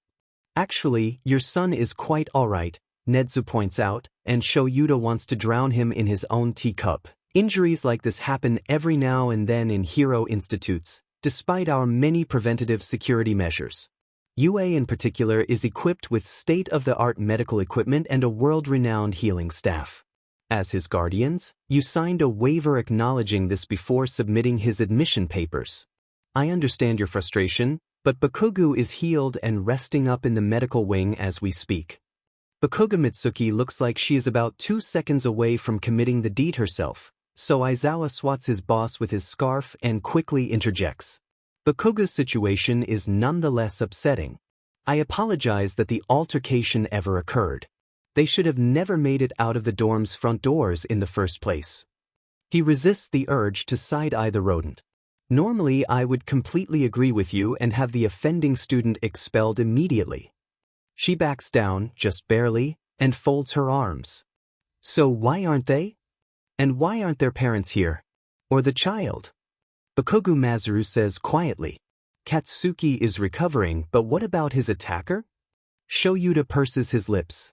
Legally, he isn't sure how much he can disclose about Midoriya's current predicament, but he is more than at liberty to say this. Because Midoriya didn't attack your son, it's the other way around. Silence. Midoriya is actually in a protective custody of sorts, Nedzu says when they don't say anything. His mother has temporarily surrendered guardianship to the school, and so we are in charge of handling any legal disputes. Though his mother has been made aware of his condition, she is not able to attend this meeting. Bakugo Masaru recovers first, shaking his head. I'm sorry, you said this child's name is Midoriya? That is correct. Midoriya Izuku? Nedzu tips his head to the side. Do you know him? The Bakugas exchange a look. His mother is an old friend of mine. We stopped speaking a while ago, around the time little Izuku was diagnosed as Bakugo. Mitsuki pauses. How the hell did Izuku do that to Katsuki? Years of active hero duty are the only thing that keeps Shoyuta from reacting. He can only groan inwardly, wondering how this can of worms just got shittier. I'm afraid that's part of the reason why Midoriya is currently in our custody. Due to recent traumatic events, Midoriya has activated a latent quirk. It would seem his fight-or-flight response triggered him to use it on Bakugo. To their credit, the Bakugas look much more subdued, but considerably more confused. What exactly happened? Murasu says after a moment. Happy you asked. Netsu turns the monitor on Shuta's desk so that it faces the both of them. The CCTV footage from the night before is on screen, locked and loaded. Shoyuta hits play, and the footage starts to roll. The lighting is poor, but the light from the moon clearly distinguishes Bakugo's hair from Midoriya's, even with their features obscured. They let the footage play out until Midoriya pins him. Shoyuta pauses it before it gets messy. As you can see, Netsu starts. The silence from the Bakugas is heavy. Your son actually initiated the fight. What you saw was an expert de-escalation technique displayed by our ward. I could play you the rest, but it gets quite disturbing. Bakugo uses his quirk to stun Midoriya, Shoyuta says calmly, before pinning him by his throat to the ground and beating him. This is the first time Bakugo has actively harmed Midoriya, but it's not the first time he's displayed unprovoked aggression towards him. I don't approve of the force Midoriya used to defend himself, but had he not acted out in fear of his own survival, he would have died. Or worse. Bakugo Mitsuki looks sufficiently horrified. Or worse. Brain damaged, Netsu supplies, or brain dead. It would depend on how long your son deprived him of oxygen. But based on the footage, death was most likely. In his mind, Shoyuta hears the phantom echo of Midoriya's scream when he secured him with his capture scarf. Back then, he hadn't seen the extent of Midoriya's injuries in the dark, hadn't known the context of the situation. He'd only seen his student go hurtling through the building like an oversized ragdoll, and his instincts screamed danger, subdue. Thinking back, he could hit himself. Midoriya was scared, cornered, and suffocating. He's appalled at his actions as a guardian. I just don't understand. Bakugo Mitsuki rouses him from his thoughts. Why would Katsuki do that? Why? They used to be best friends. Shoyuta sighs. According to Midoriya, your son has treated him with extreme prejudice over lack of a quirk. We had a smaller issue occur between the two of them 2 weeks ago wherein Bakugo attempted to use his quirk against him, but I was there to put a stop to it and threatened him with expulsion. I thought that would be enough to settle the issue. As soon as the word expulsion leaves his mouth, the both of them stiffen. There it is, the realization that they're the ones in deep shit. Netsu turns the monitor back towards them. I suppose I should have led with this over the phone, but I wanted you to get a deeper understanding of the scope of the problem first. The principal wraps his claws on the table. The lightest your son can be charged with is assault. The worst? Attempted murder. Shoyuta watches the blood drain from their faces nigh instantly. He's only a minor, and it's his first offense, so the charges would be swept from his record when he turned 18. Be that as it may, he would likely wind up in a juvenile detention center until then. He gestures to Shoyuta. Aizawa here believes that, and state-mandated therapy, are the most fitting options for your son. I, however, am of a different opinion. The Bakugas expressions are muted, Shuta's is too. He and Netsu had discussed the plan to deal with Bakugo well into the night, and personally, he is in complete disagreement with the principal. Whatever Bakugo's issue is, it's ingrained too deeply into his personality not to be dealt with ruthlessly and efficiently. For whatever reason, Netsu opposed him vehemently. So he keeps his mouth shut and listens with a sour face. Seeing as Bakugo was recently kidnapped, and you so graciously agreed not to press charges, I would like to keep both him and UA out of the spotlight as much as possible. In tumultuous times like these, I believe it best not to stir the pot. The last thing this country needs is less faith in its protectors. That being said, we need good protectors. Bakugo has potential, but not as he is now. He is deeply troubled. and putting the power of a licensed hero in his hands would be grossly ill-advised. So here is my solution. Nedzu produces a stack of papers from seemingly out of nowhere and slides them forward. When did he have the time to print those up? To write those? Should you agree to these terms, Bakugo Katsuki will be removed from 1 as hero course. He will be transferred to general studies effective immediately. During that time, should he attempt to contact Midoriya, he will be expelled and we will press charges. Bakugo will be allowed to transfer back into 2B the following year, provided he passes a psychological exam at the end of year 1. Regardless of the results of that exam, he is to attend weekly therapy with either our resident therapist Hound Dog or a school-approved therapist of your choice for the duration of his education here at UA. In return, we will drop all charges against him. Does that sound agreeable? Shoyuta has never seen a pair of people sign something so fast in his life. Half an hour later, after the Bakugos have been escorted off the premises, Shoyuta finds himself standing outside of Recovery Girl's office. After getting chewed out and subsequently assuring the old heroine that he isn't there to disturb her patients, Shoyuta slips quietly inside. There are curtains separating the occupants of the room. He walks past the first one and stops outside the second.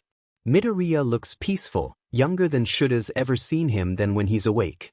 The ugly maroon of his broken arm is faded back to a healthy tan and rests painlessly against his chest.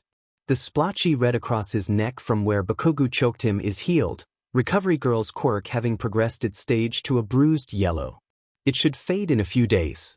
Shoyuta knows that he's scuffed up in several other places, and the skin that was torn from his back after skipping across the pavement is still tender, too. Normally injuries like that would be healed entirely, but the bones in his arm were shattered so completely that she wasn't able to do so as effectively. I've set his arm and repaired the internal bleeding. Any more than that, and he'd be in a medical coma. The damage in the one arm was almost as bad as the damage throughout Bakugo's entire body. He takes a seat at the single chair at the foot of his bed and stares. They had to remove the remains of the quirk-suppressant cuffs. They were destroyed beyond use. Completely fried. The cuff on his right wrist had burned so thoroughly that it actually melted with his skin. He'd never seen anything like it. 10 years dealing with criminals and villains alike, with non-mutation quirks of all kinds of variety, and not once had any of them managed to overload a pair of prison-grade suppressant cuffs. But Midoriya had. He's watched the footage as much, if not more, than Nedzu. Midoriya broke them like they were nothing. And the damnedest thing, neither Recovery Girl or Nedzu were half as surprised as he was. What's more, Bakugo Katsuki should have been expelled. Bad publicity be damned. Shuta's worked long enough with the rat to know that he puts the student's safety above anything else and has enough connections in both the courts and the HPSC to have kept the affair hushed. What he fed the Bakugos, even Endeavor, was bullshit. What's the real reason behind all the cover-ups? Shoyuta sits and mulls over the enigma that is Midoriya Izuku, and he makes up his mind. He leaves the infirmary, stalks across main campus all the way to Nedzu's office, scaring off a number of terrified coworkers that are unfortunate enough to try and greet him. All except one, of course. Mornin', Sho, whoa, what's got you so cranky? Not now, Zashi.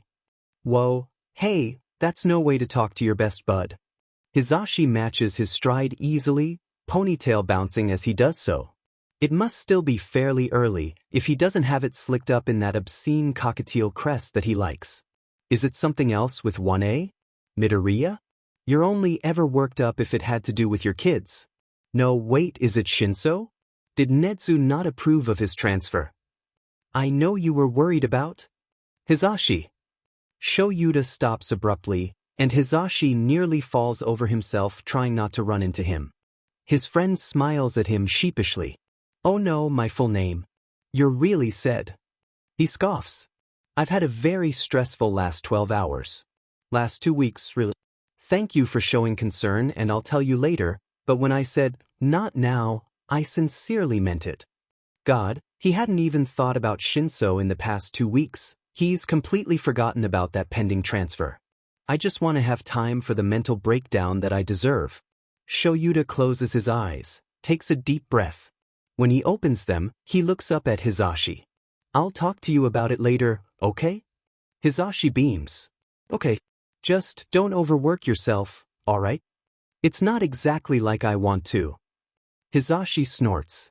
Yeah, I know. He makes it the rest of the way to Nezu's office uninterrupted.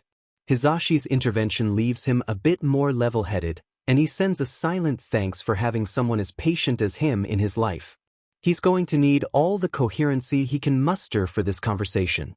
Shoyuta doesn't bother knocking. He just opens the door, jaw set. Aizawa? The principal looks up from his computer. Did you need something else? You're going to tell me everything that you're keeping from me about Midoriya. Nezu's confusion subtly morphs into something animalistic. His mouth quirks into a sharp-toothed smile. Adrenaline douses him like ice water, and Shoyuta feels his hairs stand on end. Unbidden, his quirk surges to the surface and he wrestles it into SBM's. Now, whatever do you mean? The rational, tired voice in the back of his head tells him to take it back. He forges on. Cut the bullshit, Nezu. No normal quirk destroys suppressant cuffs like that. As far as I know, no quirk ever has. Against his better judgment, he steps fully into the room and closes the door behind him.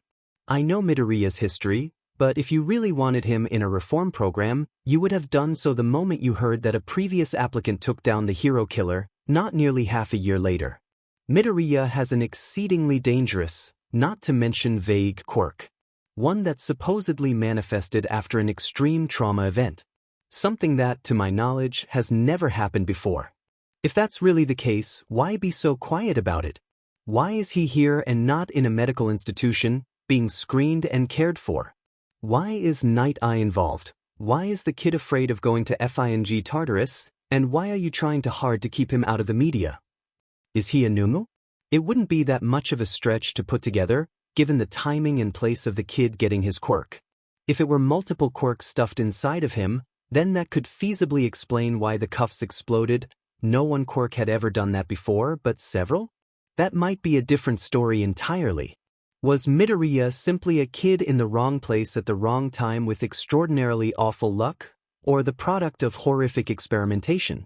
He doesn't dare ask it aloud, just bites his tongue and waits. How had he not stopped to consider this before? A lot was happening, sure, but how had he not noticed that Midoriya was more of an unknown than known variable? Had he really been that willing to ignore what was right in front of him? Judging by the way Nezu is smiling at him, Shoyuta has stumbled upon something much, much bigger than what he previously believed. Something potentially dangerous. Mr. Aizawa, the principal says, lock the door behind you and take a seat. He gestures to his ever-present teapot. Have a cup of tea. His instincts would much rather him pitch the chair at Nezu and get the F out of Dodge, but he obeys. Keeps his eyes on the tiny predator in the room, locks the door, and walks slowly and calmly to the chair across from him. He does not pour a cup of tea. Nezu shrugs, then picks up the phone on his desk and dials a number. Who are you calling? Some acquaintances. What I'm about to tell you goes deeper than anything you could possibly imagine. God damn it. You threatened a minor with Tartarus. Shoyuta stares at the phone incredulously, then back to Nezu. The principal has been silent throughout most of the explanation, sipping his tea and interjecting at random.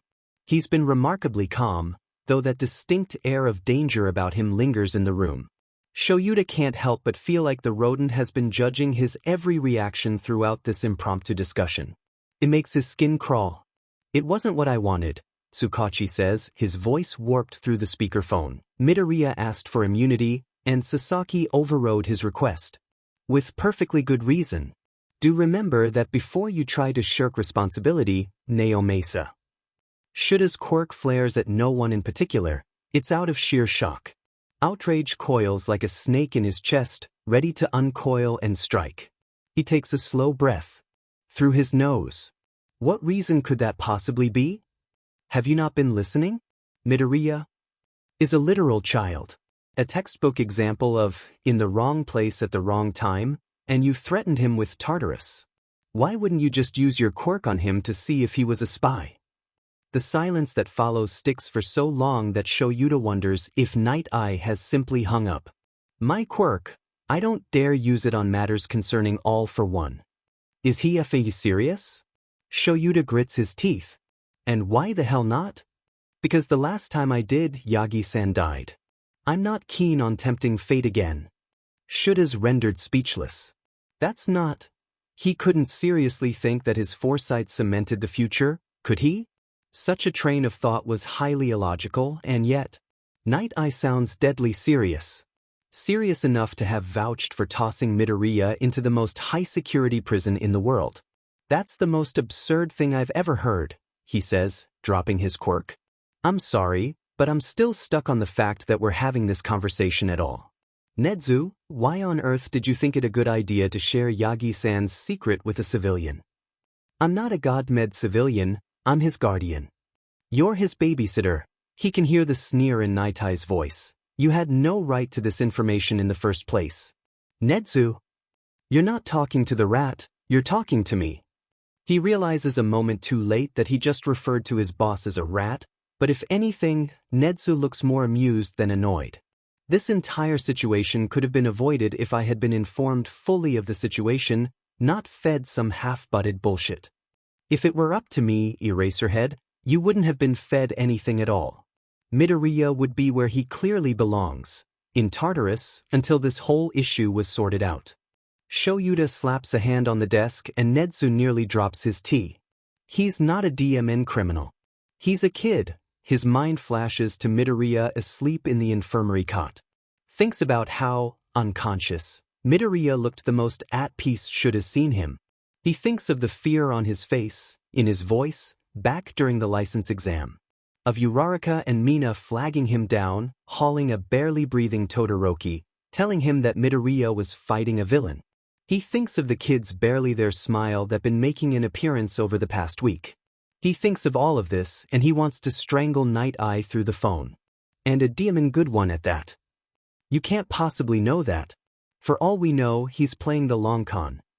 Really? Then tell me, would a villain playing the long con skip out on a free escape? Across from him, Nedzu sets his cup down and blinks. What do you mean? Naomasa asks. Night Eye's tone is mocking. Do enlighten us. Quietly, Nedzu considers him. A small smile grows at the corners of his mouth. Yes, Aizawa. Please do. Right? The rat had known his cover story was a load of bull from the beginning. Shoyuta starts to launch into an explanation, but catches himself. He could tell them what he knows, that Midoriya couldn't possibly be in cahoots with the League of Villains because he literally fought one of their members hardly a week ago, but that would probably do more harm for the kid. After hearing exactly how the problem child landed here in the first place, it's clear that Night Eye is too entrenched in his own paranoia to listen to logic. If he were to tell them that Midoriya actually had contact with the League, it could possibly land him in even more hot water. That's the last thing he wants. And sure, there's always Naomasa's quirk, but if they've already discounted that, then any true testimony on his part would be rendered moot.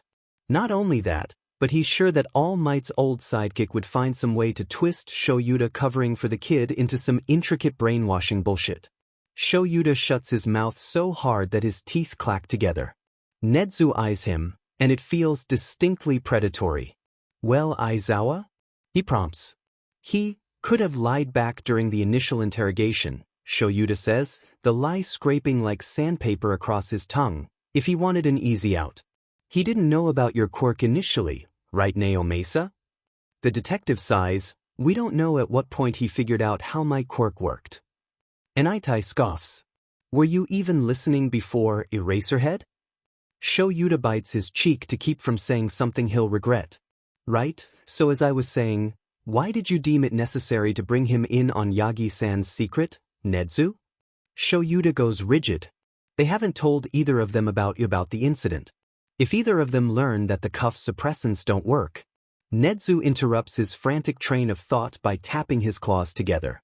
I must confess, Aizawa put the pieces together himself. He confronted me about Midoriya, and I feared that more harm than good would come about keeping him in the dark. Really? Really? Did I see? Well, see to it that no one else pieces things together. The whole point of placing that delinquent in your care was for UA to act as a neutral party, Not for you to start spreading state secrets. Shoyuta wants to reach through the phone and strangle him, but Nezu keeps a composed demeanor. Of course, Sir Knight. Aizawa and I will work to make sure that UA upholds our part of the agreement until you are able to find a suitable solution for our one-for-all problem. Goodbye. The detective sounds tired over the phone. Right, goodbye. Good. Shoyuta presses the end call button with vehemence. As if a puppeteer has snipped his cables, Shoyuta collapses back into his chair.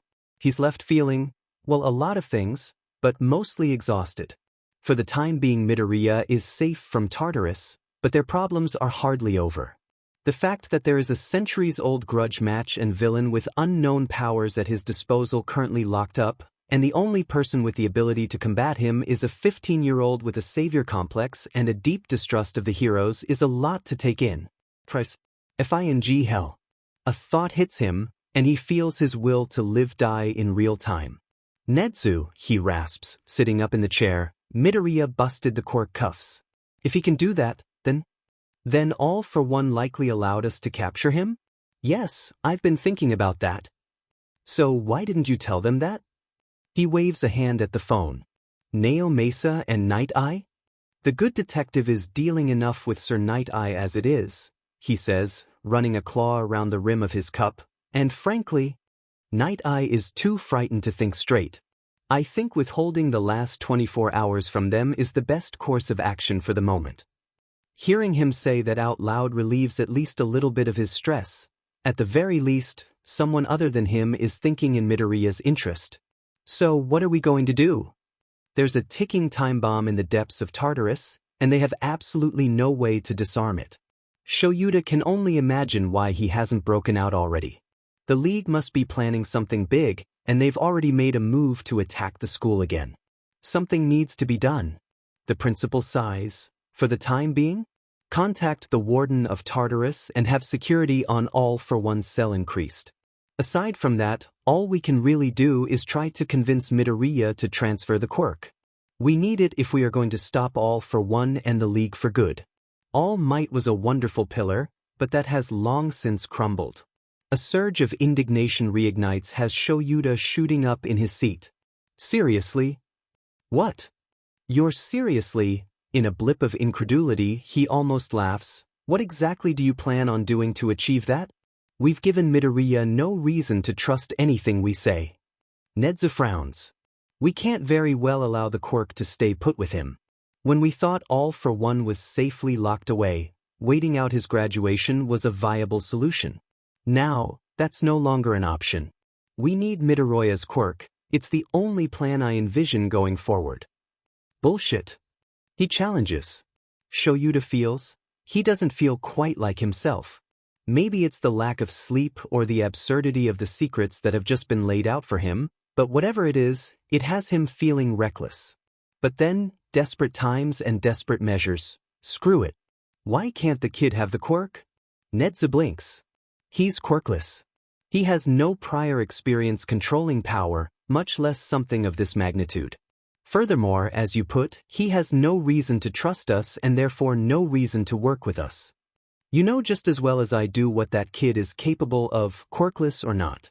He lowered the crime rate in the areas he patrolled. He took down Stain. He fought a member of the League, all while quirkless. The strange feeling in his chest snowballs, and Shoyuta rolls with it. He ticks off his fingers. He's smart, he's trained, he's capable, he has more potential than half the students I work with, and he wants to help people. Just be honest with the kid, and that's all the reason he'll need. Nezu regards him quietly. What are you getting at, Aizawa? He takes a breath. What is he getting at? His mouth forms the words before he can think twice. We don't need a new holder, we need someone willing to teach him. Izuku wakes up slowly. The first thing he registers is the harsh light above him, painfully bright. He groans and goes to shield his eyes only for something to catch on his arm. It's a sling. Izuku blinks sluggishly at his arm. Why is it in a sling? Slowly, as he blinks into awareness, pieces of pictures come to mind. Of a tall, empty city at twilight. Of screaming, of panic, Bakugo. His whole body alight in pain. They all slot together to form a memory, and swears. F dash, he mutters, F, I'm so screwed. He injured Bakugo. Badly. Maybe even killed him. Could be a murder. He lets that thought sink in, waits for panic to overtake him, but the anxiety won't surface. He feels it somewhere in his chest, but it's hazy, like wading through a thick sludge. A small bit of clarity, of anxiety, flares brightly for a moment. He tries to focus and hold on to it, but it flickers out like a weak flame. Instead, he tries to gather his thoughts. First on the agenda, where is he? Obviously, Eraserhead and Netsu found them. Obviously, he passed out. Obviously, he's in some sort of holding cell. Only, that doesn't seem to be the case. He takes in the space around him with muted interest. Wherever he is, it can't be prison. There's a window just behind him that's streaming in sunlight for one. He's no expert, but if a police interrogation room didn't put in windows, he's pretty sure the infirmary at Tartarus wouldn't. At the far end of the room is a tiny rolling chair pushed up to a desk with a mug on it and piled high with paperwork. Izuku sits up a little more, adjusting his sling and, "You're awake." Sluggishly, he turns his head to the left and comes face to face with Eraserhead. The hero is a dark smear against the white of the curtains behind him, folded up into his chair like a gremlin. His haggard face and unkempt hair only add to the imagery. The bottom half of his face is tucked deep in his capture scarf. For a split second, Izuku feels a sharp pang of fear, but it's immediately dulled. Izuku frowns. "What did you do to me?" Recovery Girl has you on some mild sedatives in case you woke up in a panic. Based on the security feed, you only activated your quirk in a moment of extreme duress. We didn't want you to wake up and have the same thing happen. It'll wear off in a few hours without another dosage. Oh. If Recovery Girl is responsible for his miraculous healing, then it's safe to assume this is the infirmary on UA's campus. That's as good a start as any. It's only then that he notices the missing quirk suppressants. Eraserhead follows his line of sight. Don't try to activate it. Just because I'm here doesn't mean you can. His frown deepens. I wasn't. Eraserhead hums. How are you feeling? Fine. A little achy maybe, but that's nothing compared to earlier. Bakugo. Another pang of anxiety, smothered before it can bloom into anything more. Recovered. Resting. The hero tugs his scarf down around his mouth, temporarily removed from the hero program. You won't have to worry about him attacking you again. Even the drags in his system don't stop him from nearly choking on his own tongue. He couldn't have heard that correctly, right? What do you mean? Exactly what I said. If it were up to me, he'd be expelled and halfway to juvie. You could have died. I don't follow. Eraserhead sighs. You weren't in the wrong, kid. Bakugo was. Netsu got everything on camera. I'm sorry I didn't get there sooner, and a strange look passes over his features. I'm sorry I hurt you. I shouldn't have assumed. Izuku stares at him for a long, long moment. There's way too much to address here. If not for his current state, no doubt he'd have spiraled into a muttering mess by now, so he forces himself to set it all aside and save it for the inevitable. Meltdown once the drags wear off. Am I going to prison? Abruptly, Aizawa goes from cowed to quietly furious. His quirk activates in a flash or red and flurry of lashing hair. The capture scarf around his neck flicks like a snake in warning, and Izuku can't help it, he flinches. Eraserhead catches the movement and swears, dropping his quirk and control over the weapon. No, you're not going to prison. Night Eye isn't getting his way if it's the last thing I do. Izuku's stare turns to the hero. Who said anything about Night Eye? Eraserhead runs a hand through his hair, huffs a breath through his nose. No one. I know what he's threatening you with. I know why you're actually here. Izuku tries and fails to feel surprised. You do. I do. How much? Everything. Your bad luck is astounding, problem child. Gee, thanks. He pauses. Wait, so you don't think I'm working with the League of Villains? Obviously not. How you acted last week is proof enough for me. Well, that's nice, I guess. At a loss for what to say, Izuku turns his attention back to his sling. It's incredible how powerful Recovery Girl's quirk is. The last he'd seen it, it was a mangled, smashed mess. He can only imagine how bad Bakugo was hurt. His mind and body are at duality. He wants to feel disgusted with himself, he really does, but he's met with a wall of nothing. He squeezes a fist. He's so tired. Izuku looks up at Eraserhead, and it hits him that the man has been very, well, not nice, necessarily. But not very Aizawa either. In fact, he's taking this all weirdly well. If you know everything, why are you here? He squints. What do you want? We don't need a new holder, we need someone willing to teach him. Netsu's contemplative look slowly morphs into one of glee. Fascinating, he murmurs. You humans never fail to surprise and impress. Aizawa glares. What was that? Nothing, Aizawa, nothing at all. Just a casual observation. So what? Don't play games, Netsu. You know what? Can I teach him how to use his quirk? I don't know, can you? Of course I can, Aizawa snaps. I wouldn't be asking if I couldn't. You know what I meant. Do I?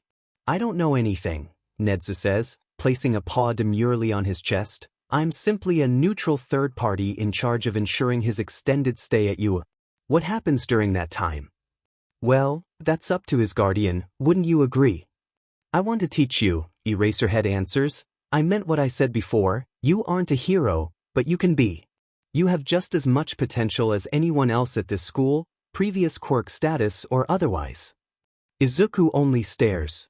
Somewhere deep in his chest he feels something pull. Something slick drops down his face. He purses his lips and it comes back salty. So what do you think, problem child? Leave it to him to cry, even with mood dampeners. F you, he says, quickly wiping away the stray tear. I've been a hero the whole time. But sure, train me or whatever. He bares his teeth in a nasty smile because it feels right, even if he can't feel it. If it means Night Eye can't get what he wants, I'm in. Then congrats, kid. Aizawa's face splits into a wild grin. Welcome to your hero academia. I'm telling you, Mido-chan was amazing. Toga yells, jumping out of the way of his grasp. And cute, and CC, and deadly, all wrapped up in one. Shut up. Tomura screeches. He reaches for her again, but she jumps back onto the couch. He lunges after her and she leaps away. Their awful couch disintegrates under his touch. Our couch? Twice whimpers. Your weird crush ruined our whole plan. How the hell am I gonna get that doctor to take me seriously when you couldn't kill one hero brat? Told you it wouldn't work, Dabi says. He's a safe distance away, watching them with the rest of the team from the other side of the room. Like they're watching a FING spectacle, like they can't even take this seriously. Endeavor's trophy won't go down so easily. Tomura whirls and points a nail-bitten finger at him. I don't want to hear shit from you either. You haven't done anything except for loaf around and complain and tell me how dumb my ideas are. Magnus speaks up. Now why don't we all just calm down? So she effed up the mission, so what? We'll just come up with another one. And his hair. His eyes. They were so green, and looked so good mixed with the red I left on him. Wait, green hair? Yeah, Toga sighs. His eyes too, don't forget his eyes. None of the 1A brats have green hair. Yeah. He said he was with them but he couldn't take the exam. And he was with that mean eraser guy. Eraserhead? Tomura frowns and beckons to the warp gate that's been waiting silently in the corner of the room ever since Toga was warped back. Kurogyri, get me the thing. The thing, Master Tomura? My bag. Just get over here and open a warp to my stuff I asked you to hold. He does so, walking over. His chest expands, and a warp gate billows into existence. Tomura sticks a hand through, feeling around for, there it is. 4 fingers close around a duffel bag and he hauls it through. Muttering under his breath, he lets it drop to the floor and unzips it to rummage through its contents. By the time he's found what he's looking for, the rest of the team has wandered over to crowd over him. Tomura comes back up with a small, hand-sized plastic filing case. Inside are messily scrawled notes and pictures of the brats in 1A. He flips through them with careful fingers. There's no one with green hair in these, he growls. You've made a file on 1A? Mr. Compress asks. Know your enemies. It's one of Sensei's teachings. Dabi scoffs. Creep. I think it's smart, says Spinner. Tamura ignores them. Are you sure he had green hair? Positive. I could never forget him, never ever. That makes no sense. The hero program only ever took in new students if they placed high enough in the sports festival, and no one of that description had even shown up during the competition. She has to be mistaken. It is Toga after all, and she has more than a few screws loose. He huffs. What was his quirk? I have no idea. He was wearing quirk suppressants, I think. And he was able to keep up with you? You must be losing your touch, do better. Twice says. Magna hums, leaning over his shoulder to look at his notes. Why would the heroes have one of their own in quirk suppressants? If I may interject, Master Tamura, I believe UA has recently adopted a vigilante reform program. It is possible that our mysterious adversary isn't actually a student at all. He snaps the files shut. Vigilante reform program? He scowls. So 1A has a vigilante working with them now? It would seem so. Oh, that would make sense. Toga suddenly pops over his shoulder. He swipes at her, but she deftly dodges, because Mido-chan also said he's the one who took down Stain-sama. Tamura isages in a breath. The room goes very, very still. You couldn't have led with that? Once more, Tamura finds himself on the shitty balcony waiting for word from his underlings. Only this time, it isn't Kurojairi who he's waiting for. It's been 3 days since the provisional license exam, 3 days since he's set his sights on a new objective. It didn't take too much digging to piece a few things together after that. 1. That UA initiated a vigilante reform program. 2. That their first and only reformee was Midoriya, first name redacted. 3. Up until the night of the Kamino Ward raid, said brat was completely quirkless. And isn't that interesting? Had Sensei imparted him with a quirk as a last gift to Tamura? Or was the brat somehow linked to All Might? There had been a lot of dust, a lot of confusion in their final confrontation, and according to what little information he had been able to wring out from scattered articles online, Midoriya had been at the epicenter of it. Sensei taught him a lot of things, and one of his most important teachings was on coincidences, or rather the lack of them. A quirkless vigilante suddenly developing a quirk after being in contact with All for One and All Might? That wasn't happenstance, that was deliberate. So Tamura had decided to let Toga's little mishap slide, and chalked the mission up as a stepping stone rather than a failure. He needs to prove himself as a competent leader to the DMN doctor anyways, so adapting to a given situation instead of throwing a tantrum is key. So they didn't kill off Endeavor's kid, so what? The hero's morale is already ruined, anyways, one more dead kid is thinking small. Right now, he needs to think big, to think like Sensei. And Sensei didn't wait for opportunity to fall in his lap, he simply took it. Knock knock knock. Knuckles rap dully on the sliding glass door, and Tamura turns to see Twice standing in the doorway. He agreed to a meeting time, Shigaraki. No he didn't, he's a stuck-up prick. Tamura scratches idly at his neck and grins. Excellent. Izuku doesn't see Bakugo. They keep him in a private room in Recovery Girl's infirmary for another 3 days while they move Bakugo's things from the 1A dorms to 1C, and then a few days after that for monitoring. He knows it's something to be thankful for, but with the drags fully out of his system, he can't help the way his stomach churns at the thought of hurting him the way that he did. Destructive. Izuku breathes in. Uncontrollable. Breathe out. Dangerous. It's not mine, not mine, not me, not. You ruined his hero career. F-I-N-G. Breathe. Maybe you should have taken that swan dive, saved everyone the trouble. His heartbeat flares, and Izuku drags a hand over his face. You're better than that, he mutters to himself. Don't give him an inch. It wasn't even me, it was this sting. His throat constricts. Abruptly, he swings his feet over the side of the bed. Reaching for his phone on the nightstand, he sees that it's 6:30 in the morning. Aizawa said he'd be moving back into the dorms later today. Hours from now. He also sees the newest slew of texts from his mom, which he dutifully ignores. Water, he decides he needs water. The crash of the faucets fills the small bathroom with white noise, forgotten. His reflection stares back in the mirror, tired green eyes staring through a mess of hair. He hasn't bothered brushing it out in days. The bags under his eyes are deeper than he remembers, and maybe the skin against his freckles is paler than it was a few days ago, but it's still him. Still Midoriya Izuku. Except it's not. He couldn't tell before. Sure, they said he had a quirk now, that All Might gave him one for all. He was aware that whatever weird DNA transfer happened altered him fundamentally, but it wasn't real. Before the Bakugo incident, he could at least pretend that he was the same Midoriya Izuku he always was. That all he had to do was wait for this to blow over and he could go back to his normal, quirkless existence. Ignored by society and ignoring it in turn. But now, Izuku can feel it. The quirk. Now, he can't pretend everything's the same if he tried. And he's tried. Its presence is inescapable.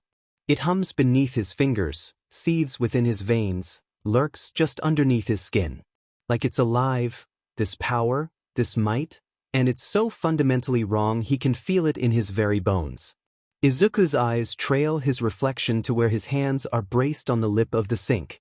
On his wrists are a second pair of quirk suppressants. The moment the drags wore off and he'd felt it there, wrong, he'd beeped Recover Girl and demanded a second pair. Despite both her and Aizawa's promise that they were fully functioning, he hadn't needed to test his power to tell that they would be just as ineffective as the last ones.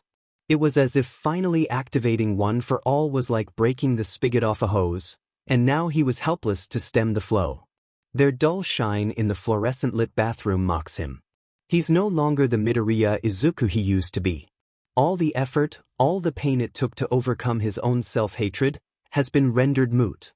His dream of proving to the world that being quirkless wasn't some kind of defect is shattered thoroughly, and there's nothing he can do to glue it back together, the delineation between his past and present carved into the very stones of UA by his own unearned strength.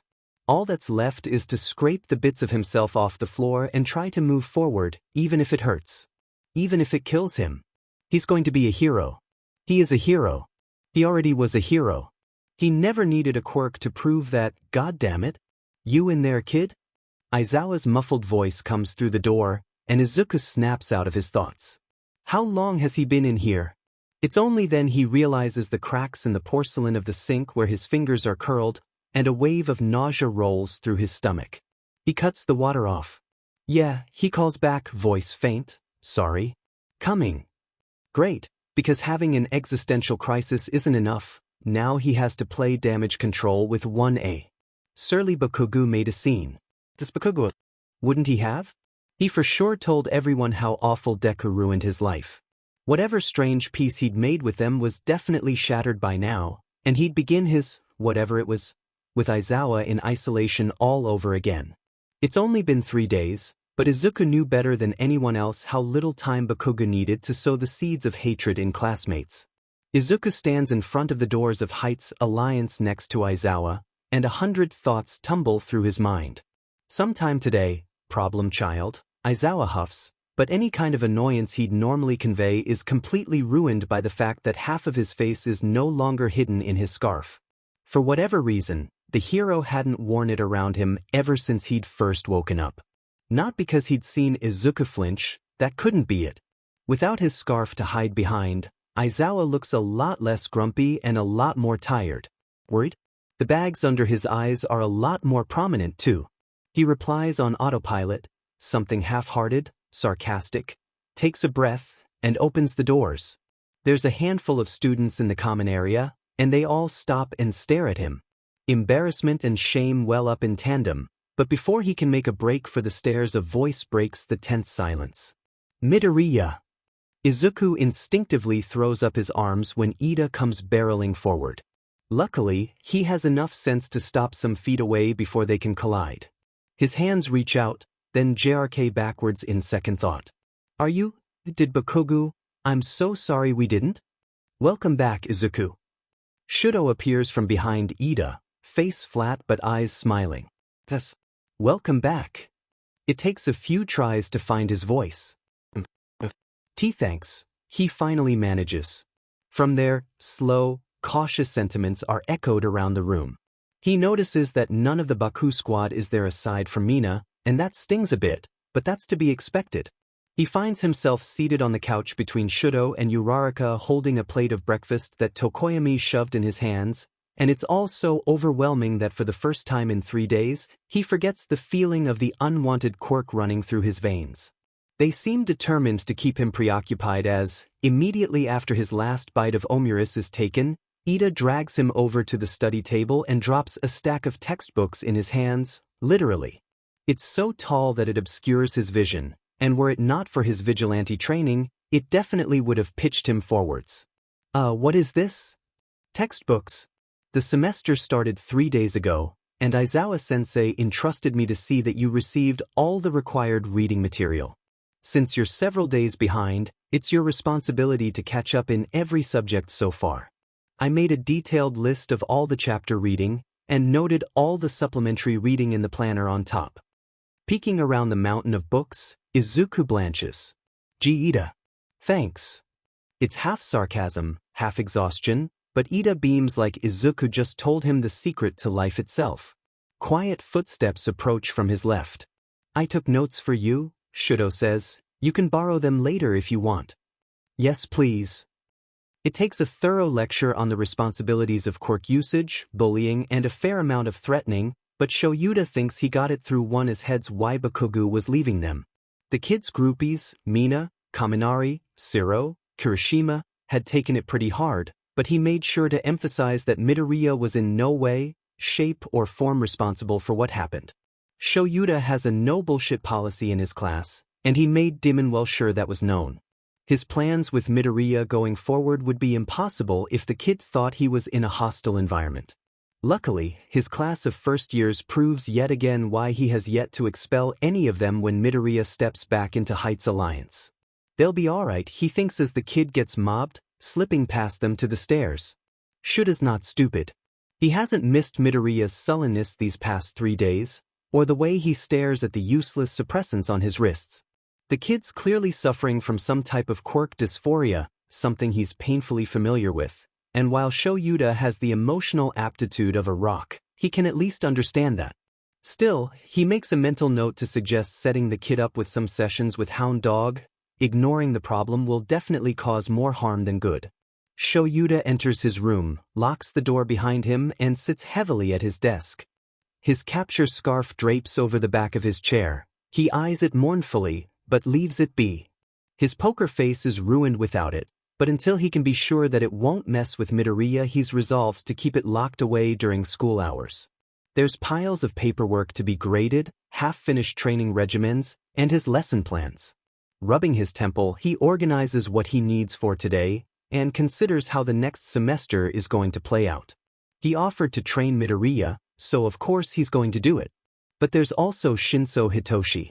To anyone else, Shoyuta may seem like a MSCST for agreeing to take on the training of 2 new problem children on top of his other classes, while still going on patrol, FNG gross. But he's not, really. These kids are special cases.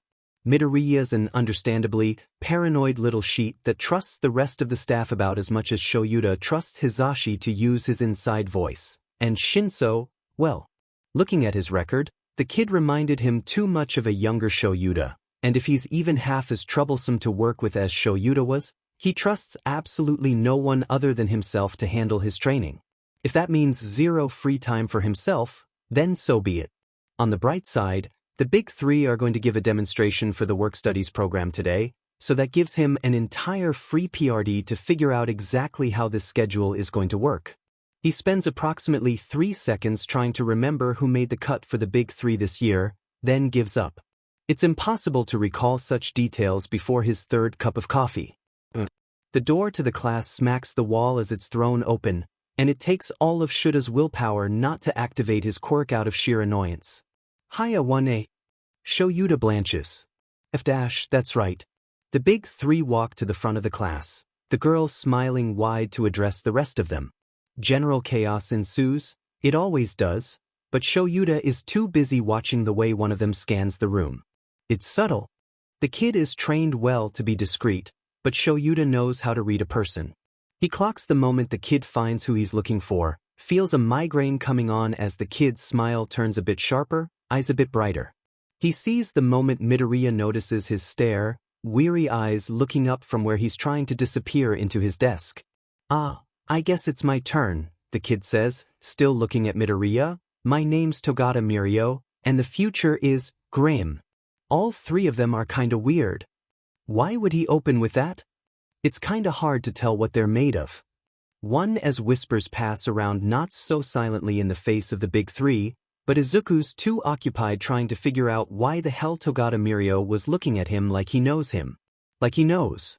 Izuku looks to Aizawa for any kind of confirmation that the hero's in on something that Izuku doesn't know about, only to find that the man looks just as disgruntled.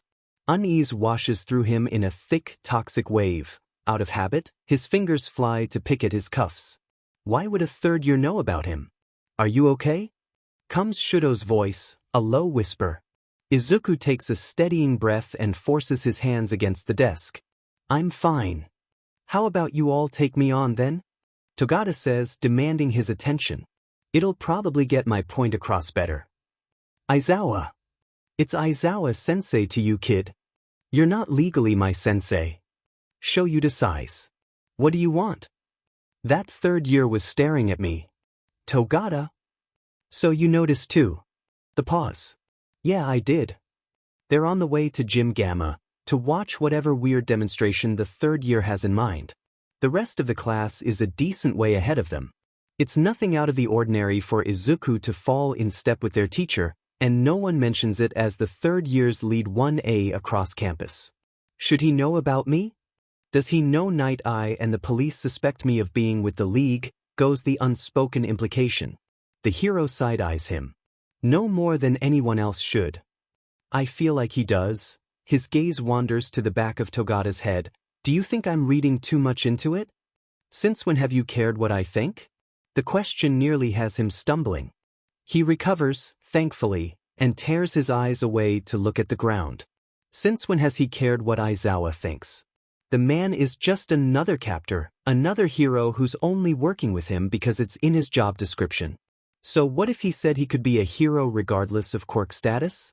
The fact of the matter is that Aizawa wouldn't have given him a second glance if not for what All Might did. His opinion never mattered before, so what changed? No need to blow a gasket, problem child. I was kidding. Oh.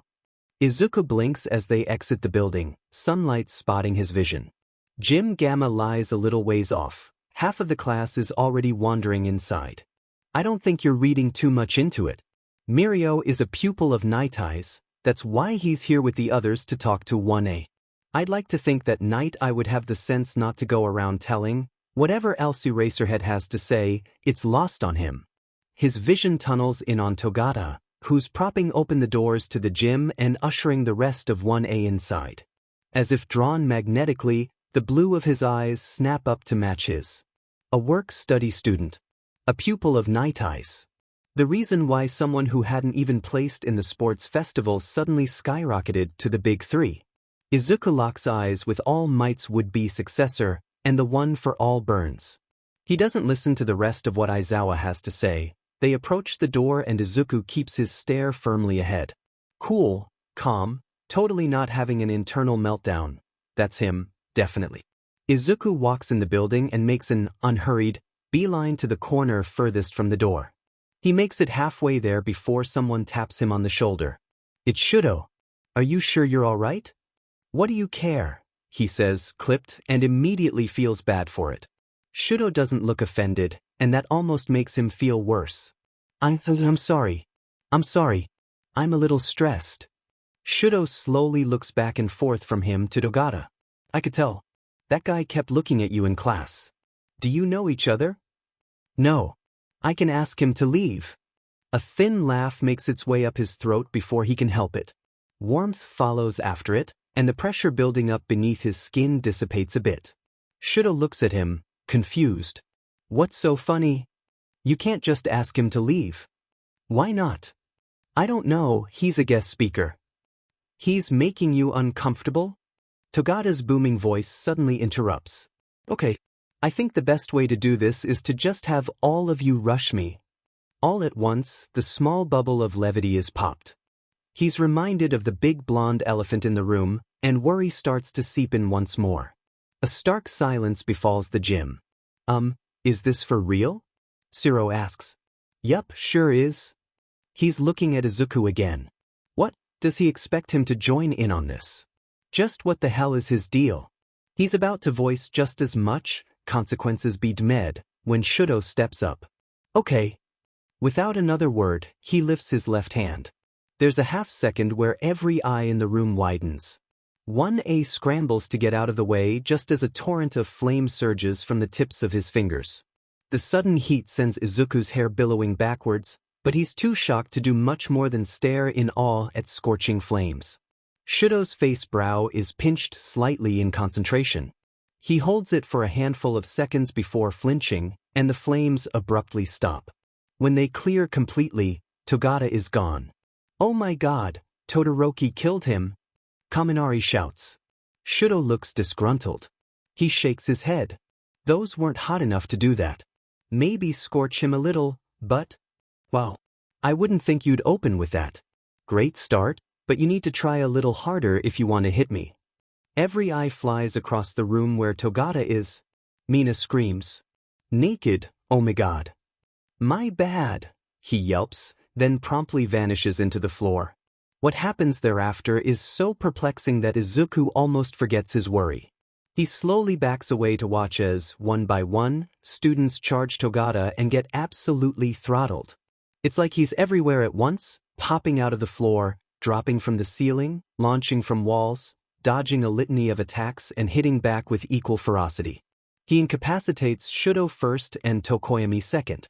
Just like that, the class is down two of their strongest and most versatile quirk users. He makes quirk work of the rest. No one can even land a hit on him, and Izuku's eyes fly around the room as he tries to turn over exactly what the F the guy is even doing. Teleportation? He may be using the entire room to move, but he only ever disappears and reappears along the same surfaces. If he drops from the ceiling, it's because he springs from the floor first. There's also the fact that solid objects just seem to pass through him. He watches Kirishima execute a form-perfect punch, and instead of impacting his stomach, it falls right through him. Togata compliments him on his stance before delivering a chop to the back of his neck. Kirishima drops like a rock. Kaminari tries to follow up with a blast of electricity, to the same effect. Only Togata doesn't bother with knocking him out. The idiot uses too much again. Seriously, what was the point of giving him all that quirk advice if he was just going to ignore using it? And falls to the floor with a dazed expression on his face. So no, not just solid objects. He's phasing through matter completely. How is that possible? He's so deep in thought that he doesn't even realize Togata's dealt with all of 1A until he sees that there's no one left standing. Not even Togata. Where did he go? I gotta say, no one's gleaned so much about my quirk before. You're a smart one. Izuku doesn't think. A year's worth of training kicks in, and his body acts on its own. He whirls, fist already forming. Things seem to pass in slow motion. He spins on his heel and sees Togata standing behind him, uniform hastily replaced. He's smiling, completely unfazed at the first hurtling at him. Izuku can feel his quirk activate. There's a familiar pop as the cuffs give out. This time he sees it, the arc of electricity that cracks up his arm, the buildup of heat energy that blooms beneath his skin to dye it an angry red. Izuku has enough time to think F- before it suddenly vanishes. The Herculean strength singing through his veins ebbs in an instant. His momentum does not. The perfect picture of shock paints Togata's features before his fist makes contact with his face. Then time speeds up. A crack rings out through the air as Togata's head snaps violently to the right. Izuku follows through, breath frozen in his lungs. Togata takes a step back, stumbles, then falls but first onto the floor. It's quiet. Really, really quiet. Eraserhead steps into his vision, hair raised in a black halo and red eyes flashing. He looks the same as ever, but Izuku catches the tremble in his voice when he barks. That'll be enough for today. You too, he calls to someone. Izuku turns a shaky head to the side. Right, the other third years. Hadu and Amajiki? They look at him like they can't quite believe what they just saw. You're dismissed. Collect your friend and get back to class. Thanks for taking time out of your schedules to be here. He just stands there, frozen, heat beating madly in his chest as the two of them snap out of it and rush over to help Togata up. Amajiki looks at him with something like fear in his eyes. It makes his stomach twist. It's enough to make him take several steps back. He nearly falls when pain races up his calf muscles. He's still standing, somehow, so his legs probably aren't messed up like his arm was before, but one for all undoubtedly bolstered his speed. Oh God. Oh God, he might have. Would Togata have been able to activate his quirk in time? If Aizawa hadn't? That was some punch, Togata says, standing up. He waves off his friend's protests and holds out a hand. You were a lot faster than I anticipated. I shouldn't have underestimated you, Midoriya. Put her there. When Izuku doesn't take it, Togata chuckles and lets it drop back to his side. His smile doesn't fall. Next time I'll go all out. Behind them, someone groans. You weren't even going all out? There won't be a next time, Aizawa says. He walks up with his arms folded and gives them both a look. You're lucky I don't give you detention. Midoriya was not a part of the exercise. Everyone, sort yourselves out and get back to class. Midoriya, come with me. Heck, he doesn't have to ask him twice. Izuku nods and hurries after him, and he doesn't look back. Aizawa takes him to the infirmary. Neither of them want to talk about what almost happened, apparently, because it's a silent trip. Unfortunately, it affords a decent stretch of a time for his mind to wander back to the demonstration. So that was the student he replaced. Nightai's chosen successor to the quirk. He replays the brutal efficiency with which Togata moved, his clear mastery over his quirk, all while keeping a smile on his face. One for all, it should be his, not Izuku's. It's a sour thought, only worsened by the presence of the unwanted quirk thrumming in his veins. And it would have been, if he'd just gotten his DMN immunity. They stop in front of the door to Recovery Girl's office, and only then does Aizawa say anything. We're starting your training tonight. Especially after today. You didn't actively choose to use your quirk just then, correct? Izuku looks up at him, surprised. That isn't what he's expecting to hear. No. I thought as much. The suppressant cuffs don't work on you anymore, so the sooner you figure out how to manage it, the safer everyone will be for it. I won't always be there to stop you from exploding. I know. But thanks. For stopping it this time, the quirk, I mean. He makes a fist at his side. Now's not the time to be thinking about what-ifs. This is the hand he's been dealt, and giving up would only give Night-Eye exactly what he wants. I'll work hard so it doesn't happen again. Aizawa stares at him for a few seconds, before nodding and opening the door. Recovery Girl yells his ear off, of course, before ushering him into an empty bed and asking why in the world he's already back in the infirmary. She tells Aizawa to take a seat outside while she examines him. 10 minutes and 3 X-rays later, she confirms that he has hairline fractures along 3 of his limbs, both of his legs from the sudden burst of speed, and his right arm from where he started to throw a punch.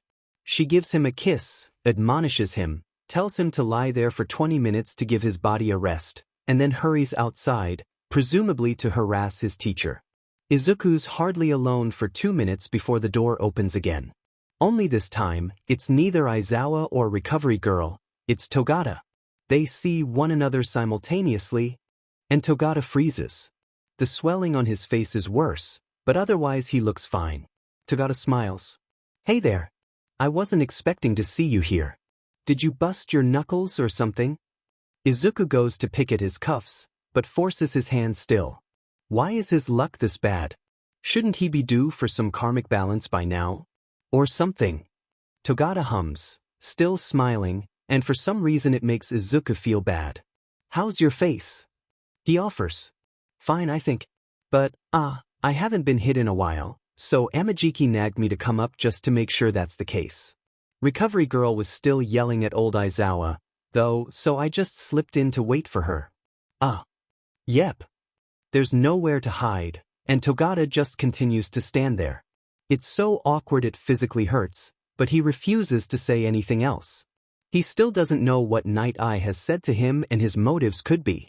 So, I also wanted to apologize. For what? He says before he can stop himself, scaring the shit out of me? Togata barks a laugh and rubs nervously at his neck. Yeah, guess those vigilante rumors were true, huh? Your reaction time is insane. Vigilante rumors.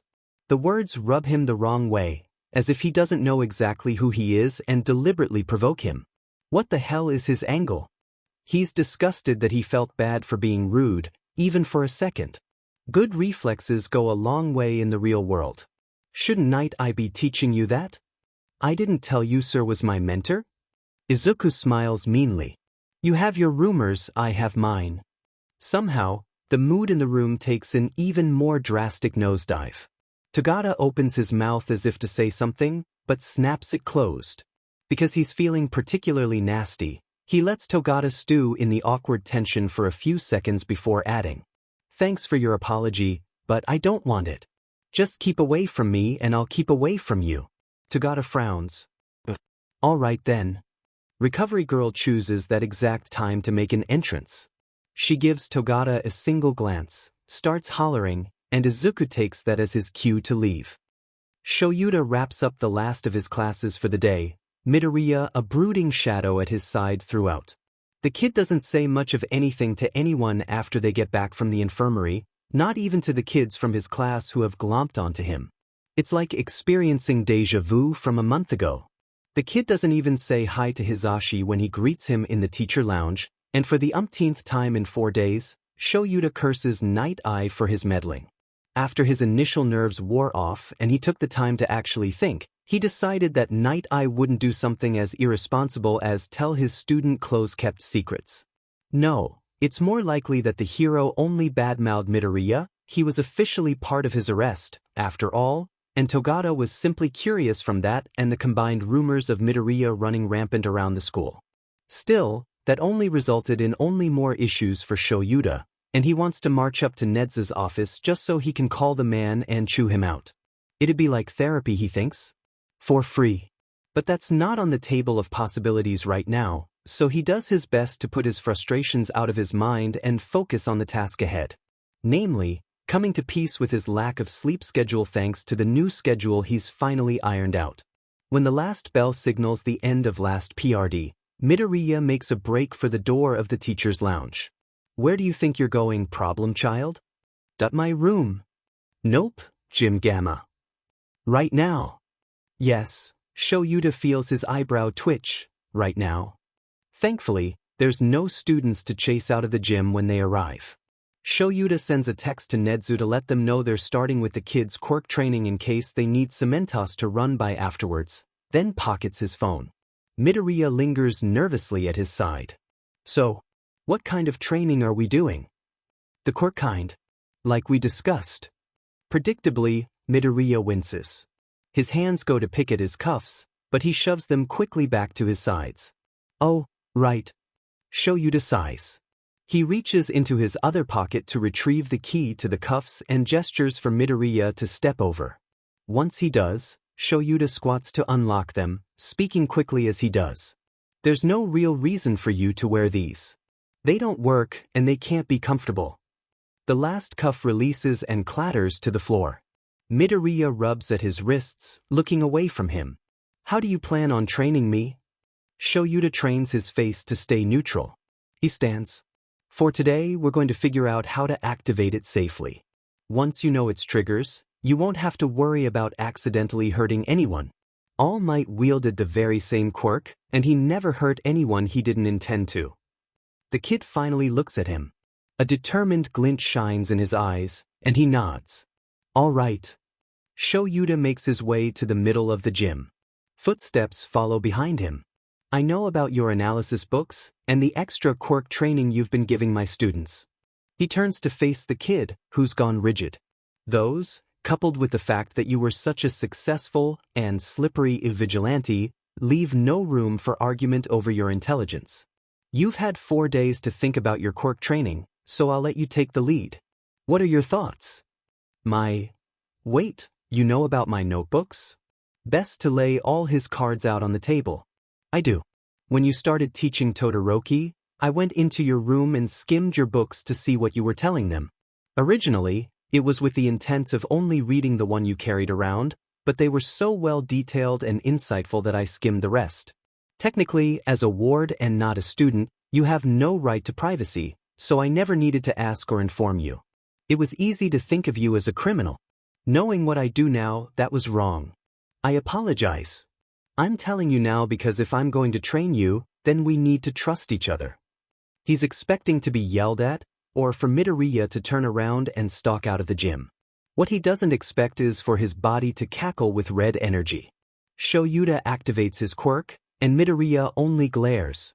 Your reasoning makes sense. But don't go through my things. Shoyuta doesn't blink. I will if I have to. But in the future, I'll inform you first. When it no longer feels like he's actively suppressing anything, he lets his quirk drop. It's intensely silent for several long seconds. What were you feeling just then when your quirk activated? Set off that you went through my things, Midoriya says, looking away, like I wanted to hit you. Shoyuta hums.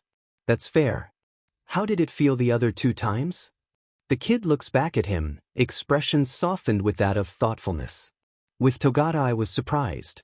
My training from vigilante work kicked in and I tried to neutralize the threat. With Bakugo I was scared. And angry. He wouldn't get off of me and I couldn't breathe, and he was saying these terrible. Midoriya catches himself, closes his eyes and blinks them open. I wanted him to get away from me. Patterns of strong emotion seemed to be the trigger, but All Might never mentioned anything like that in his interviews. Plus, it'd be pretty dangerous for a quirk as strong as One for All to lead completely on emotions. Maybe my emotions were just a catalyst for intent. Is it really that simple? Shoyuta strains to follow what he's saying, when suddenly the muttering stops. He's about to ask the kid to repeat himself when suddenly a red glow bursts to life across Midoriya's skin. Arcs of green electricity leap across his body, and instinctively he starts to activate his quirk. Wait, Midoriya says, strained, I think I got it. I think it's stable. Shoyuta lets his quirk slip into dormancy. Are you sure? He takes a step closer, and when he's sure that the kid isn't about to combust, slowly circles him. Doesn't look too stable. I'm pretty sure if I moved, my legs would explode again. What? In an instant his quirk is up. The cackling energy around Midoriya dissipates, but instead of looking relieved, he just looks annoyed. I said if I moved, not that I was going to. There will be no more exploding limbs, problem child. It's bad for you, and I think Chio would literally strangle me with her cane if I brought you back today. But Midoriya isn't listening, he's too busy muttering up a storm. He doesn't get paid enough for this. Speak up, kid. Huh. I need to know what's going on. Midoriya sighs like he's the one being put out. I'm thinking about percentages. Percentages? Yes. Earlier today I moved without exploding. My bones and my legs had hairline fractures, but the damage wasn't nearly as bad as when I punched Bakugo. I think if I'd actually landed a quirked punch on Togata, it might have been, but I didn't need my legs to jump or kick, just to move faster than normal. That was subconscious, of course. But if I consciously focus on needing smaller percentages, then I can probably use the quirk for speed and strength modulation. So you can regulate power to different parts of your body? For a moment, the tension on Midoriya's face vanishes and he looks like any other first-year kid, not one with the weight of the world on his shoulders. Excited, almost, like any other first year when they're working on their quirks. I think so. Alright. What percentage would you say you were at just now? 100 prof. It was like someone poured all this energy into my body, and surface tension was the only thing keeping it from overflowing. Start small to show me 1%. Easy for you to say. Do you think you can do it? Izuku shuffles, a small frown tugging at the corners of his mouth. When Aizawa said he would help train his quirk, he didn't think the hero would leave so much to him. I don't know. Theory is easier than practice. That's why I'm here, so you can practice. You're a smart kid. If I didn't think you could do this, I wouldn't have offered to train you. It's hardly encouraging. Hell, it's barely even praise. But Izuku's had the unfortunate opportunity to watch Eraserhead's teaching style over the last few weeks, and coming from him the words might as well be a gift. All of his irritation from the last 10 minutes ebbs, just a bit. Aizawa believes in him.